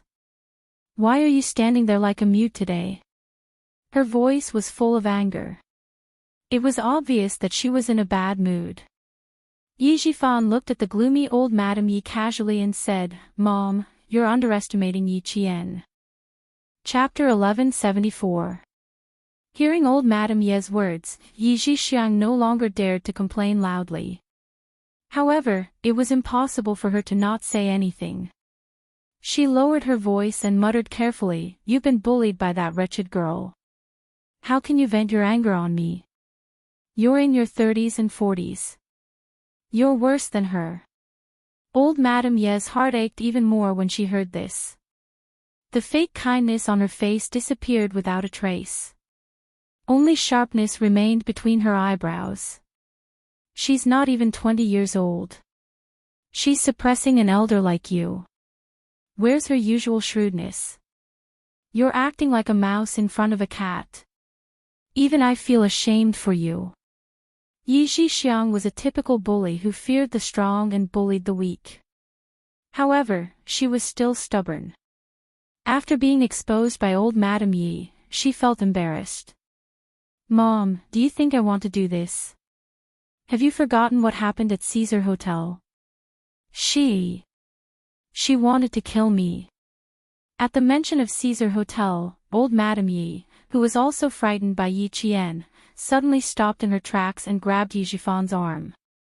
"Jifan, did you find out if Master Ho-san has anything to do with that brat?"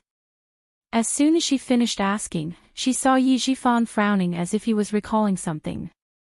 Old Madame Yi couldn't help but say angrily, "How could you forget such an important thing? That brat isn't even afraid of you, a provincial official. She clearly has someone backing her up. Master Ho-san is one of the top figures in the southern province. How could he support that brat for no reason? It's obvious. There's something we don't know about." In the past, she thought it was probably a coincidence that Master Ho-san, who had always been loyal and principled even in the underworld, had stepped in to mediate. Now that she thought about it, how could it have been a coincidence? If the hotel was filled with all kinds of guests every day, how could Master Ho-san have the time to step in? How could he have just happened to appear in the room?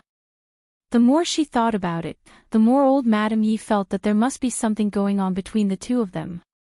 She blinked and asked Yi Jixiang, "I don't think Master Ho-san is married. Ask Yaozu to find out if there are any rumors about Master Ho-san being a kept woman." Yi Jixiang was good at gathering information, and after hearing old Madame Ye's words, she reacted much more quickly. Her eyes lit up, and she said excitedly, "Mom, are you suspecting that the wretched girl is being kept by third Master Ho?" Old Madame Yi pondered for a while, and then slowly said, "It's not impossible. That brat is even more seductive than Sun Xueqing, and her skin is as white as snow." Her tone suddenly became sour, and she curled her lips disdainfully. "With her looks, she's not qualified to be kept by a rich man. People like Master Ho-san love to play with girls who are so tender that they can squeeze water out of water. That wretched girl is so seductive. Maybe she's really lucky to be kept by Master Ho-san." It was no wonder that the mother and daughter could be so whimsical. There was rarely any news about Ho-zi. It was said that there was a boss in Harbor City who wanted to build a relationship with Ho-zi. However, he felt that there were only a few underworld gangsters in the mainland.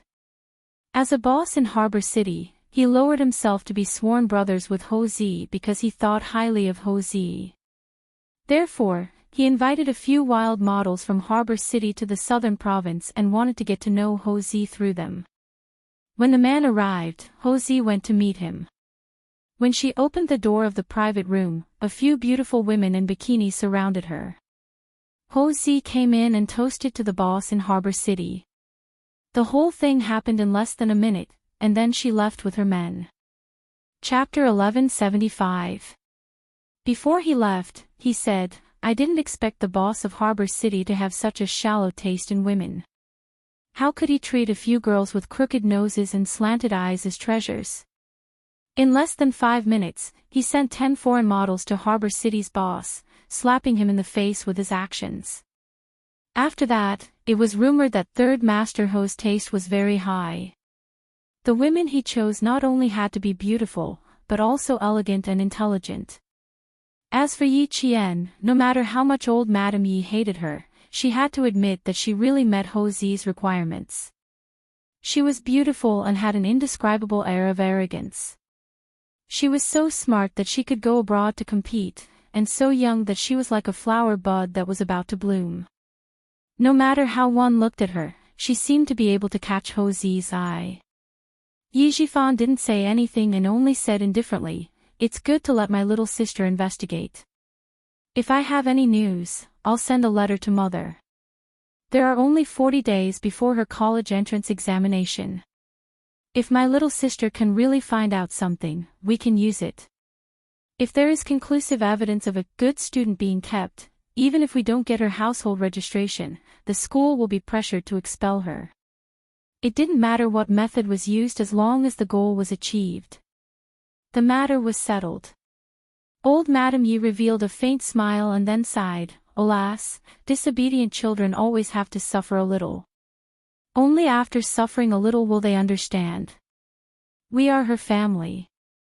It's better to let her suffer a little in her own home than in society."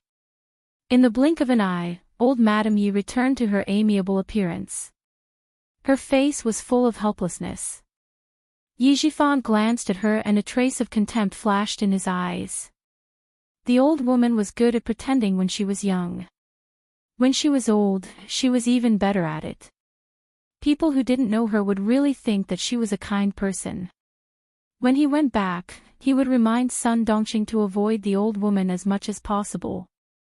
Yi Jixiang, who was a little interested in the conversation, suddenly asked, "Mother, how did that wretched girl suddenly know that Big Brother is not your biological son? Who told her?" Her eyes were already looking at Yi Jifan. "You don't have to look at me. I only found out later than you that Big Brother is not Mom's son." Yi Jifan was not lying. When he found out, he was still in a daze.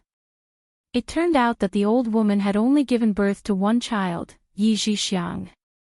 Old Madame Yi glanced at her daughter and said angrily, "Old man Zhen knows your uncle, and he also knows that your brother is not my biological son. That wretched girl is close to old man Zhen, what's so strange about her knowing?" He then warned, "Go back and inform Yaozu to investigate Master Ho San. Inform me immediately if there is any news. Your brother is right.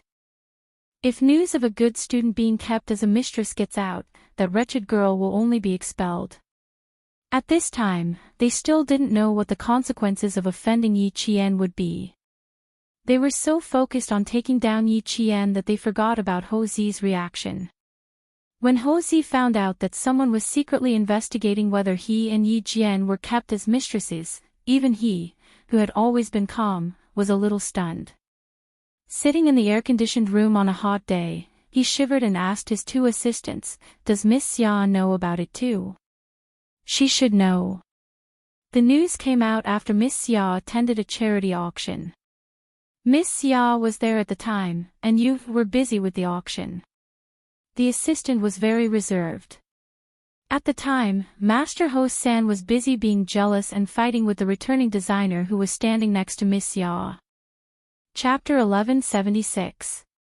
When the incident from a few days ago was brought up, the gloomy Ho Zi snapped the pen in his hand in two and said in a deep voice, "Investigate it.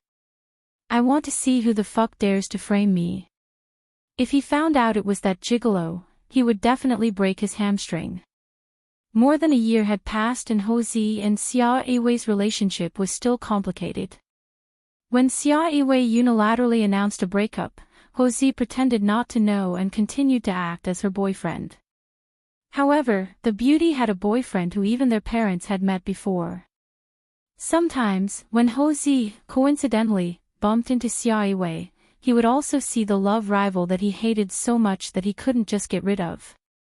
Now, Xia Yiwei had yet to return to his embrace and there were rumors that he was keeping Yi Qian as his mistress. That was Xia Lalio's girlfriend. Even Xia Yiwei knew about it. Xia Laolu should know about it too. At this time, Xia Yiwei was on the phone with Xia Jinyuan. She was sitting in her office in a black slim-fit suit with one arm crossed. She was laughing so hard that tears glistened in her eyes. When I heard the news, I was a little dumbfounded. They actually said that Ho Zi was keeping Yi Qian as his mistress. I think this was most likely a rumor spread by someone who had a grudge with Ho Zi. Xia Yiwei didn't think that this rumor could be targeted at Yi Qian. After all, a student was not as important as a mafia boss. But if the rumor was really directed at Ho Zi, then Yi Qian was in danger. After laughing, Xia Yiwei looked serious and said in a low voice, "Do you want me to go to the school and inform Yi Qian to be careful these few days? There are only 20 days left until the college entrance exam. Why don't you just stay on campus?" Although living in the neighborhood was convenient, it wasn't as safe as living in the school. Since the person who had a grudge with Ho Zi was able to mention Yi Qian's name, it was obvious that they had spent a lot of effort to investigate. If they really sent someone to look for Yi Qian to threaten Ho Zi, it wouldn't be safe for her to live alone in the neighborhood. Xia Jinyuan, who didn't even take off his helmet, leaned against his desk. His body was covered in smoke, and he even put aside his fatigue. He said in a deep voice, Yi Qian and Brother Z have only met twice. It's impossible for there to be any rumors about them having an improper relationship. It's even more unlikely that someone who has a grudge with Brother Z would bring up the past only now. The possibility of Brother Z's enemy deliberately spreading the news is very low. I suspect that someone is trying to harm Yi Qian. Xia Jinyuan, who had just finished his training, learned from the guards that a woman with the surname Xia had been calling the army every day since a few days ago. She had left a message that he must pass on the message immediately when she saw him, saying that she had something urgent to tell him. When he returned to the barracks and heard the message from the guards, he ran back to his office and called Xia Yiwei back. He was afraid that Yi Qian, whom he had entrusted to Xia Yiwei's care, had met with an accident. At this moment, even the oil paint couldn't hide the sharpness in his eyes. His voice was as cold as ice as he said in a deep voice, "This kind of thing won't affect Brother Z. It will affect Yi Qian, who's about to take the college entrance exam." After he said that, Xia Yiwei immediately reacted. She frowned and replied, "That's right. That's why I didn't know whether to laugh or cry when I heard it and didn't take it seriously. Now that I've heard what you said, the one who will be affected the most is indeed Yi Qian. Don't worry, let me take a look at my work here. If something really happened to Yi Qian, whom old Six doted on like the apple of his eye, she didn't know what crazy things old Six would do. She had to deal with it immediately." Chapter 1177. She opened her schedule and checked it immediately. Today was Wednesday. There was a small meeting in the afternoon that would end at 4 p.m. Other than that, there was nothing else. It didn't matter if she attended the small meeting or not. She had to go to the school first. After putting away the schedule, Xia Yiwei tidied up her desk and said to Xia Jinyuan, "I'm going to the school to take a look. It doesn't matter if it affects Ho Zi, but it definitely can't affect Yi Qian. Thank you for your hard work." Xia Jinyuan pursed his thin lips. He couldn't rush over. The recruit training would end in July. As an instructor, he couldn't just leave. He couldn't go over himself, so he could only find out the progress of the matter through Xia Yiwei. After tidying up, Xia Yiwei smiled. "I'm not used to you being so polite to me all of a sudden. It's done. It's just a small matter. If someone really wants to target Yi Qian, I can take care of it." She paused and joked, "I realized that Yi Qian attracts a lot of villains. She has a lot more problems than other students in high school, and none of them are small." She knew that there were 3 major problems. The first one happened during the National Day military training in her second year of high school. If she didn't have some skills, she might have been ostracized and couldn't participate in the military training. The second one was even bigger. There was a suicide incident at the provincial first high school, and Yi Qian was almost pushed off the building. The third one, there were even rumors of her being a kept woman. It's not that she attracts villains. It's because she's too outstanding that others are jealous of her. Plus, she doesn't like to explain herself. She has a quiet personality and doesn't like to argue with her classmates. She's always been this way, so those who are jealous of her don't even have a chance to find fault with her. You can see a thing or two about the complexity of human nature. Being too perfect will also attract trouble. The person who knew Yi Qian the best was Xia Jinyuan. Xia Yiwei agreed and added, "Also, Yi Qian's extraordinariness sets off their ordinariness. At her age, she shouldn't be so advanced. It's normal for her to attract jealousy. It's better for her to be in a different environment. If she's in an environment full of smart people, like the junior class, who would be jealous?" That was true. The junior class at the University of Science and Technology was full of extraordinary people. Yi Qian wouldn't be so extraordinary if she went to the junior class. The college entrance examination is only 20 days away. Sister, please take good care of her and let her finish the college entrance examination smoothly. Xia Jinyuan was not only talking, he was also thinking about who would target Yi Jian. After much thought, he could only think of Yi Jifan's family. Yi Jifan was a provincial official. Xia Yiwei, who also worked in the provincial office, naturally knew him. Knowing that Xia Jinyuan wouldn't suspect someone for no reason, she called Ho Zi. Ho Zi, who was instructing her subordinates to investigate, glanced at her phone and saw a number she knew by heart. Ho Zi quickly picked up the phone and said calmly, "I don't need to tell you about my relationship with Yi Qian. She's Xia Lalio's girlfriend. No matter how fucking stupid I am, I wouldn't do anything to his people. I don't care how stupid you are. Just now, Lao Lu told me that this matter is probably directed at Yi Qian. You better check if you've offended a provincial official named Yi Jifan. Lao Lu suspects that he's the one who spread the rumors." Xia Yiwei hung up the phone, picked up her car keys, and rushed to the provincial high school. Chapter 1178. Xia Yiwei seemed to have really turned cold towards Ho Zi. Every time Ho Zi appeared in front of her, she would never talk about the past and would immediately turn around and leave. As for phone calls, ever since she unilaterally broke up with him, she never took the initiative to contact him again. She broke up with him just like that and stopped contacting him just like that. Ho Zi was shocked by her decisiveness. When a woman was ruthless, she could be even more ruthless than a man. Once a woman decided to stop loving someone, it was even harder for her to change her mind than a man. Her decisiveness in hanging up the phone once again made Ho Zi so angry that his expression changed completely. He gripped his phone tightly and his arms trembled as he lowered his head. Only Miss Xia could make their third master so angry that he wanted to kill someone, and he had to hold it in. After a while, Ho Zi's cold voice sounded in the office that was filled with murderous intent. "I have one day. I want to know who's gossiping behind my back by this time tomorrow." His voice was so heavy that it felt like a few inches of ice. It was so cold that the calves of his assistant who was listening to his orders secretly trembled. It had been a long time since the third master was angry. The assistant couldn't remember the last time he was angry. It had been at least 3 years, if not 5 years.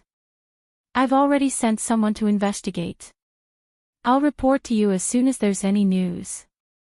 Ho Zi's subordinates had always been good at handling matters. As long as it had something to do with Xia Yiwei, they would put it first and didn't dare to delay at all. Especially when there were rumors that the third master was having an affair with a high school student and kept her as a mistress, they didn't dare to delay. "Detain the person. I haven't met anyone who dares to add to my scandal in a long time." Ho Zi stood up and tugged at his tie in annoyance. "I'm going out for a while. Call the chairman of Qingguang Corporation and tell him that I have something urgent to deal with. I'll arrange a place to apologize to him tomorrow." This was the first time she had taken the initiative to call him in a few hundred days. It was obvious that she had taken note of this matter. Of course, he didn't think that she was taking note of it because of him. The first thing he said was, "She's probably targeting Yi Qian." Sigh, when she took the initiative to call, he didn't expect that it was all thanks to old Six's girlfriend that he got a call from her, even though it was only for 16 seconds. After being in love for 17 years, both of them could more or less guess what the other party would do next. When Xia Yiwei drove to the entrance of the provincial first high school, she saw the man she was most familiar with standing beside the black car with one hand in his trouser pocket, exuding a cold aura as he waited for her. "You've come." Ho Zi walked over and looked at his lover, whom he could hug as long as he stretched out his hand. Now, it was difficult for him to even see her. His heart ached slightly. He didn't know why he had come to this point. Xia Yiwei took off her sunglasses, revealing a pair of clear eyes. It was rare for someone in their mid-30s to still have a pair of eyes as clear as a young girl's. She looked at Ho Zi indifferently and her red lips curved slightly. "Something happened to Sixth Brother's girlfriend. As his sister, of course I have to come. I'll go with you." There's no need to trouble Third Master Ho with our family matters. Also, I'll have to trouble Third Master Ho to clean up your matters first. Don't implicate my family. Xia Yiwei's smile gradually smoothed out. Her expression gradually turned cold as she rejected him indifferently. I don't want to implicate Yi Qian because of your matter and make sixth brother worry. I also don't want Yi Qian to suffer because of your matter. Chapter 1179. She kept calling him Master Ho-san and told him not to implicate my family. The way she looked at him was even colder than when she looked at a stranger. There was no trace of past friendship in her eyes. There was only coldness, rejection towards him. Master Ho-san felt as if his heart was blocked by a pile of broken ice. His originally warm heart was now so cold that it felt as if his blood had frozen. Yiwei, do we still need to be so clear? Master Ho-san, we didn't need to be so clear in the past. But now, you have your life and I have mine. We need to be clear. As the secretary of the Southern Province's governor, how could Xia Yiwei do the job if she didn't have the courage? Ho Zi, whose face was even more beautiful than a woman's, was so angry that the veins on her forehead were popping out. Her tone didn't even have the slightest fluctuation. Xia Yiwei looked at him with a sharp and cold gaze. He was angry, and very angry. She had never made him angry before. She had always been a virtuous and magnanimous girlfriend. She didn't expect that after breaking up with him, she would anger the famous Master Ho-san. It was really sarcastic. Ho Zi saw that her gaze had turned cold. There was a trace of sadness in his anger. At this point, he indeed had to bear a lot of responsibility. He controlled his temper and said, I need to ask Lalio's girlfriend if she has any grudges with Yi Zhifan. At the same time, I also need to ask if she has offended anyone recently. Since you want me to solve the matter that will affect your family as soon as possible, you should at least let me investigate. The reason was very good. Xia Yiwei couldn't refuse to go with him. So when Yi Qian saw the two of them sitting on the same stone bench by Swan Lake, a trace of surprise flashed in his eyes. Captain Xia said that Sister Xia seemed to have made up her mind to not be with Ho Zi anymore. She also said that her relationship with the designer was stable. Why did they come to find him together today? Jane Eyre, over here. Xia Yiwei had already spotted Yi Qian. She stood up gracefully and waved at him. In comparison, Ho Zi's reaction was a beat slower. His attention was on the woman he loved and he did not pay attention to his surroundings. It was summer in the southern province. In the afternoon, the sun shone so brightly that the leaves on the trees curled up. However, Xia Yiwei, who was wearing a professional suit, did not sweat at all. Her makeup was clean and she did not seem to feel hot at all. With a serious expression, she said calmly. If you haven't heard of it yet, either the school doesn't know about it, or the school knows about it but doesn't believe it. She was Ho Zi's kept woman. Yi Qian, who appeared calm on the surface, was actually a little embarrassed. Of all the things to spread, why did they have to spread the rumor that she was Ho Zi's kept woman? Sixth brother reminded me that this matter might have something to do with Yi Zhifan. I'm here today to ask if you have any other suspects. Ho Zi said, I thought that someone was targeting me, but it doesn't seem like it. If someone is really targeting me, Yi Qian, I can tell you very seriously that it's not just a rumor. He had too many enemies around him, and they were all ruthless people who had killed people. If someone was really targeting him, how could they just spread some rumors? Yi Qian smiled and said, it shouldn't be targeting Brother Zi. I'm afraid this matter is really targeting me. As for the suspect. She paused slightly and looked at Ho Zi with her bright black eyes. Brother Zi, do you know a man named Sun Yaozu? Chapter 1180. Sun Yaozu. After going through the names in his mind, Ho Zi muttered, I've never heard of this person. Sun Yaozu's wife is called Yi Zhixiang. She and Yi Zhifan are siblings. Yi Qian told Houzi everything that happened 20 days ago. He also told Houzi what old Madame Yi said so that Houzi could use it as a reference for his investigation. I'm not suspecting Yi Zhifan. I'm suspecting old Madame Yi and Yi Zhixiang. Old Madame Yi said, rumors are an invisible killing weapon. She said it herself. Now that there were rumors about her being Houzi's mistress, Yi Qian was almost certain that the mother and daughter were behind it. Sun Yaozu, right? Okay, I'll go back and check. If it's really his family, I'll invite their whole family out for tea and have a good chat. Houzi said elegantly. His words were gentle and there was no hint of ruthlessness in them. However, Xia Yiwei, who had not looked at him directly, frowned slightly. She glanced at the man she knew best and asked Yi Qian, if it's really their family who spread the rumors, how do you plan to deal with it? Are you going to be gentle? Or do you want to be forceful? Houzi's face was gloomy. When he heard this, he suddenly laughed. His gaze on Xia Yiwei was even more scorching than the bright sunlight. 17 years of relationship and understanding.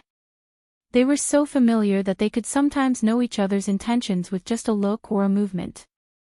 Even if they had been separated for hundreds of days, the familiarity that was engraved in their bones was still as close as ever. The reason why Xia Yiwei's words made Houzi's gaze burn was because he could tell that she was asking Yi Qian for him. Even Yi Qian could feel his scorching gaze, let alone Xia Yiwei. However, she still calmed down and said without changing her expression, if you're going to be gentle, tell us first. If you're going to be forceful, just let him handle it.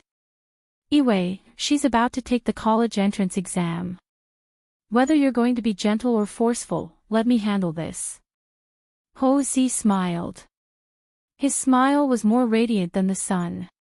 His facial features were like a painting, and even the sun would be amazed by his beauty. I'll handle it. Don't worry. Xia Yiwei looked as if she did not notice. She glanced at him and said to Yi Qian, who wanted to walk away slowly, that's right. You should focus on the exam. You don't have to worry about other things. Sorry for troubling you, Sister Xia. Houzi's eyes gaze. Houzi's to be ignored again. Xia Yiwei's eyes. Of Xia Yiwei. Xia Yiwei. Xia Yiwei's Xia. The school won the school even if the schools wouldn't take it. Of course, the school wouldn't the school Xia's schools. Houzi calmly interjected, if the students really do talk about it, I'll ask the person who spread the rumors to apologize in the newspaper, in front of the school, or on TV. No matter what, Houzi had to take responsibility for this matter. He told Yi Qian his plan. His forceful way of dealing with things made Yi Qian see it. But his plan really moved Yi Qian. How would old Madame Yi have the face to appear in front of him again? Xia Yiwei was also moved. Moreover, this way of dealing with things was not lacking in gentleness. It was reasonable, and wouldn't cause a big problem. Chapter 1181. The big issue she was thinking of was Houzi's violent solution. When Yi Qian saw that her expression had finally softened, he smiled and suggested to Houzi, Zigu, I have a suggestion with a little bit of selfishness. When Houzi raised his eyebrows, Yi Qian slowly said, Sun Yaozu is a little dirty. I used to suspect that he was a fugitive. I investigated him, but there were no results. Now that he's back in Nan province, he must have heard of your name. With your power and status in Nan province, it's enough for him to pay you a visit and make friends with you. If you say something harsh about this matter, I'm sure Sun Yaozu will know, and Yi Zhixiang and old Madame Yi will also know. Don't you think this family will be on tenterhooks? Xia Yiwei chuckled, only sharpening the knife without slashing it. Not bad. It's enough to make the whole family on tenterhooks. Houzi was a notorious killer in the underworld. 7 years ago, Someone purposely hid goods in the kitchen of a bar under his name. When he found out, he immediately said something harsh. In the end, before the police could find anything, the person who deliberately framed him was so scared that he turned himself in. If the person who spread the rumors was really Yi Jifan's mother and sister, they would probably be scared half to death when they found out. Yi Qian said a few more words to Ho Zi, then ran back to the classroom 2 minutes before the bell rang. After her figure disappeared, Ho Zi said with interest, "A girl who knows how to use a gun is indeed impressive. She also has quite a personality. Old Six has good taste. Do you think I should tolerate being bullied?" Xia Yiwei said coldly, then left in her high heels without looking back. Ho Zi didn't care and chased after her with a smile on his face. She still cared about him, which was equivalent to giving him hope. He didn't think that what was originally a bad thing would become a happy thing. A happy thing that let him know that Xia Yiwei still cared about him. To Ho Zi, this was a joyous occasion. To Sun Yaozu, he was happy that he had found a way to get close to Ho Zi. However, after hearing Yi Zhixiang's words, his face turned from joy to anger. You said that Yi Qian is Master Ho San's sugar daddy. Is it you and mother-in-law who spread the news? Sun Yaozu was furious, but he was still unwilling to give up. He asked in a tense voice, "You said it? Or mother-in-law?" Yi Zhixiang, who was wearing a facial mask, didn't see her husband's face move. Sensing that something was wrong with his voice, she removed the mask and frowned. "My mom told me, and I told you. What's with your expression? Let me tell you, if this matter succeeds, Yi Qian will definitely be expelled from the school. When that time comes, it will be a matter of time before we step in and kill her. Since her mother blinded you, I'll make her daughter pay with her life." Sun Yaozu was so angry that his face turned the color of pig liver. He didn't hesitate at all. He didn't give Yi Zhixiang any time to prepare. He raised his hand and the crisp sound of a slap came from the bedroom. "Master Ho San, how dare you spread rumors about Master Ho San?"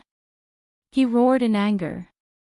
Yi Zhixiang, who was stunned by the slap, covered her burning face. After a few seconds, she shouted, "You bastard, how dare you hit me? Who am I doing this for? I'm doing this for you. How dare you hit me?" After being married for so many years, this was the first time Yi Zhixiang was hit by her husband. How could she bear it? She pounced on Sun Yaozu and scratched his face with her sharp fingers. Chapter 1182. Yi Zhixiang didn't understand why she was slapped. She didn't expect Sun Yaozu to hit her either. She screamed in her purple silk pajamas and scratched her husband's face with her sharp fingers. Her fingers were beautiful. In old Madame Ye's words, they were very lucky. She was indeed lucky.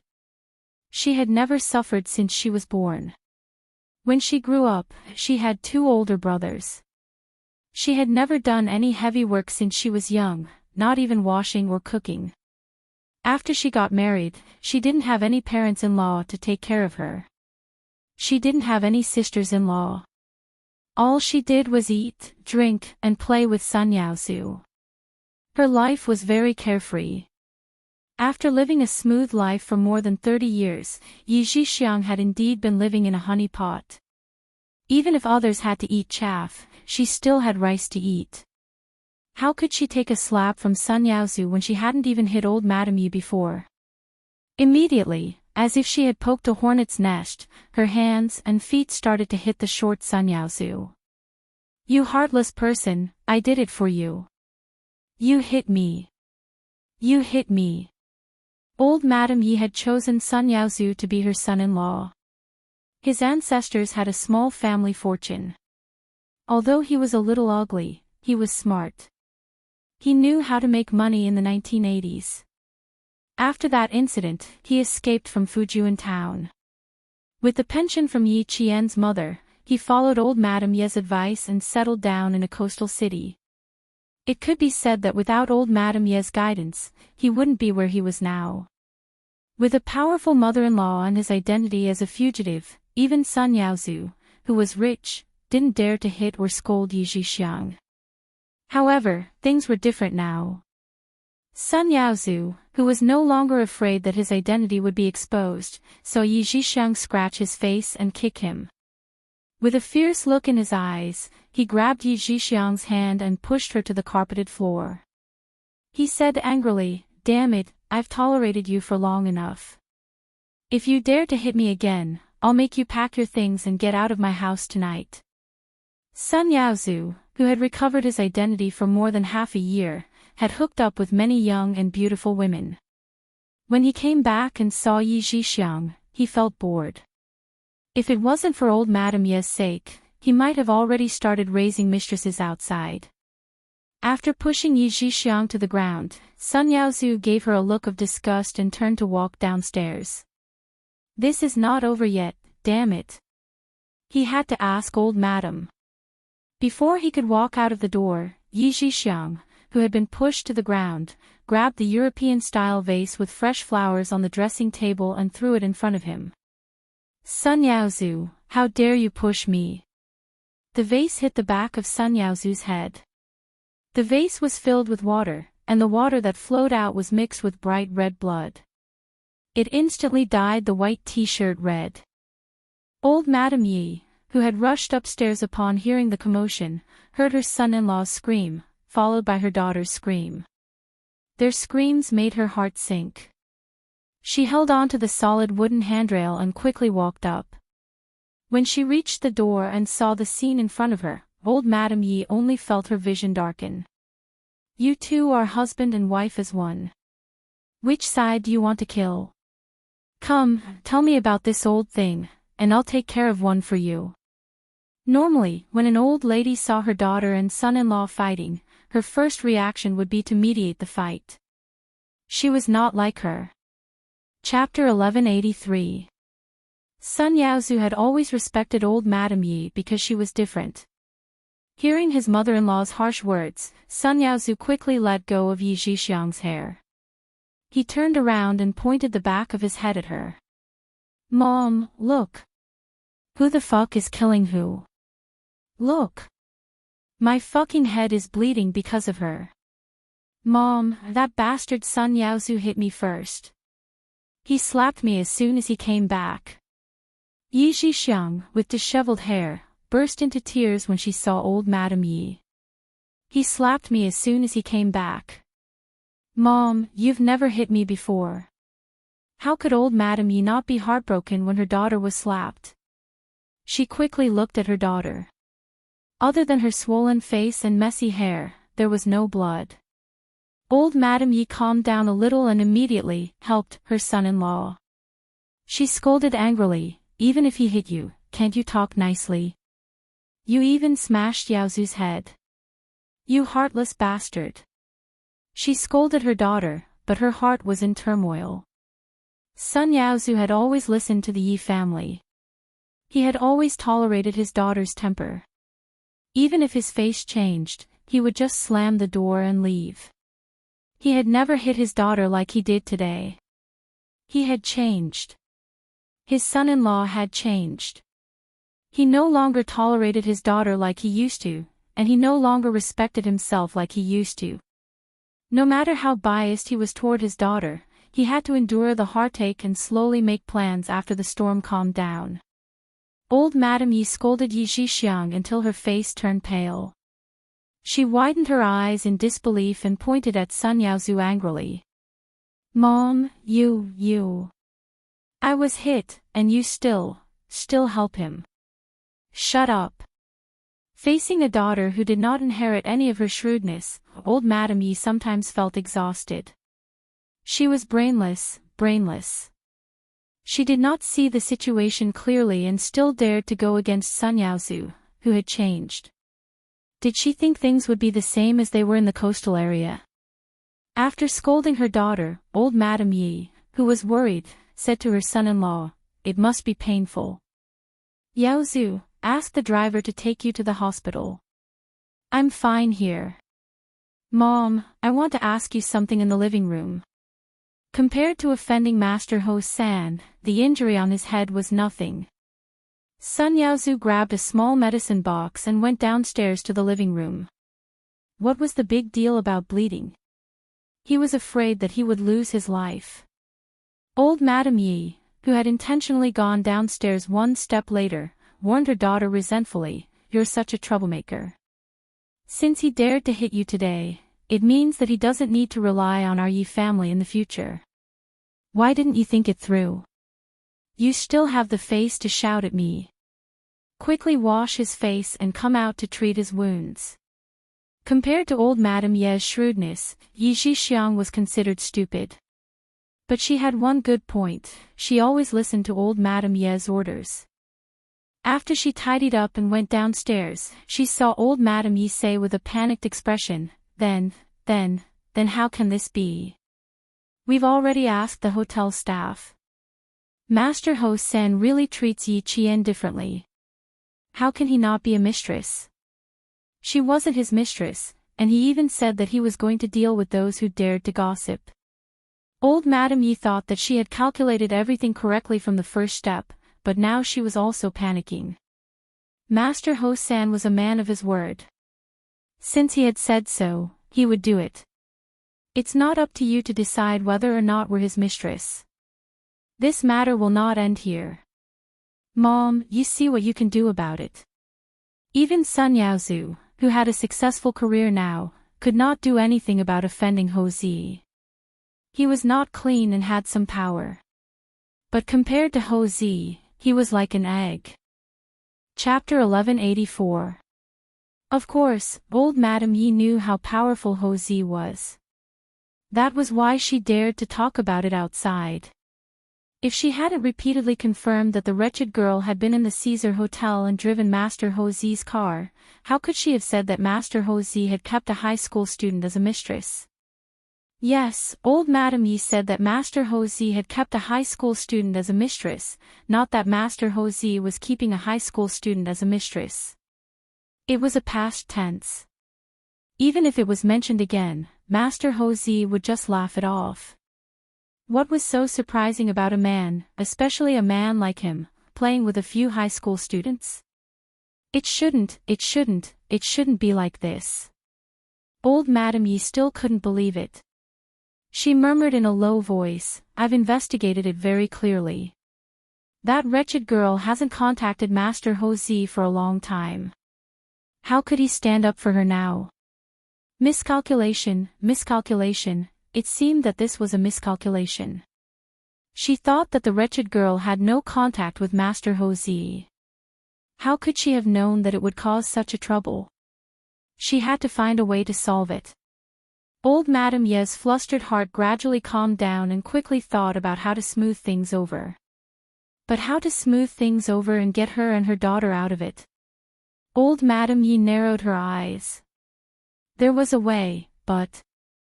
She glanced at Sun Yaozu, whose face was twitching because of the iodine, and a trace of ruthlessness flashed in her eyes.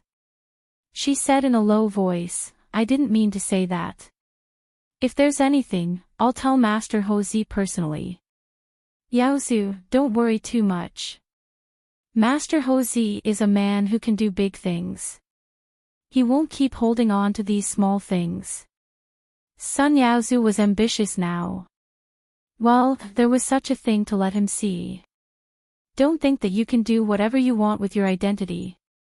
She hadn't even hit her daughter before, but she was slapped by him. She really couldn't take it lying down. She wasn't in a hurry. There was a way. No matter how ruthless Master Ho Zi was, would he hit an old woman like her? After more than 60 years of ups and downs, old Madame Yi could calm down quickly no matter how flustered she was. She could also think of ways to seek benefits for herself in emergencies. For example, now she thought that she might as well push Sun Yaozu away and use Ho Zi to take him down. Otherwise, he would really think that he was a man who dared to hit his wife at home. Sun Yaozu didn't know what old Madame Yi. Sun Yaozu was even more annoyed. Which memorial tablet did he think he was on? The gloomy Sun Yaozu said irritably, Mom, it wasn't easy for me to come back to the southern province. I wanted to do something big in the southern province. In the end, not only did you not help me, you even dragged me down. Now that third Master Ho has spoken, what do you think I should do? Yaozu, what do you think we should do?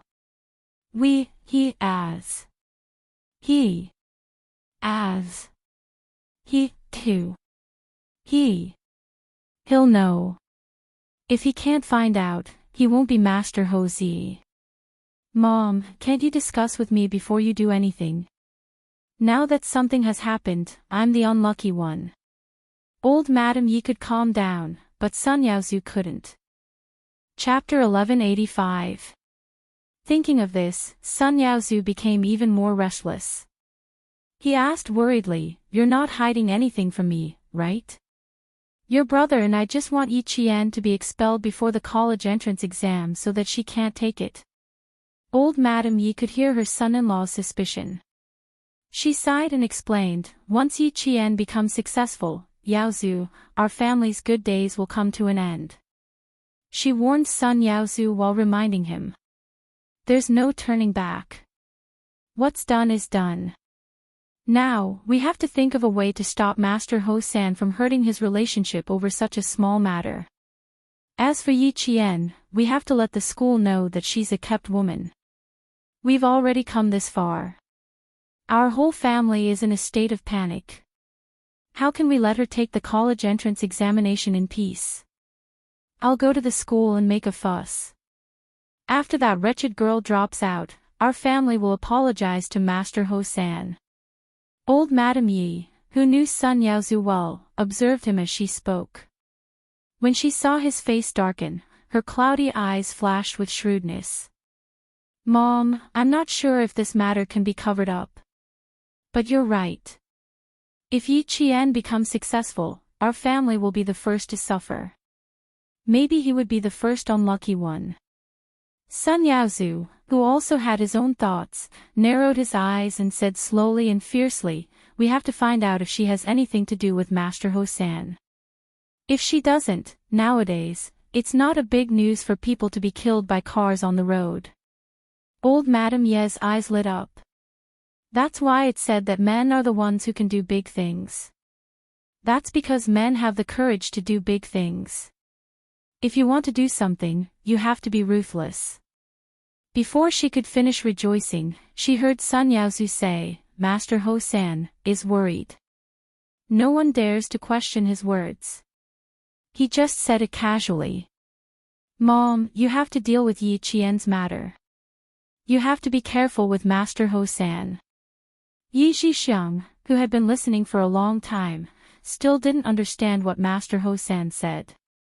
When she saw old Madam Ye's expression, she couldn't help but feel afraid. He walked over in a panic and asked in a trembling voice, What did Master Ho San say? Before she could get close, old Madam Yi glanced at her and signaled her to treat the wound on the back of Sun Yaozu's head. It was Sun Yaozu's subordinate who treated his wound. Yi Zhixiang glanced at him and thought it was nothing serious. She ignored old Madam Ye's signal and sat down. She asked in a tense voice, Mom, what did Master Ho San say? Why are you so scared? What harsh words? I'm afraid that if I tell you, you'll be so scared that you'll pee your pants. Sun Yaozu said angrily and then said to old Madam Yi, Mom, this matter is no longer your problem. If third Master Ho wants to find someone, he will only find me. The wound on the back of his head was only scratched, so he could wipe it with iodine and spray some anti-inflammatory and hemostatic powder. As the subordinate who was treating his wound put away the medicine box, Sun Yaozu stood up and frowned. He suppressed his anger and said, I will go out and ask around to see how to solve this. And Mom, you have to talk to your daughter. If she continues like this, I won't be able to take care of her anymore. Yi Zhixiang's face changed when he said that. Old Madam Yi quickly pressed her daughter's hand and said to Sun Yaozu, Go do your thing. I will talk to her. Chapter 1186. Sun Yaozu left with his two subordinates despite the injury on his head. Watching him walk out of the door, the panic on old Madame Ye's face disappeared. She looked at her daughter, who was trembling with anger, and said, "Do you see the biggest difference between a man and a woman? Women can share joys and sorrows with men, but men can share sorrows with women, but they can't share joys. Xixiang, you should leave a way out for yourself." Sun Yaozu is not the Sun Yaozu of the past. His identity as a fugitive has suppressed him for more than 10 years. Now that he's free, he doesn't have any scruples. Your relationship with him as husband and wife is almost over. Live your life well and don't think about getting anything from him. Raise Lei and Qingqing well. In the future, you can rely on your son to live. Her words made Yi Zhixiang's body feel cold. After a long time, she said in a low voice, "Let's wait and see. We can't let others take advantage of us." Old Madame Yi nodded coldly. She didn't expect her daughter to accept it immediately, but the fact that she could say these words made her feel a little relieved. At least she would listen and not be stubborn. Her gaze fell on the door of the villa again. Old Madame Ye's hands couldn't help but tighten. Offending Third Master Ho was not her wish. In the underworld, there was a saying, "It's better to provoke the police than to provoke Ho Zi." In the end, she and her daughter had provoked him. Sure enough, the wretched girl was the same as her mother. They were both here to jinx her. Old Madame Ye's heart was not as calm as her face. She, who had lived a good life for more than 10 years, was afraid that Ho Zi's people would suddenly appear from somewhere and directly take her and her daughter's life. After a night of fear, old Madame Yi decided to go to the province's first high school early in the morning. "You're going alone." "No, I'll go with you." Yi Zhixiang was still considered filial. She clenched her teeth and said, "Bring a few more people with you. If the wretched girl dares to be disrespectful to us, we'll deal with her directly." Looking at her daughter, who was obviously not going to succeed, old Madame Ye's heart ached indescribably. If her daughter was even a little bit as smart as her, why would she go back to Yi Zhifan? Why should he suffer the supercilious look of his adopted son? After all, Zhixiang was her own flesh and blood. After a soft sigh, old Madame Yi raised her orange peel-like hand and touched her daughter's face, which was still red and swollen from the night before. "Zhixiang, I'm old and can't protect you for the rest of your life. You have to learn to be patient and calculating. Don't act like a child and think that you're the most important person in the world." "Lei, Qingqing, didn't you say that the school's food is bad? Why don't you rent a house next to their school and take care of the two brothers in Hongkou City? You can come back after Mother and Sun Yaozu deal with Third Master Ho's matter." Yi Zhixiang's eyelids twitched when she heard that. "Mom, don't worry about me. I know I'm not as good as you, but I know I have to plan for myself. Sun Yaozu is unreliable. Do you really think I'm stupid enough not to know? It's good that you know. I'm going to school. You go and do something." Picking up a piece of paper from the dining table, old Madame Yi handed it over. "Print out the words on this paper and make 100 copies." "What kind of document needs 100 copies?" Yi Zhixiang took the paper and looked at it. She suddenly giggled. "Mom, you're still the best. This way, the wretched girl's reputation in school, no, with her reputation in the entire Nan province, will be ruined." Chapter 1187. After finishing her porridge, old Madame Yi said calmly, "If she comes out to see me later and listens to my arrangements, then everything will be fine. If she doesn't, then it won't be too late for us to make our move. 100 copies. We'll need some people to post them on the front and back doors of the school. We'll let all the teachers and students know that Yi Qian, the good student in their eyes, is actually a mistress." Yi Zhixiang seemed to have foreseen Yi Qian's fate. She said excitedly, "When that happens, will that wretched girl still want to take the college entrance exam? Ha, she'll never have the chance to take the exam. Destroying Yi Qian's reputation became old Madame Ye's #1 priority. She thought that she could control Yi Qian, but she didn't know that what awaited her was not a happy ending, but a nightmare. It was June in southern province. It was only 9 in the morning, and the sun was shining brightly on one's skin. The fans in the classrooms of the provincial first high school had never stopped. The swaying of the fans brought a hot wind to the third-year students who were studying nervously in the classroom. As the entire third-year students entered the final sprint, the atmosphere in the entire school seemed to have become particularly serious. The students of the first and second-year classes could not help but restrain themselves a lot after class. Teacher Tong walked out of the office with a cold face and hurried to the school gate. Teacher Tong. Teacher Tong. The class had just ended. Some students greeted her politely, and Teacher Tong nodded slightly. Her expression was so serious that it was as if she was marking a test paper with a 0 score, making the students' hearts skip a beat. When she saw the figure standing at the school gate, Teacher Tong took a deep breath, suppressed the burning desire in her heart, and walked out of the school gate. Teacher Tong, I'm sorry to disturb you again. Old Madame Ye's gaze fell behind Teacher Tong. When she found that Yi Qian did not follow her out, the smile on her face became colder. Why didn't my granddaughter come out with you? As a teacher, her professional ethics reminded Teacher Tong not to say vulgar words. She replied with a faint smile, your granddaughter is in the provincial second high school. This is the provincial first high school. You came to the wrong school. It's true that I have a granddaughter in the provincial second high school, but Yi Qian's granddaughter is in your class, Teacher Tong. Why? Is Teacher Tong's memory so bad that she doesn't even know which students' parents are? Old Madame Ye's sarcasm did not diminish the smile on Teacher Tong's face. If you don't have anything else, then I'll go back to the classroom. The students are about to take the college entrance examination. Their families don't dare to come to school casually, for fear of ruining their children's future.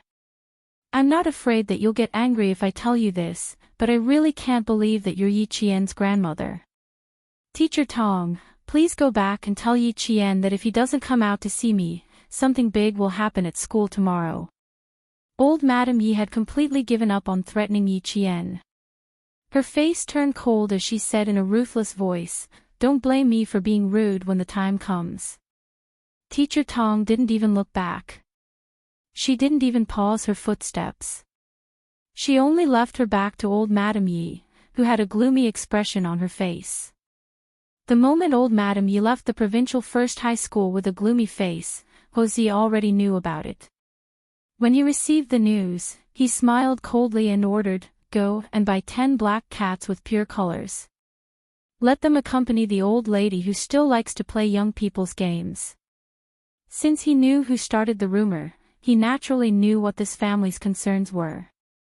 Since Xia Lalio's girlfriend said to let them be afraid, then let them be afraid for a while longer. Chapter 1188. Jose picked up his phone and called Xia Wei. He had to tell her to tell Yi Qian not to cause a ruckus outside.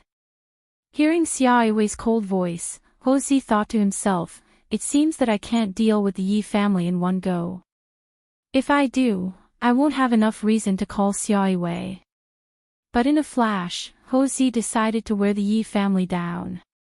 At least until old Six's girlfriend finished her college entrance exam. Because of Jose's decision, the darkest days of the Yi family began. Old Madame Yi was most afraid of black cats. She was so afraid that she would scream at the sight of them.